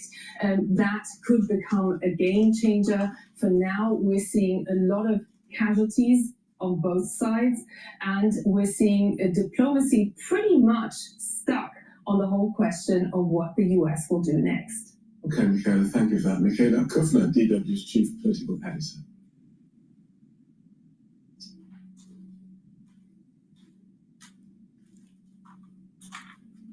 Well, Sarah Kamanian is an international relations analyst from the University of Sussex in the UK. Welcome to DW. Help us understand Iran's thinking on negotiations. We have the foreign minister saying there is no room for negotiations while Israel's attacks continue, as he's on his way to a meeting with a group of European foreign ministers. Thank you for having me. In a sense, there has been signs that Iran wants to return to negotiations, but the thing is that the negotiation table didn't work in the first place because two parties had conflicting red lines, and it's not going to change anything. This kind of new requests if we continue to have these conflicting red lines. But and you can see the U.S. has so far rejected those attempts, framing them as coming from a position of weakness, and is not also willing to grant them the ceasefire they asked for to continue negotiations, of course, because they already have the upper hand in war Israel.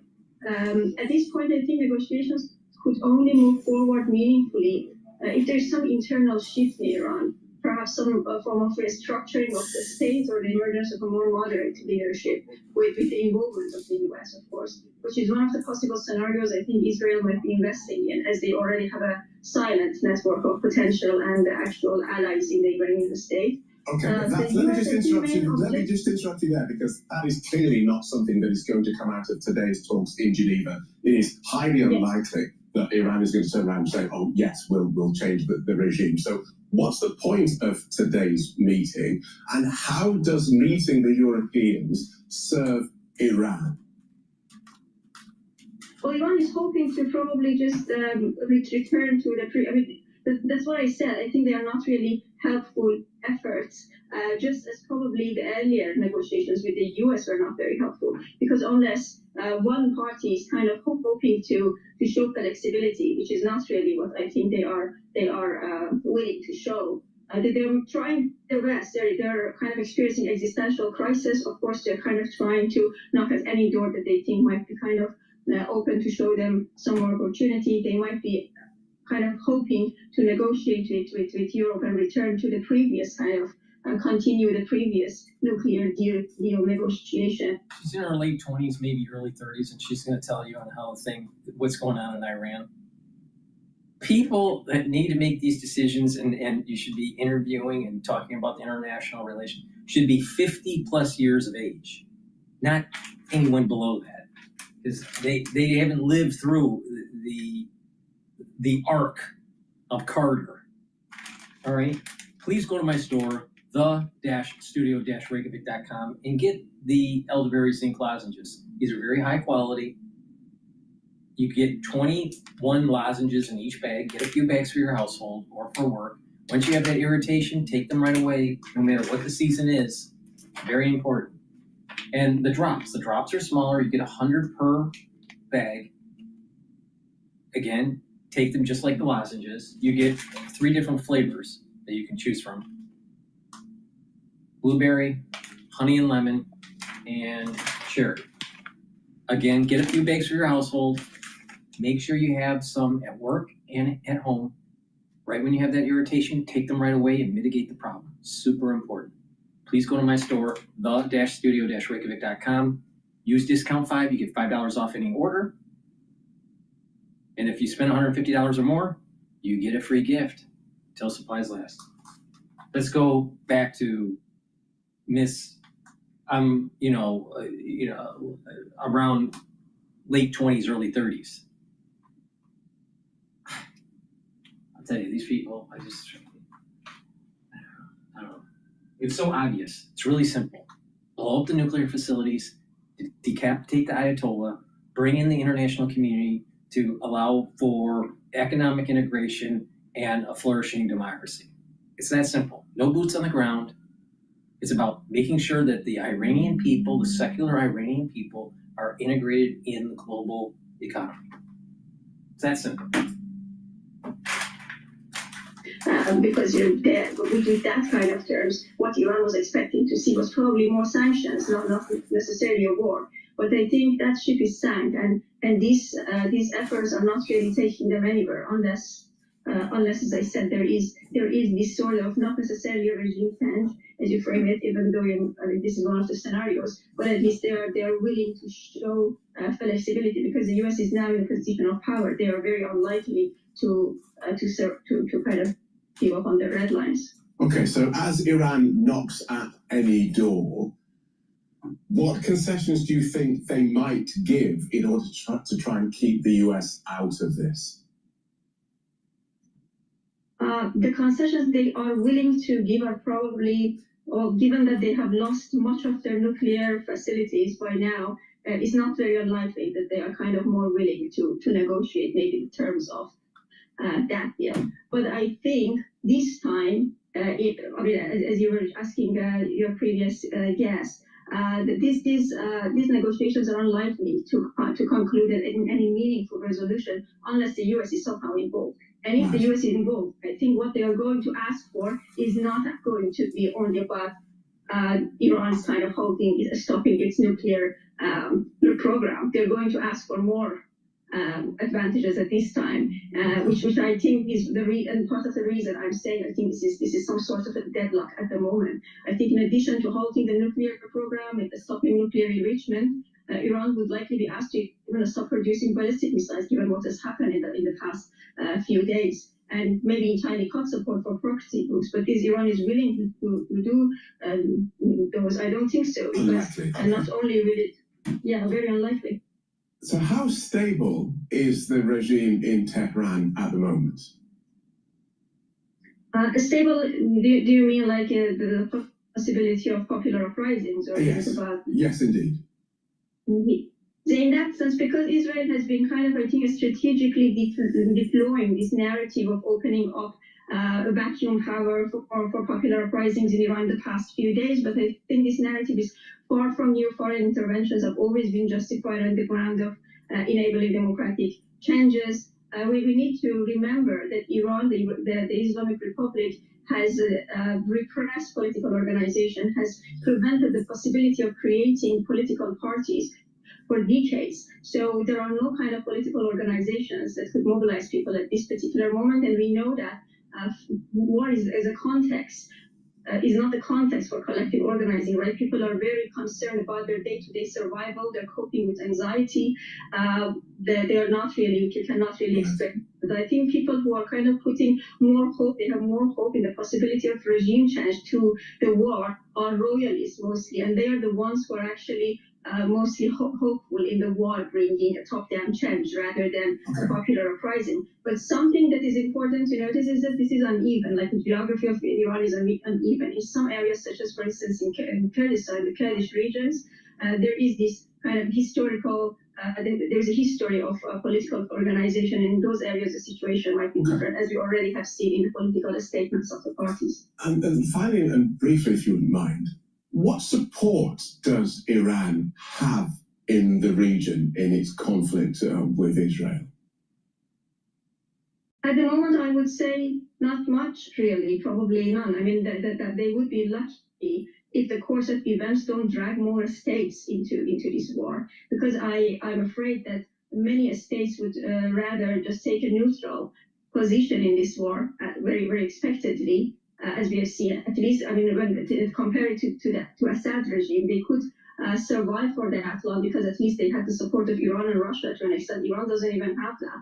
And many states prefer to take a neutral stance, or if the circumstances change and maybe this war kind of transforms into some sort of civil conflict, maybe some of them, including, I believe, Turkey, might even opportunistically try to use that situation for expanding their own strategic depth and horizons. But I don't think Iran can actually count on any state for any meaningful help beyond this kind of diplomatic, suggesting diplomatic support or discursive support. I don't think that they can. It's very likely for them to receive any meaningful military support from any state.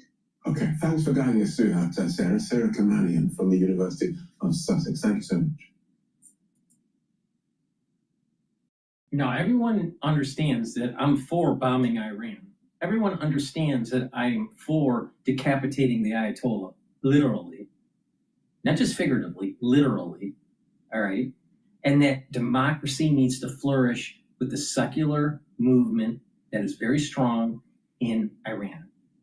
There is an educated population that's secular that wants democracy. I'm against bringing back the Shah, all right? So, in my email box, all right, Alex Jones sends email to that's on the email chain here, right? So he sends it to everybody. All right. Friday Live. Trump's war fever has broken. Because Tucker Carlson and Bannon convinced him to wait it out. In the past 24 hours, the world was pulled back from the brink of nuclear Armageddon after President Trump was briefed on the potentiality of planet-killing scenarios. Really? Really? Iran doesn't have a nuclear fucking weapon. They are trying to enrich it so they can have a nuclear weapon. So who's gonna fire the nuclear war weapon if the United States knocks out the nuclear facilities? Russia? Really? Really think that's gonna happen? Alex Jones? Fucking A. This guy's a fucking clown. A clown.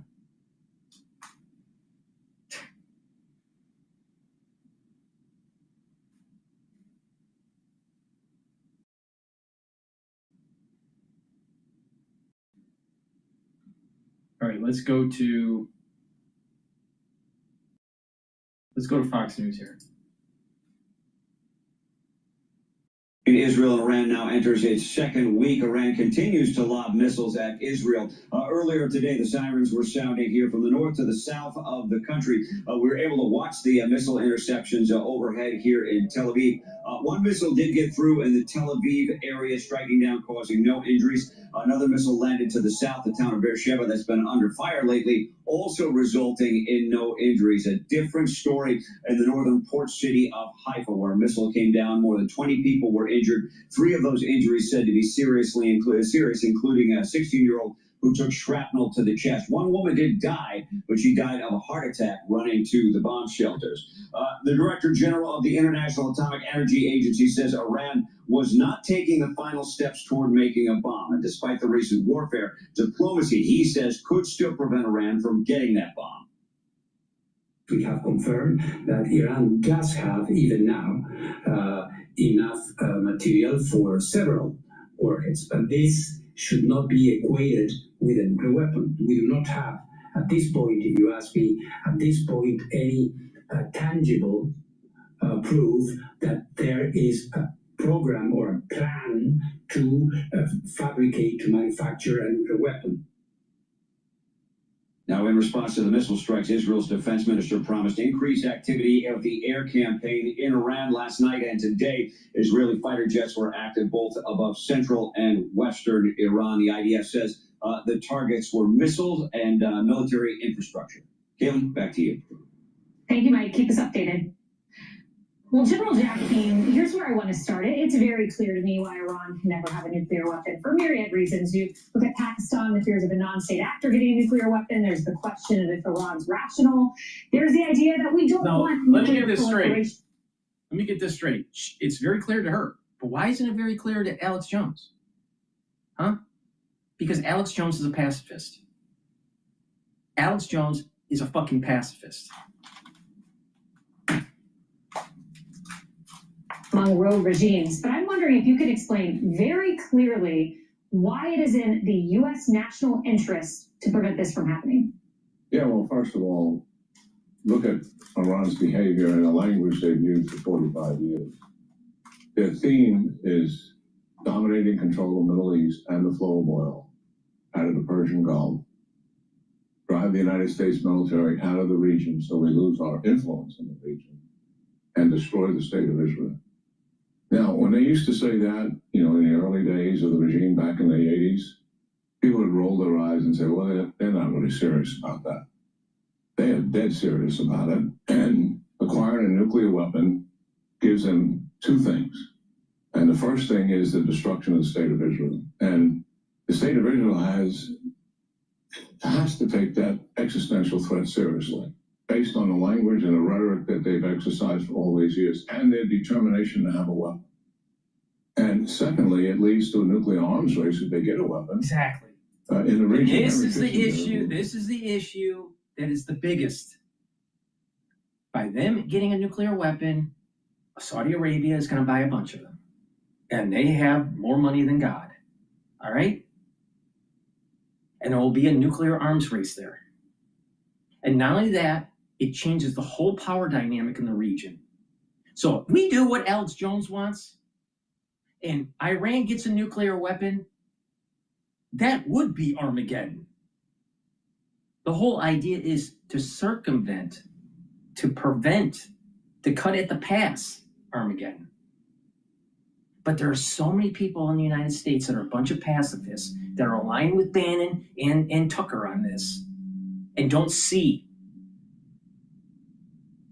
Don't see. If you're really America first, you got to make sure that Iran doesn't have a nuclear weapon. You know why? Because the hegemonic power would be totally changed in that region, and it won't be America first. It would be America third or fourth. But Alex Jones knows better. Alex Jones knows better. Really. Really. Fucking A. After a number of years on the Defense Policy Board with him, some 12 years, we actually developed a friendship, which I was honored to have. And he told me, he said, Jack, you know, the most serious challenge in my lifetime that we're facing is not the calamity of World War II. It's Iran having a nuclear weapon and the Arabs acquiring a weapon, obviously, to prevent them using it. And it would likely, given the volatility of that area, lead to the first nuclear exchange in the world. So exactly, it is in U.S. national interest. Exactly. But Alex Jones wants to be a pacifist. Kick the can down the road until that happens, because he knows it all. Because he knows it all.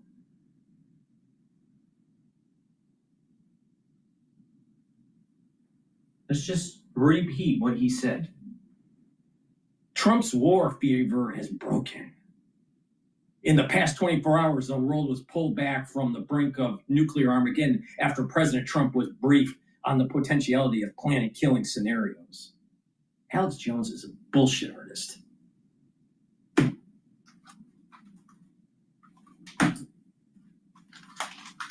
Not to have a nuclear weapon, certainly our ally is threatened by it, but the world is threatened by them having a nuclear weapon because of who they are. Yeah. This is a diabolical, threatening regime. The fact that they're mullahs and clerics is a fraud. These are thugs and killers who have run this regime for 45 years. Yeah, the one nuclear weapons. I want to speak to this precise moment in time, and I want to play a clip I heard last night from Rahm Emanuel. He talks about a different moment in the Situation Room. Bill Clinton, 1994, an opportunity the United States had that was not taken. Listen to this. I'm haunted by two things. Not haunted, but I have a flashing yellow light. In 1994, same room, Situation Room, Bill Clinton was getting very big with basically his security team from North Korea. President Carter having gone there, messed it up and messed up that opportunity, and now you have a nuclear North Korea. Yep. Is that a lesson we should look to? Yep. And believe me, I know all about this because my brother was in the fucking military when this was happening. Listen here. Listen here very carefully. By being a pacifist will lead to a nuclear weapon in Iran. 100% sure about that, and it changes the power dynamic. So all of these pacifists in America that are America first, that are aligned with Tucker and Bannon, you're fucking wrong. You're fucking wrong.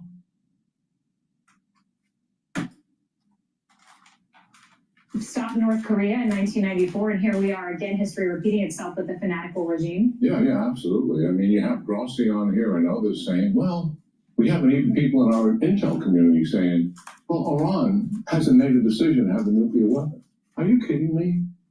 The only industry that Think about that. If we knocked out North Korea back during the Clinton administration, we wouldn't have the problems with North Korea today. If we knocked out Iran early, maybe in the Carter administration, maybe in the Reagan administration, maybe in Bush Sr.'s administration, maybe during Clinton's administration, maybe during Bush Jr.'s administration, maybe during Obama's administration, maybe during Trump's 45 administration, maybe during the Biden administration. No. And it's gotten to this point because everyone was afraid. Leadership means taking risks.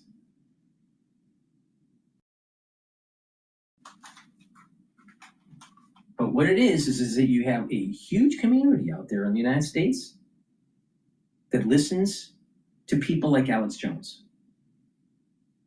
That's a pacifist. And literally, if you teleported these pacifists that are listening to Alex Jones right now, all right, they would be the same types of pacifists that would not have fought with George Washington. They would have been wanting to stay with the King of England. Or if you teleport them during the Civil War, they wouldn't be fighting for freedom and, you know, and to maintain the Union. No, no, no. They would be aligned with the Confederacy. All right, let's teleport to World War I. These pacifists would say, let's not engage in World War I. Well, let's go to World War II. These pacifists would not storm the beaches of Normandy.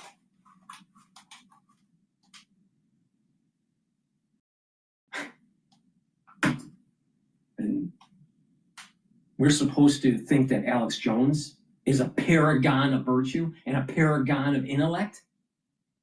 He doesn't even use the supplements that he sells. Does it look like he's anti-aging? By the way, go to my store, the-studio-reykjavik.com, and get the C60. It works. I've been taking it since 2016. I'm older than Alex Jones.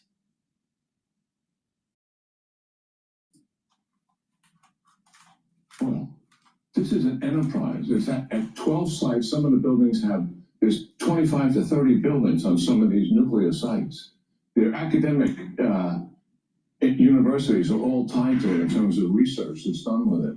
This is a major, major enterprise, and now they're within 2 weeks of being able to weaponize. And because they haven't made the decision to do that, we're absolutely in the same condition that we're in North Korea. If they made the decision, let's say today, 2 weeks later, now they have 9 weapons. Now they're a nuclear power. Isn't that what happened to us? And to suggest that, well, maybe we shouldn't do. And that's what Alex Jones wants.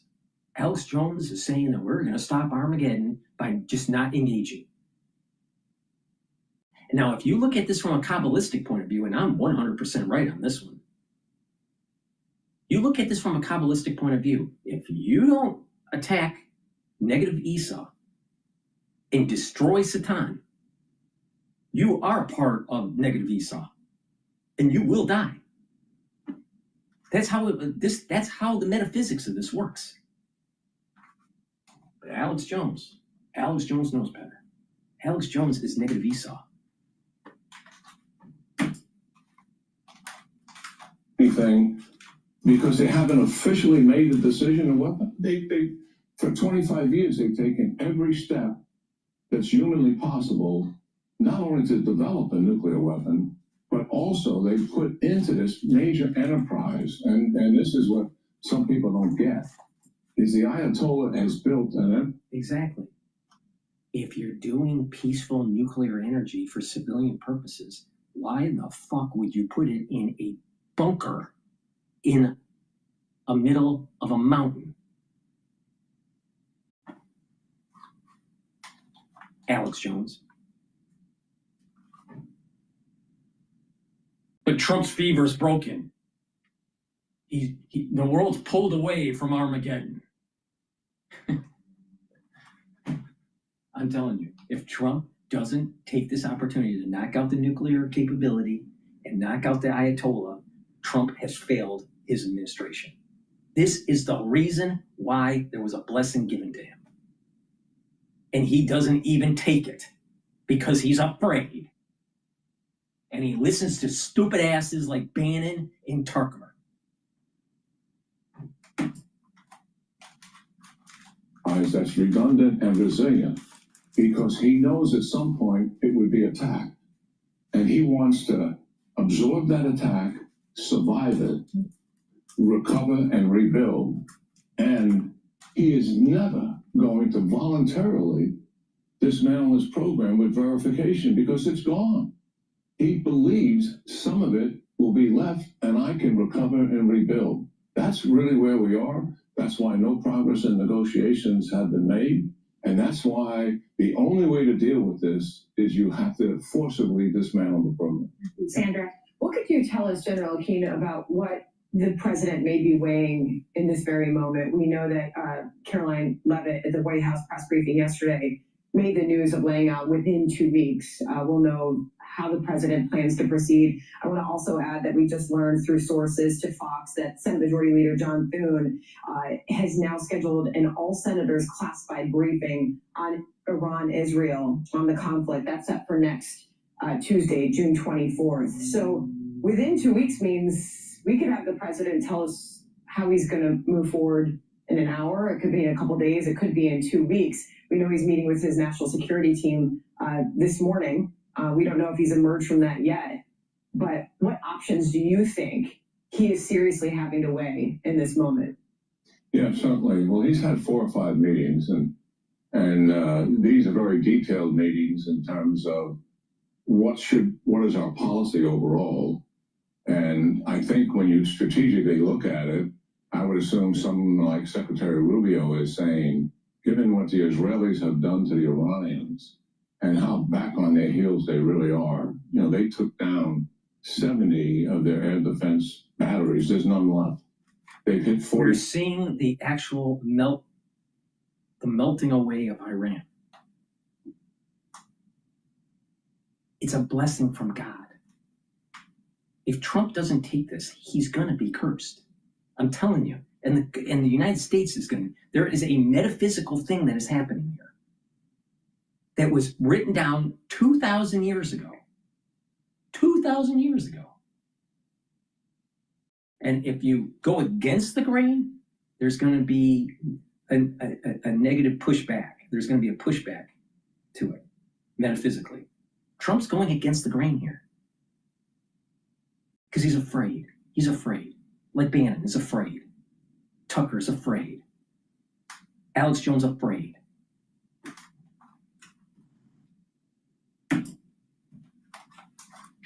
Military sites. They've hit every single one of the nuclear sites, all 12 plus of them, either damaged or destroyed them. There is no Air Force. It is completely destroyed. They decapitated their military and scientific leaders, as you know. And listen to this. Where are the proxies who have missiles and rockets? Not a single one of them is coming to their defense. I asked an Israeli general, what's going on with Hezbollah? Do they still have missiles? He said, yes, General, they do. They have thousands of missiles. And why aren't they coming? Why aren't they defending? The Iranians organized Hezbollah. Primary mission to defend Iran. They pump billions and billions of dollars, 150,000 rockets and missiles. Why haven't they fired any of those in defense? You know where of that Iran? money came from? You know where that money came from? Some of it came from Obama, writing down a $150 billion check. You know where the other amount came from? Selling oil to China. So you can get cheap goods at Walmart.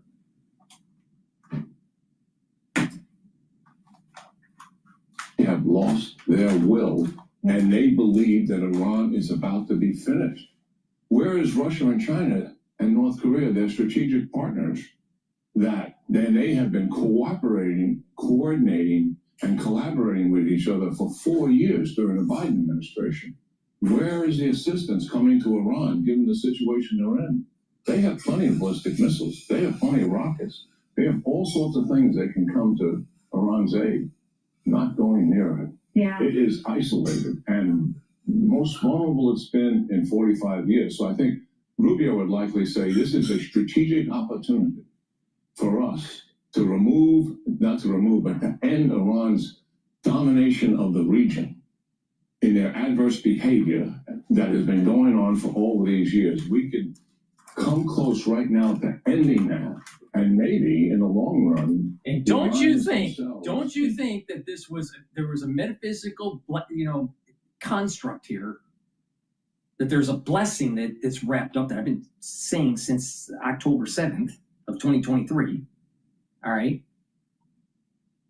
There's been that nations and people are going to be cursed or blessed and cursed, right? So there's going to be cursed and blessed and blessed and cursed. Everyone in the world and nations. And they have to look at themselves and try to become better. All right. Including Israel, including the United States.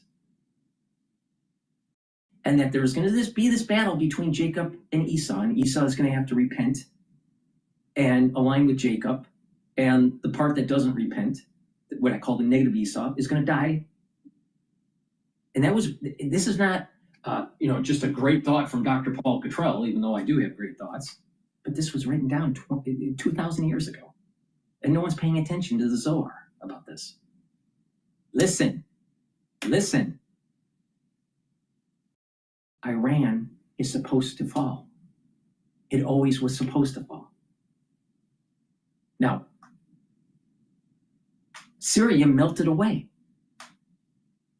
Hamas and Hezbollah melted away, even though, there was a lot of fighting that was going on in Gaza and Syria and Lebanon with Israel. There was a lot of fighting, but they've been somewhat neutralized.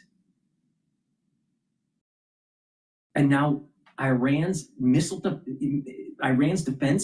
air defense systems are totally obliterated. That's a blessing.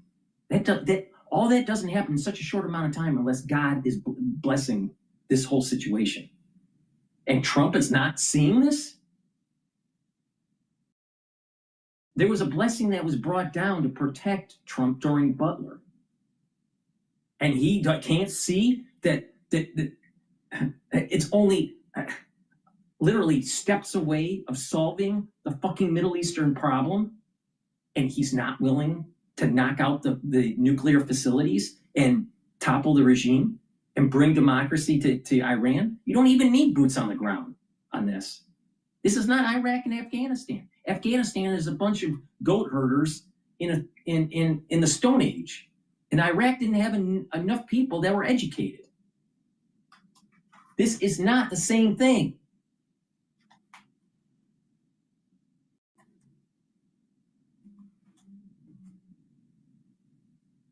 But you listen to Scott Ritter and you listen to Alex Jones and that Israel was going to fail. Really?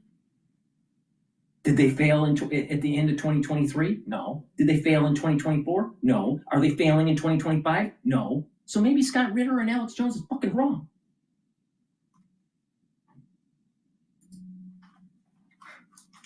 Internally will make a change themselves in terms of their direction. Yeah, and I think President Trump gets that. And this 2 weeks deadline, and when we just have a few moments here, General Keane, but I do want to put it in the context of some of the reporting that came out from the Times of Israel, how an Israeli-American deception campaign lulled Iran into a false sense of security. Is it your view that this 2 weeks language, the public broadcasting of where President Trump's head at, could be a part of a strategic plan, maybe to either lull Iran into a place of comfort, or there's some four-dimensional chess going on with what's being publicly broadcast and then privately discussed behind the scenes? Yeah, well, certainly that could be the case. And, I didn't fully answer your question. I just dealt with the policy issue. But getting back to what's happening here, he gets briefed on what the military option is or options, and what the risk is to executing those options. And then it will take the president down the path of what is Iran's most likely reaction to it? What are they probably going to do? What's their most dangerous course of action they would take for us? And then they'll walk him through what we would do to deal with all of that.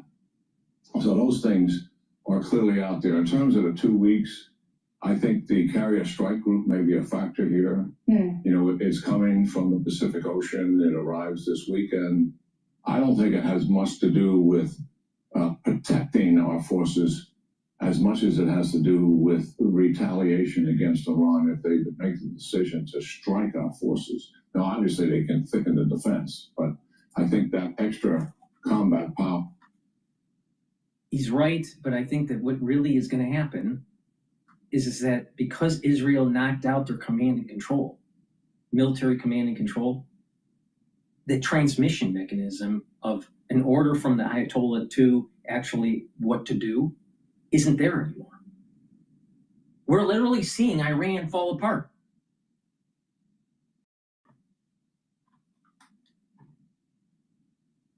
But Scott Ritter thought that Israel was going to fall. Mearsheimer thought Israel was going to fall. is for that reason, and also let the Iranians see it.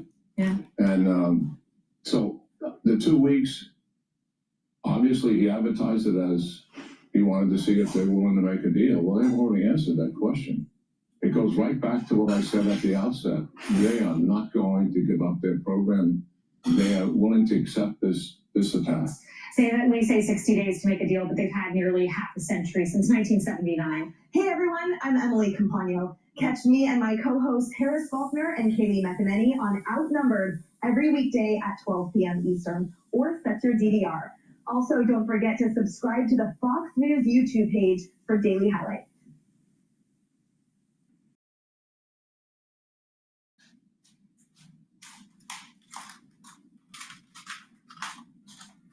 All right, let's go to...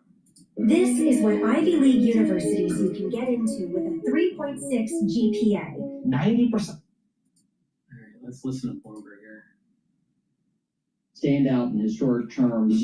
The larger ones were done in a large bipartisan package. Would you consider deal breakers here? Next in line might be SALT, which is amazing to me that it's come to this. But there was a deal, of course, in the House. If you watch or listen to Bloomberg, you already know it's a big story around here, $40,000. It came out of the Ways and Means Committee at 30. A lot of people thought maybe that's where this would settle down. Senate kicks it back at 10. You know, we don't know. Not at all. We've learned why. Republican senators aren't in blue states where this matters. Mike Lawler is, your former colleague talked to us about this on Wednesday, because the position of the SALT caucus is over my dead body, right? I'm a no vote, not a dime less. Here's Mike Lawler on Bloomberg. The Senate needs to recognize they can make changes, they can enter into negotiations, but the fact is you need 218. Let's go to Alex Jones and listen to his rhetoric.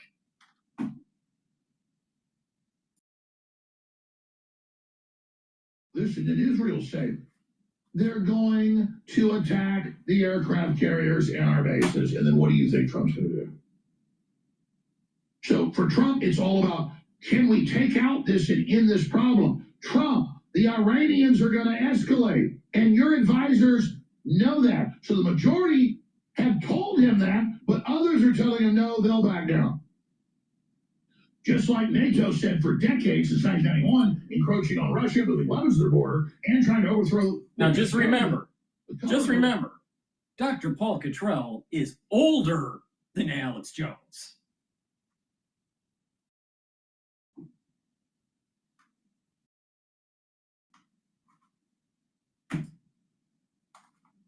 According to all the military actuaries, with thermonuclear war.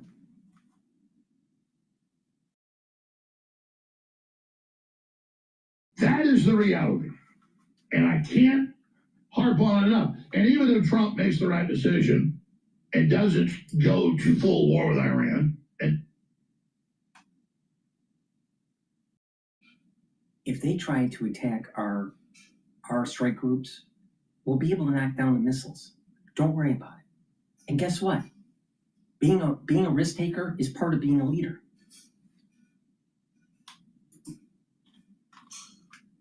even if Trump makes the right decision, what do you think Benjamin Netanyahu and his folks? See, here we go. Negative Esau right here. They were willing to be heavily involved in 9/11 to get their agenda through.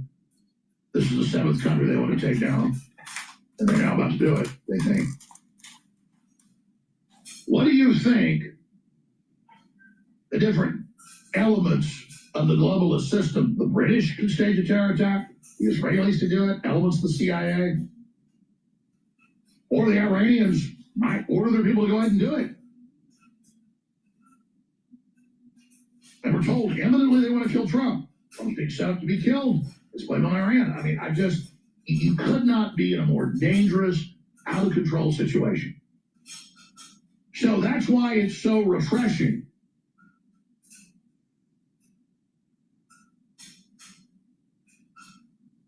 that Trump came out yesterday and said, okay, 2 weeks, I got to assess this. We got a lot of issues here. Yeah. So let's say this nuclear site's full, all this radioactive material, you're going to drop a bunch of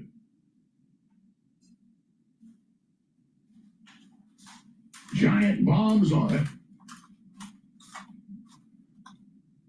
And all the nuclear scientists say that's going to create something worse than Chernobyl. And then the world's going to sit there while we create a Chernobyl and all the nuclear detectors.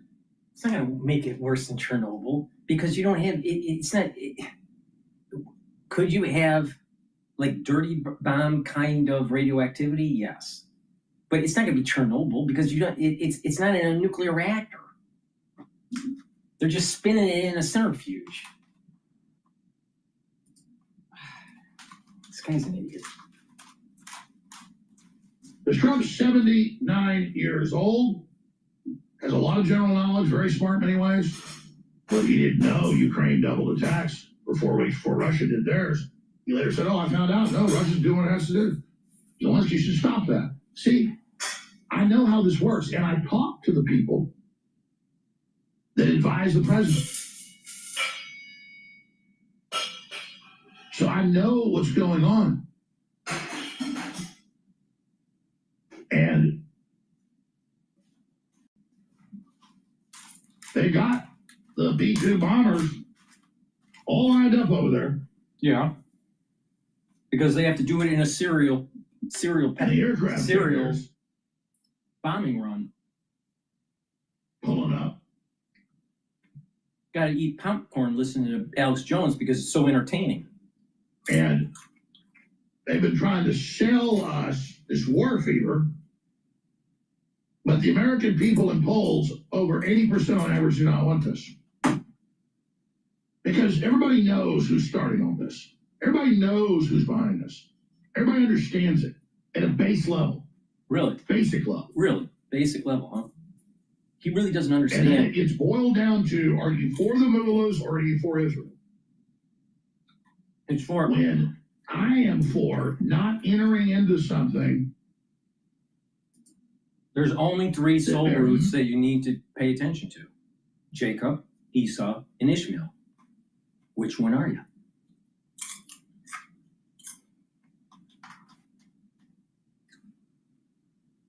This guy is not Jacob. He's negative Esau. And negative Esau is attached to Satan. The most important thing to do is to take this information. Really? From myself and from Steve Bannon and from Tucker Carlson that are explaining this. You can't. And give it to Have you noticed he has to like kind of think himself through? He's even declining in cognitive ability, I've noticed. I don't listen to him. All right? All right? The point that I'm making, because it's so entertaining. There's one, he doesn't even use the supplements he tries to sell you. All the supplements that I sell, I use. The proof's in the pudding. He's aged much faster in the last 10 years. I haven't aged much at all in 10 years. Who's more educated? DrPaulCottrell is way more educated than Alex Jones. And not only that, DrPaulCottrell is not wrong about the metaphysics of this. You are either Jacob or Esau. If you are Esau, you're either positive or negative. And to be positive, you have to repent and align yourself with Jacob and Ishmael. That's it. That's your choices. You don't have any other choices. That's the way it works. There's no other choices. And if Israel is so bad, why does it seem as though there is a cleansing process that's taking place on October 7th, from October 7th, to curse Israel by God because of the secular movement that's trying to erode following Torah principles? But, like I said, there's 2 phases to this. First, you get cursed and then you're blessed, or you're blessed and then cursed. And the United States is somewhat blessed before and during October 7th. Be very careful. The United States can be cursed. We are a prosperous nation because of the blessing from God. It's called the COB flow. All right? So if you want to sever that flow, you're not going to be successful. Israel is doing the impossible. If you just like sit down and try to think about the probability of them doing this, it would have been impossible. There is only one explanation of how they were able to do what they were doing. Because they got a blessing. Now, why would they get the blessing? Well, we're getting closer and closer to the Messianic time period, only 215 years away. And a whole lot has to happen between now and then. Don't you find it really odd that 5 red cows pop up during the crisis of 2020? You need the red cows to build the temple. This is metaphysical. It's not the standard Westphalian bullshit that everyone's been dealing with for the last 4 or 5 decades. And that's the reason why he's wrong. Leaders take risks. Leaders take risks. Would he have stormed Normandy? Probably not. You know why? Because he's a pacifist. There's a 2-week deadline to allow for negotiations, so give me that. He doesn't even say much. Yeah, I saw that. You see that's really a lot of dead time? So Iran thinks they're winning their war with Israel right now. Or not. And really, is this all just a delay for the Gerald Ford and other systems to get there? Probably. No. I can't. I'm telling you. He's native Esau. Please go to my store, the-studio-reykjavik.com, and get the C60. And don't be an Alex Jones. Get the C60. This will soak up free radicals. It's very potent. It'll soak up free radicals, reduce stress at the cellular level and at the tissue level. And when you reduce stress at the tissue level, you're improving your organ systems. That's like your liver and your kidneys, right? But also your immune system, your vascular system, your neural system, your skin. C60 can help with the basal layer of your skin by soaking up free radicals and reducing stress at the basal layer. So, take C60, it's going to soak up those free radicals. And by soaking up those free radicals, less stress in the cell, better health with the mitochondria, more ATP. ATP is super important because you have a decline of health in mitochondria, you age faster. You have less energy. You don't want to be like Alex Jones that has low T and low energy, do you? No. So take the C60, it's going to soak up those free radicals, help improve the concentration of ATP. And by doing that, you're going to have more energy, your immune system is going to perform better, your endocrine system is going to perform better, your neurons are going to perform better. Because you're reducing the stress on the neuron, you're improving the mitochondria of the neuron, you're going to have more ATP to create neurotransmitters. And when those neurotransmitters are firing, then you're going to have better neuroplasticity. You're going to have positive neuroplasticity. Super important to slow down the aging process. You notice that he was like talking like a lot of dead air. It was almost like he was like confused. He's younger than I am. Please go to my store, the-studio-reykjavik.com. Take the C60, take a teaspoon a day. And by taking a teaspoon a day, especially on an empty stomach for best absorption, you're going to be soaking up those free radicals and you're slowly reducing stress in the cell and boosting up that ATP, improving your mitochondria health, and your immune system and your endocrine system and your brain function is going to improve. Those neurons are going to fire better. But not just that, your vascular system is going to improve. Why? Because in your blood, there are free radicals. And by soaking up those free radicals, you're reducing the chances of oxidized LDL. You need oxidized LDL to make plaque. So if you don't have oxidized LDL, you don't build up plaque. So by soaking up free radicals, you're reducing the chances of plaque buildup. It's a really simple concept. And if you're doing this over a long period of time, you're actually improving your health. And then you couple it with holistic approaches like proper diet and exercise and drinking filtered water and staying away from processed foods. He doesn't stay away from processed foods and he eats too much fried chicken. And by doing that, by eating properly, doing the 4 modalities of exercise, cardio, resistance training, stretching and balancing, those are all very important for not just brain function, but overall health of the body and musculature. Learning new things, reading a book, a real book, cover to cover, writing and talking to people in the real world, having a positive outlook. When you look at him and you look at Dr. Paul Cottrell, if you look at Alex Jones and you look at Dr. Paul Cottrell, which one seems like there's a lot of negative energy? There's a lot of negative energy in Alex Jones. Maybe he needs my health protocol. But the point here is that mindfulness or some spirituality will calm down the central nervous system, put you in from sympathetic to parasympathetic mode. And that will bring down the cortisol levels. Because elevated cortisol ages the body faster. And it suppresses the immune system. And your blood glucose levels go up. You don't want that. You want to go into parasympathetic mode. Your cortisol levels go down. Your blood glucose levels go down.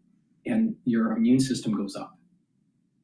Now, because Alex Jones is a hothead all the time, you have seen him, plus his fried chicken, age himself much, much faster.